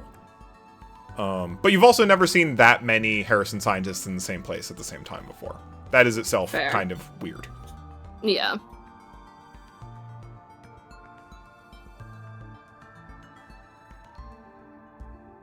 And I think they relax a little bit because it's...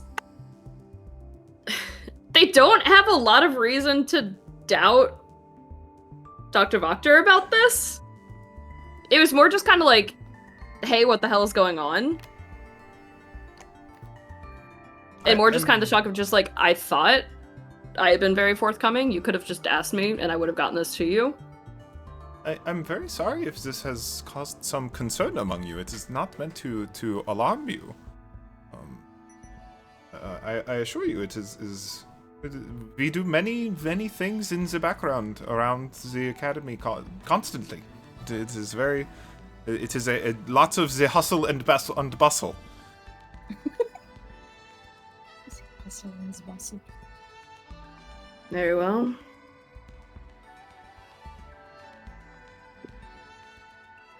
So be it. Sorry to interrupt. If you could get me access to coming down here, though, that would be... I'll see what I helpful. can do. I'm sure that the academy would more than amenable. And as always, you have my number if you need it. Of course. It was very good to meet you, Clementine. I hope Sigurd has been a jolly friend this you in the house. Oh, I was muted. Oh, they've just been wonderful to be around. Oh, that's very good to hear. I didn't know they came around here that much. I didn't know they came around here that much. It's been a long recovery period. I see. Something Oh like yeah, that. because of that. Yeah. Hmm. Would you like a sweet? Oh, I would love one. Yeah. Give you a little Sorry. hard candy. Yeah. Thank you. Thank you. Sorry. Sorry, I came in and busted in and like ruined like doctor-patient stuff. I just No. I got a little worried when. It's social support having a companion to attend to stressful in a stressful environment is very soothing. This is a good thing. Yeah. Oh, it was nice meeting you. It's very nice to meet you too. Hopefully not for the last time. No, of course. Have a good day. Have a good day. Just gets up, just kind of like nods his head as a goodbye, and just heads out without being excused. I'll go catch up with him. And nice meeting you. He, I was kind of worried you were about to like deck him or something. Are you talking to Sigurd? Yeah. They kind of look over. Why would I do that? I don't know. some, the way you started walking out. I've seen people the way you just walked out of the house like that. Sometimes when people do that, they get, I don't know, ideas. Like insult, like especially when someone walks out looking like so insulted or just betrayed. Just a little, wanted to be backup in case things got, hairy, I guess, but is that, so the person checking on all your mechs was your doctor, One of them, at least. Yes. Diagnostic works, I suppose. yeah. I'm not entirely surprised. They have asked me how I've been doing, especially since being in a mech, but Very it is what it concerned is. about you, though. You seem to be. Concerned. Have I done something wrong? No, I'm not, but they are, obviously. It seems like they are. I mean, you don't. You don't send. If you send, you don't bring. You don't be You don't come packing unless you're expecting something bad to happen. If you, especially with guns out in the open. Like, I can understand having an armed guard, like carrying concealed if, like, something. If they were like, maybe like, I don't know, just going there for a checkup and required something, but something so open, that's feels like they're actively expecting somebody to try and, like, they're trying to send a message and trying to make sure people are cleared out. I don't know if you get what I don't know. Well, Armed guards I doesn't admit, seem like something it doesn't seem normal at all. I'm not used to seeing armed guards, even a little bit. But I guess I kind of understand where the doctor was getting from, having a lot of scientists like that in an enclosed space. There already are a lot of scientists in enclosed spaces here. There's a lot of stuff that everybody would want to get their hands on here. And yet there aren't a lot of armed guards anywhere. I don't know. All I know is they're probably just looking to see how I'm doing. Unfortunately for them, not a whole lot of progress.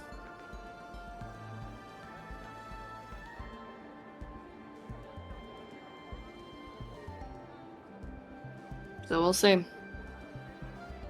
I guess She says it's nothing to worry about, then I suppose it's nothing to worry about.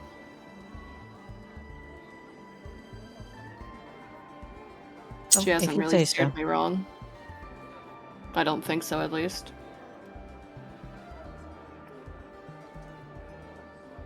If you say so, Sigurd, I'll trust you. I guess you know them better than me.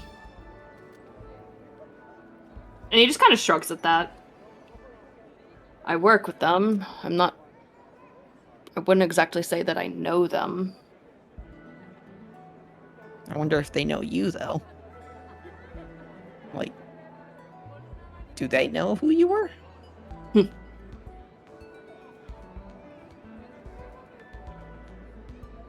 I can only assume so. I mean, you don't...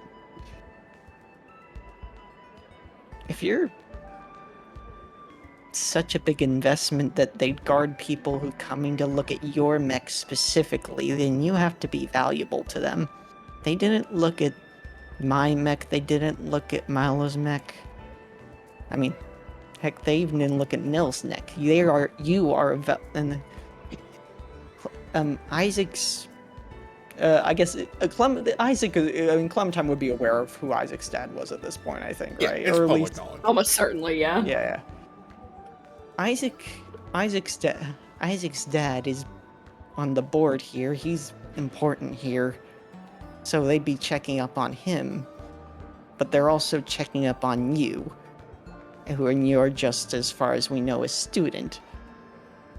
And if they're treating you and Isaac's mechs with the same level of importance, then you're arguably just as important to them as Isaac. I mean, maybe I'm making assumptions here. You're obviously important. I'm really not, but thank you. Okay. And T shrugs. I don't really know what came before, just stuff that I've been told. I was just employed.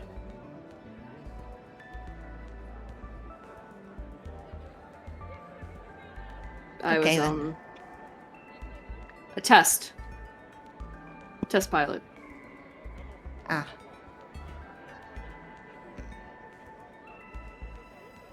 Things happened, lost a little bit of myself, and just waiting to get cleared so I can go back on duty, I suppose.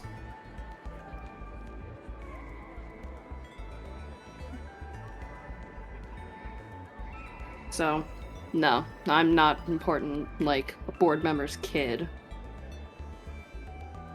I'm just me.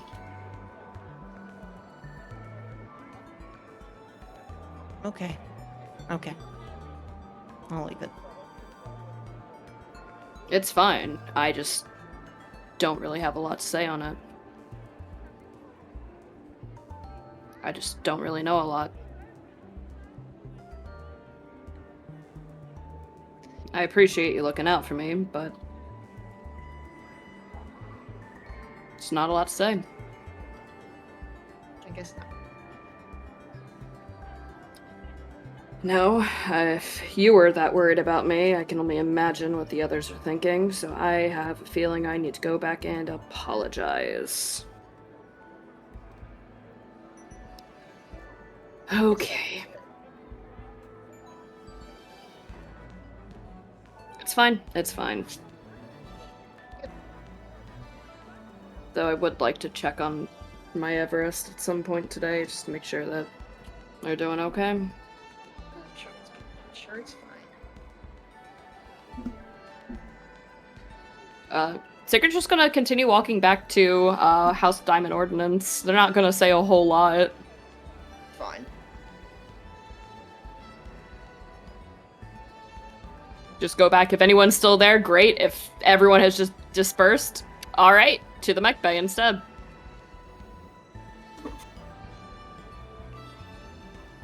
I'm trying to decide what would have happened in the meantime in that Understandable. intervening. I know Isaac would have fucking stomped over to the mech bay if it's still open. Oh fuck. Maybe we're all just at the mech bay already. That would be convenient. Hey. Note on coffee table at Mech Bay. Perfect. Immediately turns around. The fact that this group does not believe in texting. It's like- No, very funny. Milo, if you go to check the footage again when you return to the mech bay, it's been scrubbed. The copy you downloaded is the only footage of those scientists. Ooh. Spooky. Ooh. That's not good. Oh no.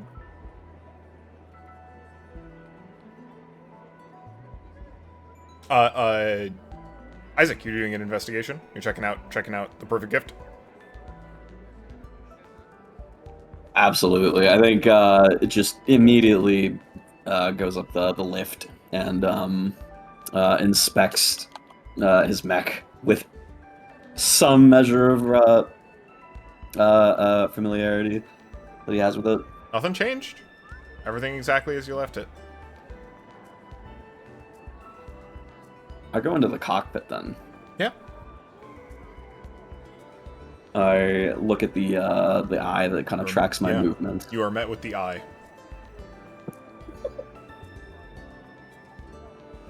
Hey. Those people that were messing with you last night. Who the hell were they?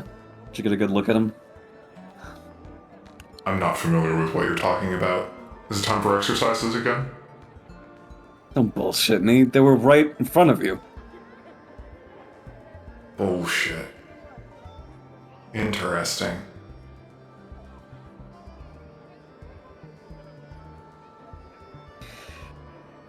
I don't suppose there's any kind of roll I can make to discern if the mech is lying to me or not. Ooh, funny. I will tell you what rolls you can make That's very against funny. me, Isaac. Sorry, it is funny. I also had to keep remembering that anytime. so easy to using forget. the- No, not in particular. Okay. There is no truth detection roll in this game. Yeah, okay. I think I just have to kind of take whatever it says with a grain of salt. To some extent. It seems like if you had a guess, it just seems like it wasn't awake. Like, it is not constantly running. It kind of hibernates off and on. Okay. I think he just returns to the rest of the party and just shrugs his shoulders. Doesn't look like they've changed anything. Everyone else in the room does note that it's tracking you now. The head is watching you, even though Isaac's no longer piloting the mech.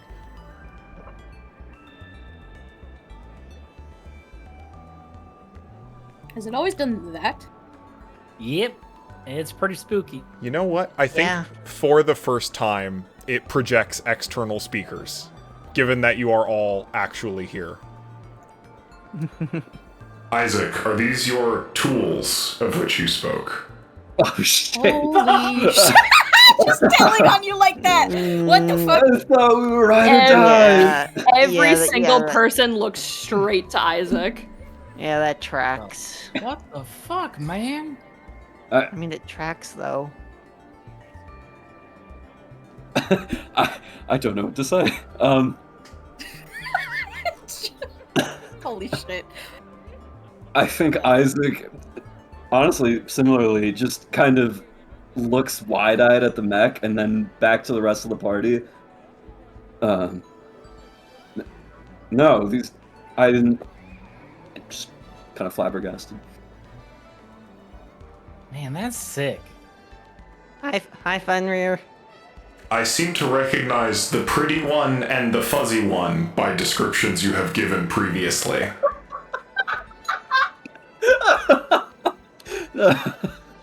Wait, who's the pretty one? That'd be you, Clam. Yeah, that. Yeah. Oh, thank you. I'm not saying it because I hate everybody. I note the evidence of this connection you have spoken of before between the other two. No, not even the Isaac. I swear to God. I didn't tell him that. Clem blush. And I think he just orders Fenrir to shut down. Like, Understood. Power's down. and kind of looks to the rest of the party. Actually, doesn't meet any of your gazes. Kind of looks sidelong, like. So, did they do anything to Sigurd's dumbass worm? Sigurd, like, after it said, like, are these your tools? He's just like, yeah, alright, I'm out of here. And he just went straight to Jormungandr and is just going to kind of check up on them just to see how it's doing. Yeah. As you left it, if not in much better condition. It looks like there has been some maintenance work done on it in the meantime. And yeah, just overall, it's looking quite nice. But no changes from any of the interiors. If you dig into it, you can read the same logs that Milo does, though maybe not as deeply as Milo had gotten them before. Just noting the different data sets that had been pulled from the mech prior. But I can see which ones were pulled. Yeah. And is there, I guess, like, if they can, like, they're sitting in the cockpit, like, just trying to, like, flip through them to see if there's anything that stands out that could be what they could want.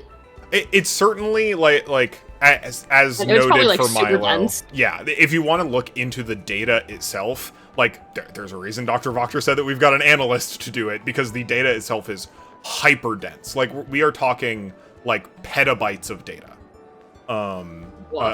Just like huge data sets in this, because like neural connection data is a deeply interconnected, interlinked. It's a very complicated set of technology. Explains why it took 45 minutes for them to get all of it. Yeah. But the types of data you can at least like understand, all things considered. It looks like basically if at any point you sent a neural signal to any part of this mech while piloting in it, they wanted that record. Gotcha. I guess the biggest thing is, like, they're going to hook up to Jormungandr. Yeah. To, like, get a reading of just, like, that synchronization between the both of them. Boots up And as expected. Yeah. And just sees if it matches, like, the last few readings. Yeah. Or if there's, like, any differences. As far as you can tell, just the usual clean, smooth interface. Will just unhook themselves after. Just kind of quick pet on the inside. And we'll exit the mech. Everything seems to be in order, and again, have no reason to doubt Dr. Voctor. So they'll just top out. I think, like, right after Isaac just, like, kind of shuts down, doesn't want to talk about what had just happened. Well, everything's fine on my end.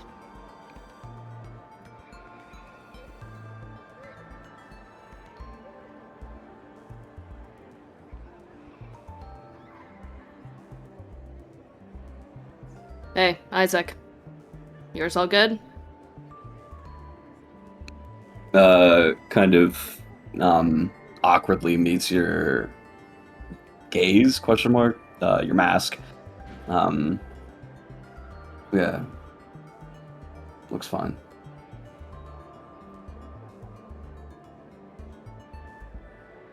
And then he starts backing up and goes into Fenrir to go do training, quote unquote. Sounds good. Easy enough to boot up and get going.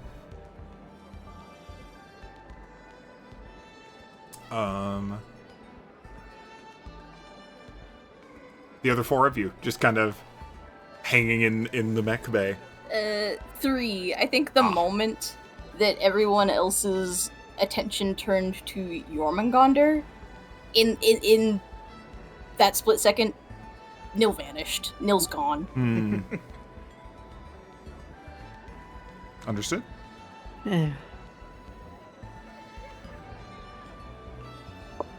Where's Nil going? That's what I'm trying to figure out.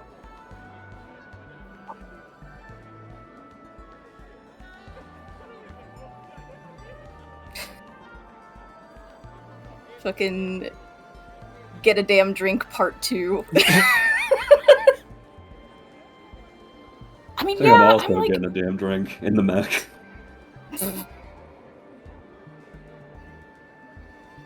it sucks. I think.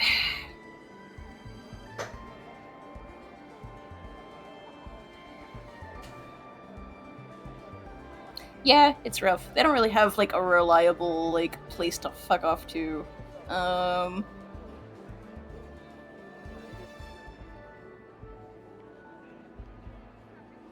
We could establish one. That could be interesting. I want to find either like on campus where all the cool kids are at, or just off into the city, which is a bit of a ways, even with your private chauffeur, but like Yeah. it gets you there. I think for the time being, proximity and convenience are honestly kind of something of a priority. They at least want to be like near if they need to do anything, but like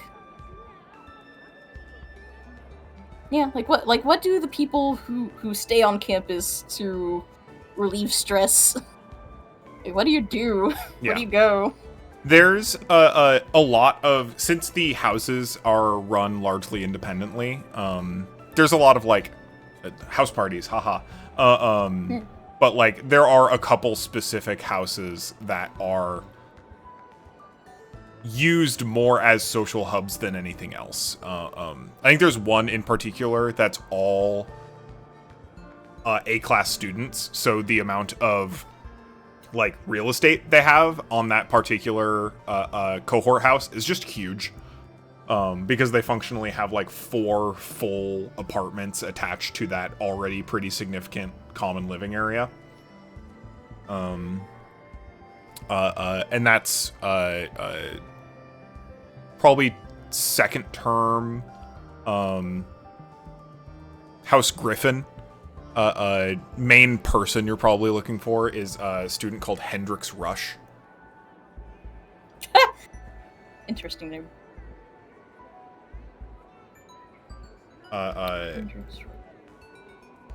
Who's just like there. Yeah, it is the place for people who want to socialize and burn out, more or less. It's all A-class. The house itself is all A-class students who decided post term 1 that like they kind of already know that they don't want to do this and are just kind of fucking around and running D's get degrees until they are no longer like socially required to stay by their families and can leave. And are running a social hub on campus until then. And yeah, if Nil is in the know, then Pretty quickly, I think. I think the hesitation is this seems like exactly the kind of place Septimus would also go. I think for now Nil is willing to risk that. Yeah, for sure. He's not there right now.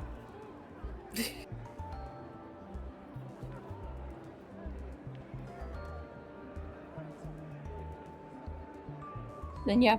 Going to have a time. At least, like, not so much the like, you know, bumping, dancing, partying as like, yeah, just finding a place where it is okay to chill out, and maybe with the help of some people / drugs. Let's say they got tapestries and hallucinogenics. That works. Good to know.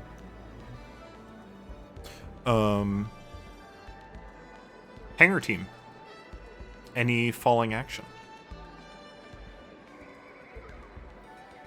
I think Milo also leaves not long after being called a tool. Reasonable. Like, I think he notices Nil is gone and Sigurd is gone and is just like, well, fuck this.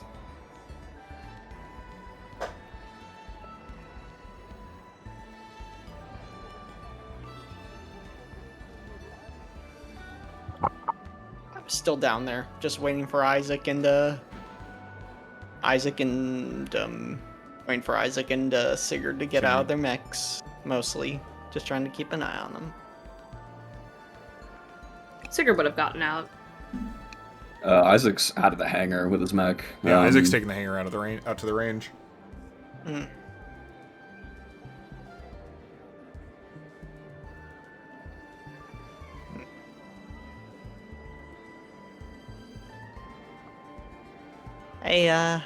Hey, Sigurd. Find anything? Nothing of note. That's good. Don't really know what I'm hanging around here for. I guess I was waiting for Isaac to come back so I could talk to him, but guess he's gonna be gone for a while. I mean, you could probably watch what he's doing on some sort of monitor in here. There's plenty of computers, and they just kind of like nod their head over to like a terminal. Yeah. Is it weird that I'm not that mad? Mad about what? I don't know, being called a tool? Everyone else just kind of, I don't know, fucked off. Well, I suppose it's demeaning, but it's kind of whatever. Yeah. I'm not exactly mad about it either.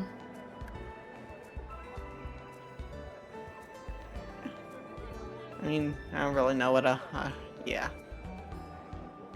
I guess not. Well, and Clementine will just watch it, go over to the monitors, just watch whatever Isaac's doing. Tearing through training bot after training bot for hours. Yeah.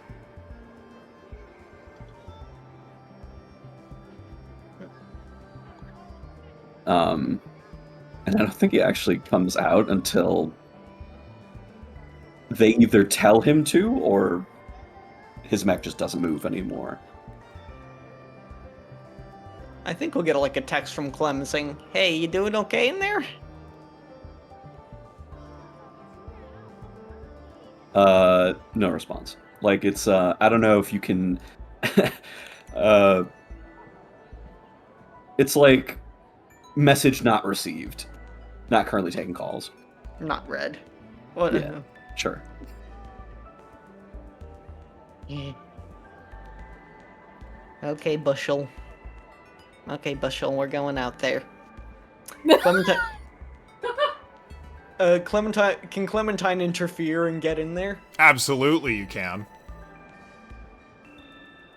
Going out on the range, set an impromptu reservation, basically, to the pilot test zone. Yeah. Convo with Fenrir just before that happens. Real quick, if you'll allow. Yeah, what's going on? I scream at it like, "Why the hell did you say that?" Say what you said? I didn't.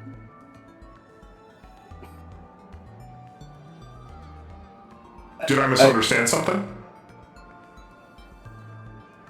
Kind of like swallows back because he did say that. And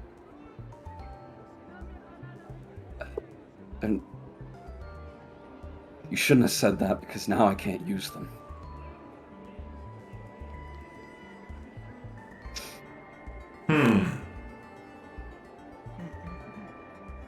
Interesting. Explain. Previous conversations seemed to imply that, given our non-introduction, the tools were not worth being introduced to and viewed and communicated with. Has that changed? I need to communicate with them. It's the only thing that led me to you.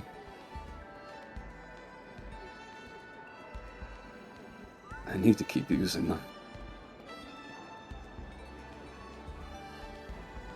Kind of like bites at his lower lip, kind of trembles a bit. He's very conflicted. Your biometrics seem erratic. Do you wish to continue? Yeah. I got a lot of steam to blow off. And just continues. And amidst it all, I think, actually no, I'll let the Clem thing happen. Go on. Yeah. Clementine mech is ejected. Gun. Cole, you were talking about like how like it's kind of like the whole Gundam deploy thing. Yeah. Clementine enters the fight. And Not necessarily the crater pit, it just had the sound effects I wanted. yeah. And yeah. Clementine just kind of shows up and looks around. I guess Nilla's just around a bunch of destroyed bots. Yeah.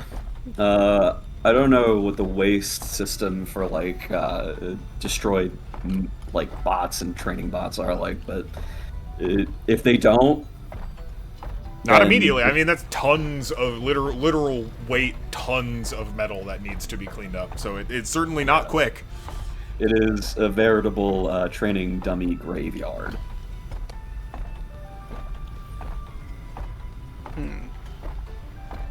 And then Clementine comes in, just goes, "Oh, hey boss, need a partner?" The hell do you want, Clem?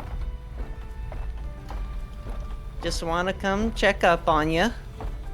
I don't need See. checking up on. I'm pretty sure everybody does, you know. No You know, if you're embarrassed about the whole tool thing, I'm not mad about it.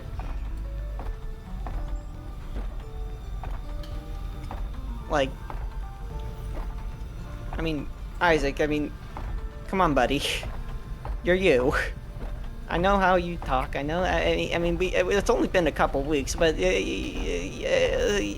get it. Everybody gets a hint at one point or another how the other person ticks, and I mean, it's not a deal breaker. Not for me.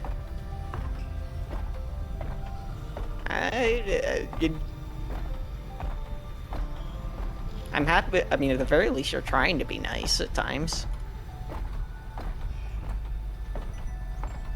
Come on, just... At any point, do you try and get close to his mech? I think he does. He attacks you. Fuck. Okay. Oh, shit. Okay, well, we're doing this, huh? Okay, then. Just explode. So you lash out. I'm more happy like narratively negotiating this than tactically. Big hit, sucker punch to Clem's mech. Are you using like the energy sword? Is that the intent here? No. No. I think it's more of the pin them down and tell them to get the fuck away from me, more than like actually wanting to damage them. Pilot, I'm very confused. Can Clementine hear Fenrir through it? Yeah, so I think Fenrir is like connecting to both of your comms. Okay. Is in the team channel for this. Hey, cutie. So, yeah, So you see, the thing about people is sometimes they're stupid and sometimes they get embarrassed. And back home we have a way of dealing with people who act stupid. Clementine is going to... You're going to see a little something pop. A little, like, just almost a helmet pop over Clem's helmet. And this is what happens when people be stupid. Clementine's again just fucking headbutt. Fucking headbutt. Fuck yeah. Clem's the fucking best. The pilot has indicated both that he needs you, but has attacked you, and also craves violence, but has expressed a desire. Can either of you elaborate? People need people, but they're incapable of admitting it.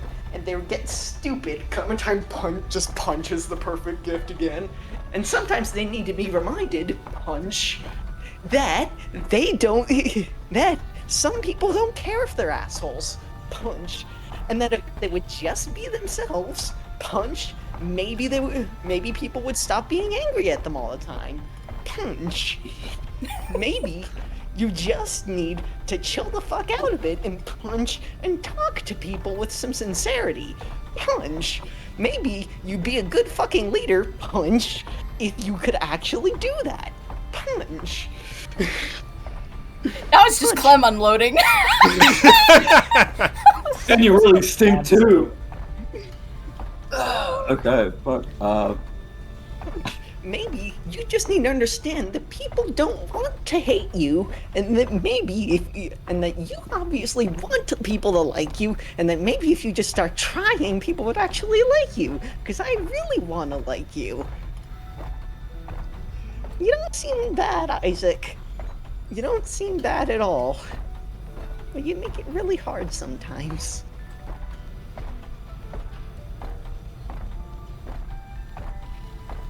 Okay, I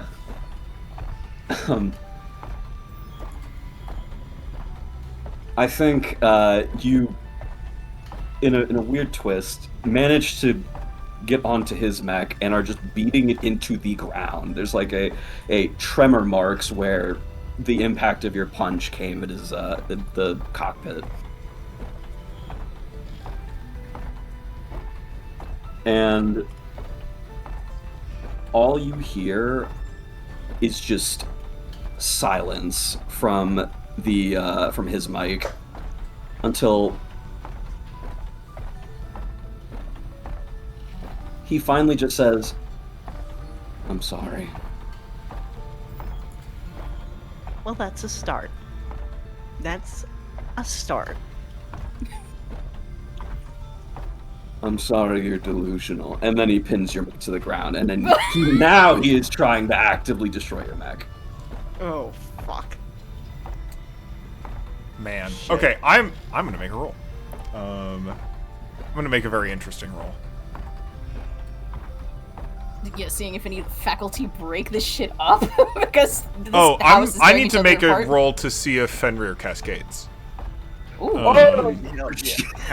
Because Hell yeah. Fenrir, the pilot to which Fenrir has been assigned, has just been feeding them contradiction after contradiction after contradiction after contradiction, and they're so incredibly confused about the violence going on and their place in it. And they've also just taken a bunch of damage.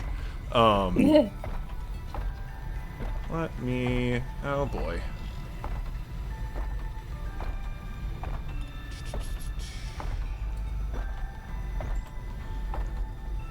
This is not good. So make a This will D20 surely cascade affect- roll of carrying an HP. On a 1, the NHP can... So you... Just not a 1, but this is certainly enough to make a roll. So... Beep, beep. Oh, 19. we're chill. Isaac, you go back to just like start laying into Clementine, and you actively feel the mech resist your actions. I think even through the resistance, like the hesitation in his punches, everything in him screams to run away from the situation. And the only thing that's really keeping him from doing so is Clementine's mech. So whether it resists or not, until Clementine submits and he can leave, he's not going to stop. I think Clementine is at this point trying to kick you off, trying to get you off, just trying to get you off at this point. So if you look like you're about to get off, Clementine will let you. Okay. Then I think after a while he kind of just stands over your mech. You see a gleam from the head of the mech, and one more message. You should have stayed a good tool and not known you were one. And he walks away.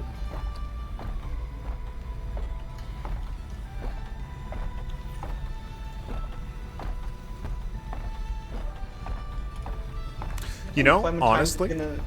Oh, Go ahead. Sorry. No, go ahead. Clementine's gonna just pull out his phone and call his cousin. Hey, Caddy. I think I got into a fight today. I don't know when you're gonna get this, but I'm missing you a lot right now. And I think I understand how you felt a little bit more previously. Sorry if I was a nuisance to deal with when I was younger. Clock. Then clicks it off. I would love to end right there. Yep. What an interesting situation to go into the next session with. Can I actually add one final thing? I'm so sorry. Yeah, what's that was going so on? beautiful from Clem. I want to say something to Fenrir. Change pilot designation from pilot to tier. Acknowledged. That's all I got. Simple. Fascinating. Well, aren't we all excited to go on a camping trip together next time? Everyone's just real chummy, ready to get packed into some deeply uncomfortable tents. You know, I think that this is a great social situation for that and will certainly cause no further problems. It'll be fine. Yeah. Real excited to buddy up and go all Boy Scouts on this. Hoo boy. All right. Where are we going? Where do we wanna Stars and Wishes? House Time and Ordinance. Do I wanna go back to the Go like back to our blank little map? drawing screen. Yeah. Back to the landing page. All right. So, what a time.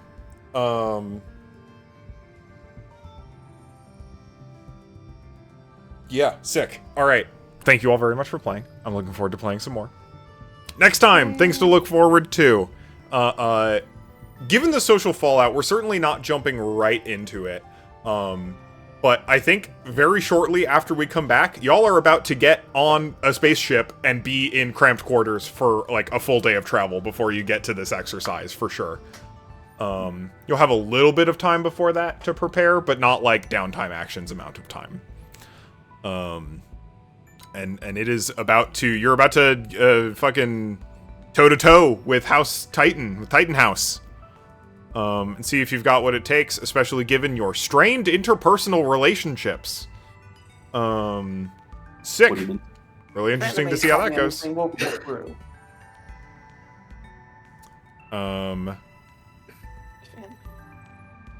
So, Stars and Wishes. Let's start with the start with the close.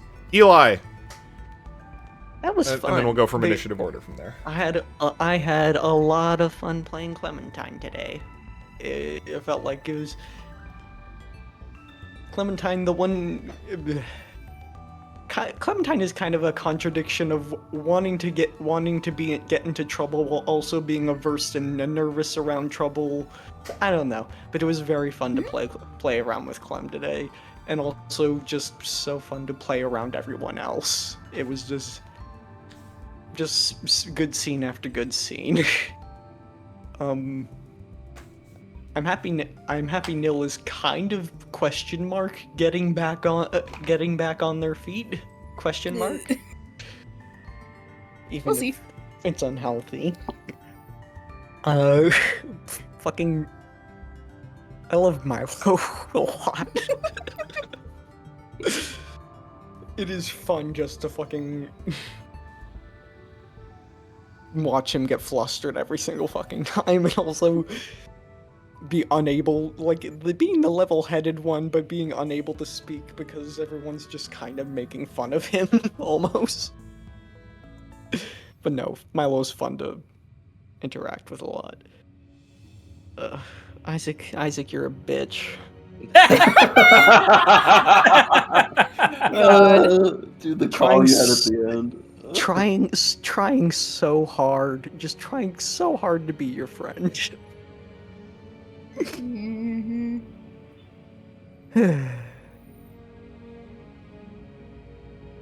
Sunshine's gone for the time machine. Oh no. Oh, what have Just I done?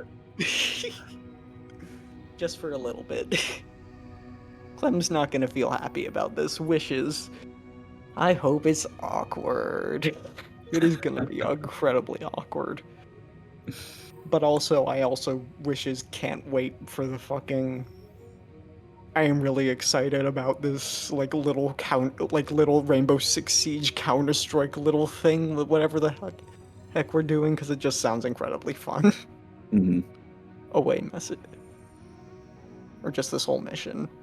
I like downtime and being able to play around with it and do something, and then kind of figure out what we can do from there. Just being able to get benefits from almost random scenes we do, even if that becomes a little hard. I hope that's not too hard for you, Cole. Oh, like, it having rules. to I'm having so much. extrapolate. It's so easy. I promise. No, figuring out what to do with downtime is very fun. Just like adding actual benefits to narrative roleplay is very good. And I do kind of like how it interconnects with the mech segments in that sense. I am very excited to get back into the mechs also. You're itching too. But of course we need to solve this issue first, because we are going to fucking fail if we don't get this shit resolved. Because I know how we like to roleplay in the midst of combat, and I don't think that's gonna go well in this system. Well, good news: combat failure is not death, like it is in other games. So it is still failure. Yeah. But no, I am very excited. Things have took a turn that I wasn't expecting. I like Fonrir. I want Fonrir to become. I don't want Fonrir to gain a silly personality by the end. I want I'm gonna keep calling them Lil Fuzzball and Cutie until they become Fuzzball Cutie. I don't know. I want them to be Doggy. Become Doggy. But no, I like the. Well, I like Star the intrigue. God, there's too much to go around right now. But I'm very happy with how it's going. Next I'm gonna toss it up. Blah. Well, let's save Sal for a little bit. Let's go to Hannah and Nana now. Oh shit. If you want to pass it off, I'm fine with that. No, I got it. Man, good session. Always continuing to check in with people, hoping that I remember vaguely during the early session zeros talking about the possibility of playing with the trope of the stressed out, Star coping using bad methods. So as long as everyone is still green, okay, that can also change. Green. I'm feeling green. I'm okay with them drowning their sorrows. Green with me? Awesome. Ditto. Yeah. It's it's a bit of a challenge trying to make that interesting and not just this passive thing that's always happening in absolute privacy. Trying not to just always be Neil spent another day, alone in their room, just tripping out, and no one else gets to interact with that. So hopefully that is at least somewhat fun and interesting to play around with. It'll definitely be more interesting the moment we are not on Academy grounds. That'll be crazy. Man, stars for everyone and all their little moments and gosh, Clem. Oh, fucking fantastic. Wow.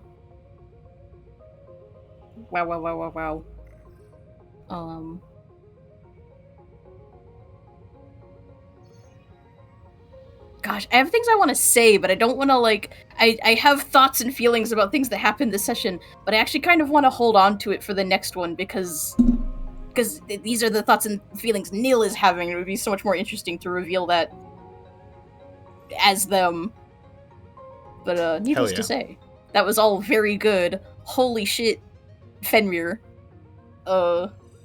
Jesus Christ, way to ruin a lot of people's days, like, in one fell swoop. That was bad. What do you mean? So, big star for that. Hey, Fenrir didn't ruin anything for Clem. It was Isaac that ruined it for Clem. Kind of true. Henry does not have social preconceptions about the world. Wishes, God. I think my only wish at this point, and I think unfortunately it might still be, maybe I just don't have enough future vision to, like, see how this would come about, but I think some way, somehow, I want Nil to interact with Septimus. I've got a long-term feel like- plan, if y'all are interested, a little bit.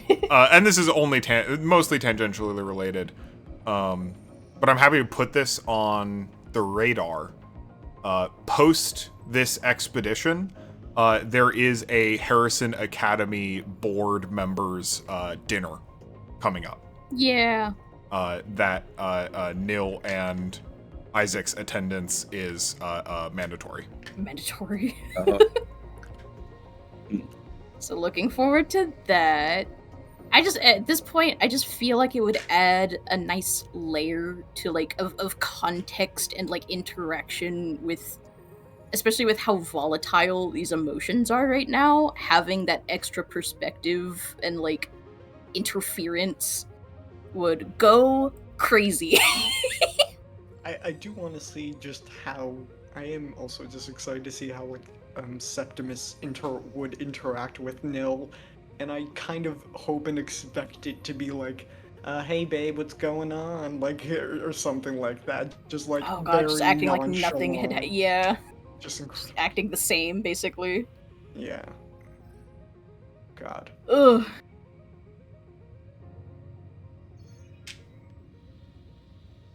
Also, just the other wish is just, like, just seeing everyone else a little more after this. I mean, I'm just excited for our road trip. Stuck in a fucking that's gonna be really good. That's gonna be awesome. Hope you like bunks. Oh god. I don't even get my own room. I can't There's no I hope luxuries they're on a pre-assigned. spaceship. I hope they're pre-assigned and there's nothing you can do about it. Isaac.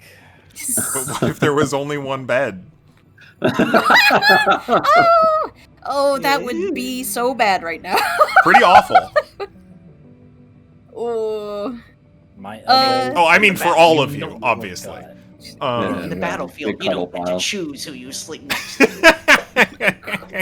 I really thought you were gonna say who you sleep with. Is it weird? That's the weirdest thought. It's like, I think it's weird that right now Nil's first pick would be Clementine. Just like, you know what?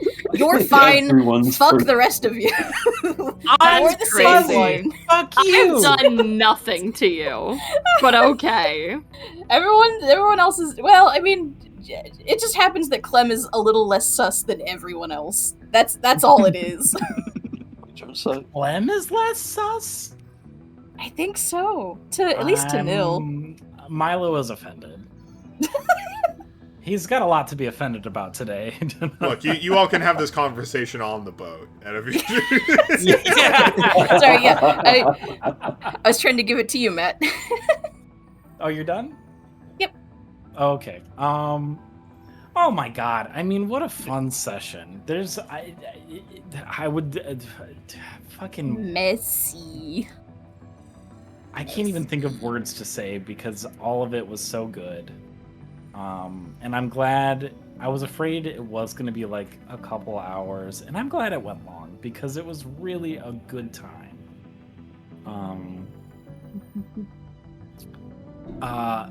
I'm just gonna say what Eli said. Isaac, you're a bitch. Get his But ass.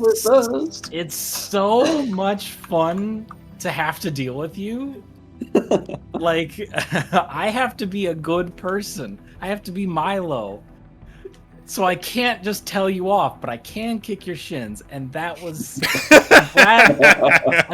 I'm glad I thought of something. Yeah, star for sure. Star absolutely. Preemptive star from the GM. Milo going, I'm gonna kick your shins. Isaac going, will you though? And Milo going, yes. I fucking definitively. Not kidding.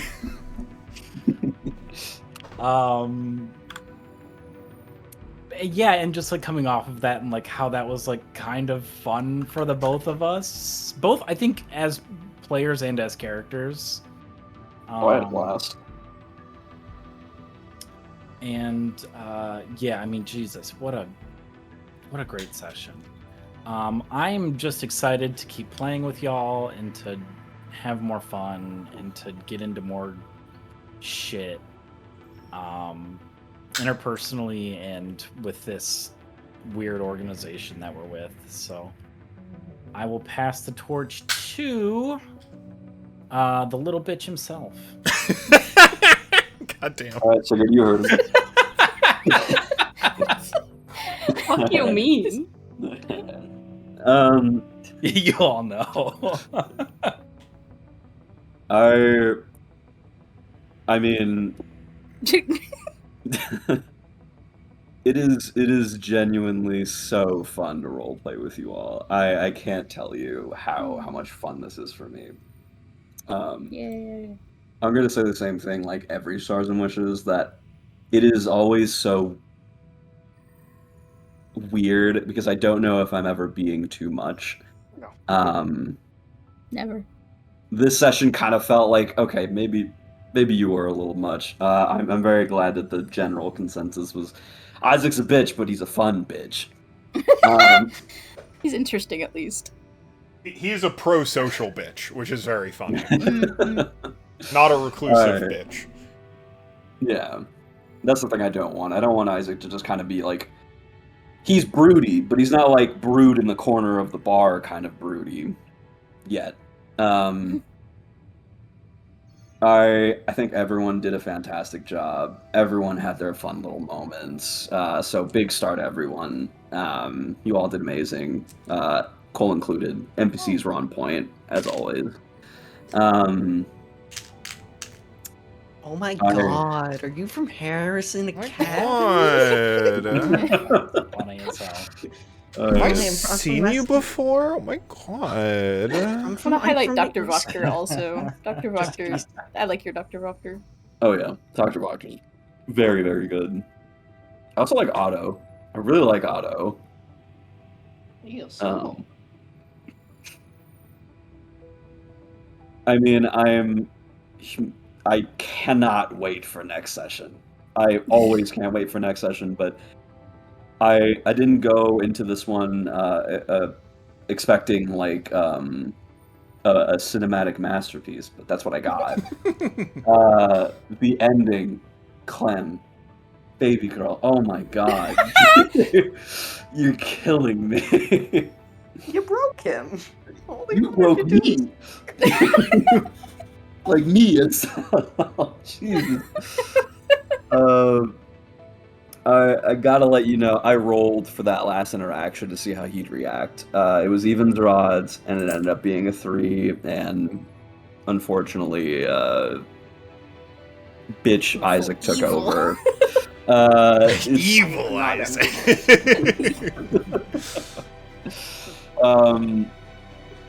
Sigurd's conversation with Dr. Voctor, they're kind of like small interactions with everyone. Speaking volumes about them without them having to speak is always like endlessly fascinating. They are unequivocally better suited to be a leader and are without having the title of leader. Milo, again, being like the straight man, like the just weirdly most sane and normal person amongst these freaks, is just like fun to watch you navigate. When you speak, I listen like intently, and it's you are extremely fun to play off of. Clem, Eli, we play so well with one another. I love all of your characters. Clem is absolutely no exception. I desperately want Clem and Isaac to be friends. So bad, and they will get there one day. You gotta get through to this fucking knucklehead. I promise you, they will get there one day. It's just you just gotta keep beating his head, and eventually it'll get through. Nil, I really liked the club scene with Nil, Isaac, and Milo. It was so just weirdly heartwarming and like cozy for the ironic considering the actual setting. It felt really good. It felt natural. Yeah, but it's like clearly cathartic for them, right? Even if it wasn't, like if the outcome was not necessarily like, yeah, we came home hungover, but like ultimately, it was fine. Like at the end, it was like, I mean, if I went again, would you come? And it's like, yeah. I loved it. I also just love the kind of internal struggle that I feel from Nil without him having to like outwardly say it. It's extremely well played, and you're doing a fantastic job with it. It's not coming off as like stoner. It's coming off as I'm troubled, and this is what I need, which is extremely difficult. I couldn't do it. So, and Cole, you said you didn't have the energy at the start. I didn't feel it at all. It was like guns blazing the entire time. I was into it. I felt I was like there. Fantastic job. I can't sing all of your praises enough. I just wish it was next session already. Mm-hmm. I'm still psyched. I still want to go, but my body needs sleep. Yeah, me too. And I'll pass it on to Sigurd. Oh, hey, it me. Goodness. I can't really say a lot that hasn't already been said. It was just really good from everyone. It got heated. There was a lot that happened from every... Sorry, I just zoomed in to see bitch over Isaac's head on the link. Wait. Excuse me? I'm crying. I love this. Extremely funny, oh my god. I love Foundry. Foundry's the best VTT, actually. This is so good. I was just like, I'm sorry, I saw there's something new and white on that side of the screen and I had to zoom in because I'm like, what is that? And it just says big. So small. So you have to keep zooming in because it's so small. So funny. Oh, that got me. Okay, huh. Oh man, what was I saying? Oh yeah, it was just, everyone got something today. Everyone had a little something happen, and I really like that. Just incredible job, each and every one of you. That's really all I can say. Everyone had a shining moment today, whether good or bad for their character. Genuinely phenomenal. I can't wait. I just can't wait to get back into it. So many good conversations from everyone. My biggest shock is that Clem did not get in trouble for saying, yeah, I'm thinking about going Caliban. I was mortified when that was dropped, but not as bad as I thought it was having the license is not the thing that's against the rules. Yeah. That is, Oh, you know what? Yeah. Having the mech is the thing that is against the rules. The license is not. So, honestly though, Caliban is a good mech. It's an interesting choice. But also, Spicy. ball. I like it. Just a little moments. It's Clem teasing Milo and this back and forth of just like, what are we, what aren't we, is very good. I need more of that. I love the little banter between them all so much. It's so good. It's really good. This is such a strong cast of characters because they're all so different from one another, and I really love it. Oh man.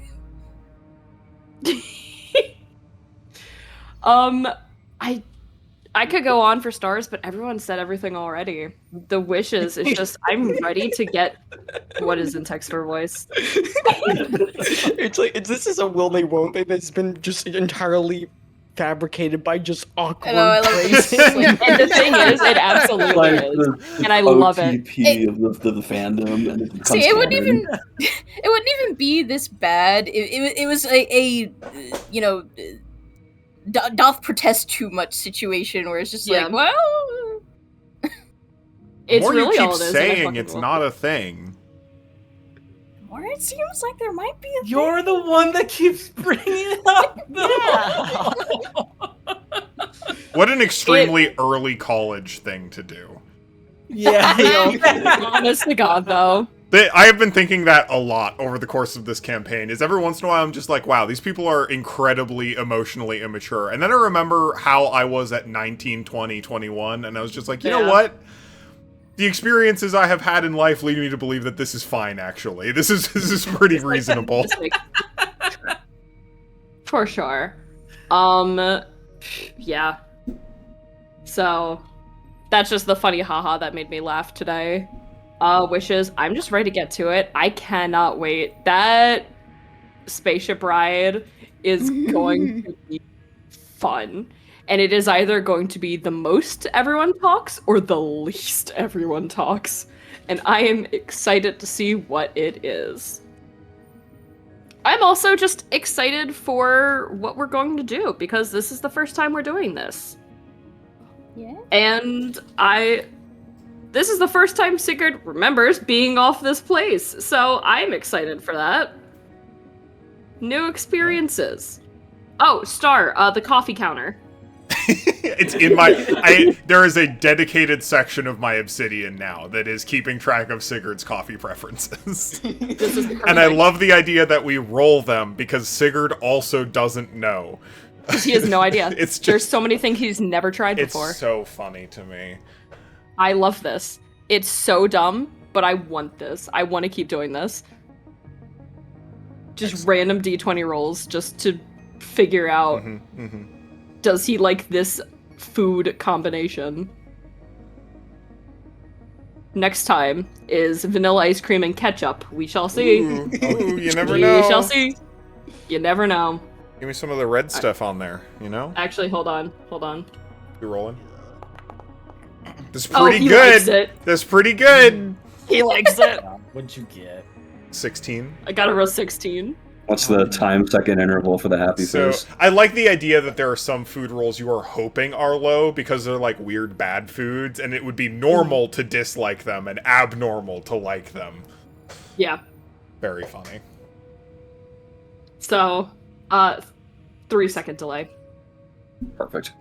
Maybe that's what killed Sigurd the first time, is Adventurous his taste. poor food preference. Just really bad choices. Yeah. Yeah. He actually has no palate. Incredible. But yeah, wishes. Until next time. I want to get back into it so bad. Hell yeah. Oh, that leaves me, doesn't it?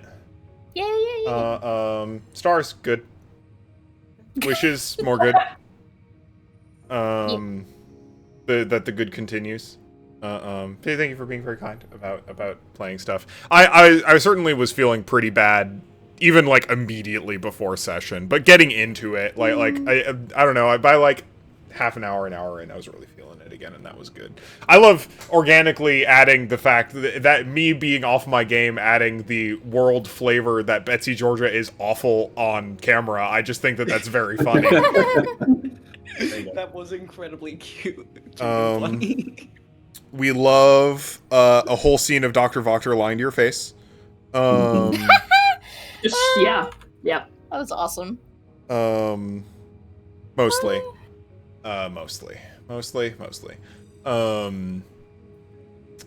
Yeah, I don't know. It was fun sprinkling in every time someone. I got a couple different like PMs in the middle of this that were just like, ooh, yeah, no, I can just incorporate that right into what we're doing right now. Awesome, perfect. Let me sprinkle in some more bullshit. Excellent. Let's do this. And that was fun. GM can be DM'd in the middle of a seat, in the middle of. I don't know. Whenever I'm available. Operation. I'm here to scheme at any point in time. I try to keep an eye on the DMs. They're not always the backdoor speakeasies. I do my best to keep an eye on them. But that was a lot of fun. It was fun playing.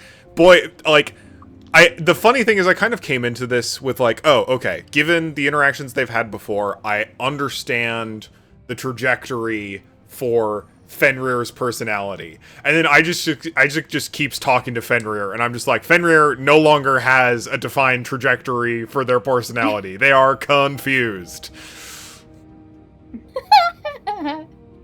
Honestly, Yeah. accurate. Very funny, very interesting.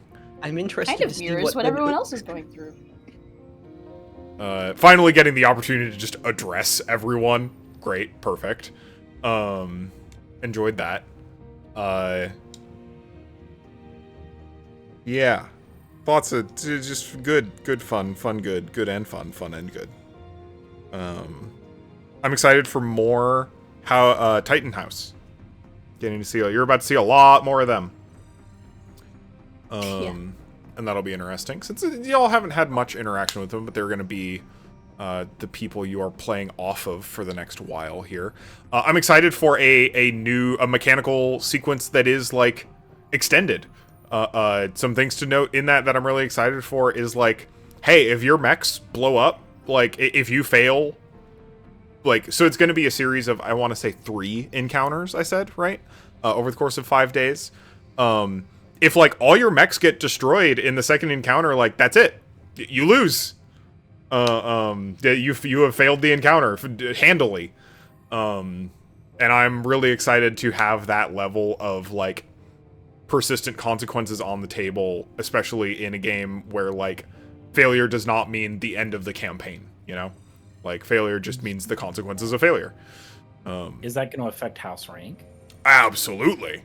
Handily. Among other things, but personal standing, your place in the like educational hierarchy of Harrison Academy as a whole, people's opinions of you, etc. Not to mention that this is like coursework, like that it is important for you to succeed. So that'll be very interesting. Yeah, and also just the star of thanks for hanging out. Thanks for vibing. Shit sucks. Bad summer. Bad summer. Good friends is my summary right now. So very happy to have folks to chill with, to hang with, to do the things that bring me joy. So Absolutely. I'm very much looking forward to next session, and I will see you all then. I think I'll probably not tonight because I'm tired.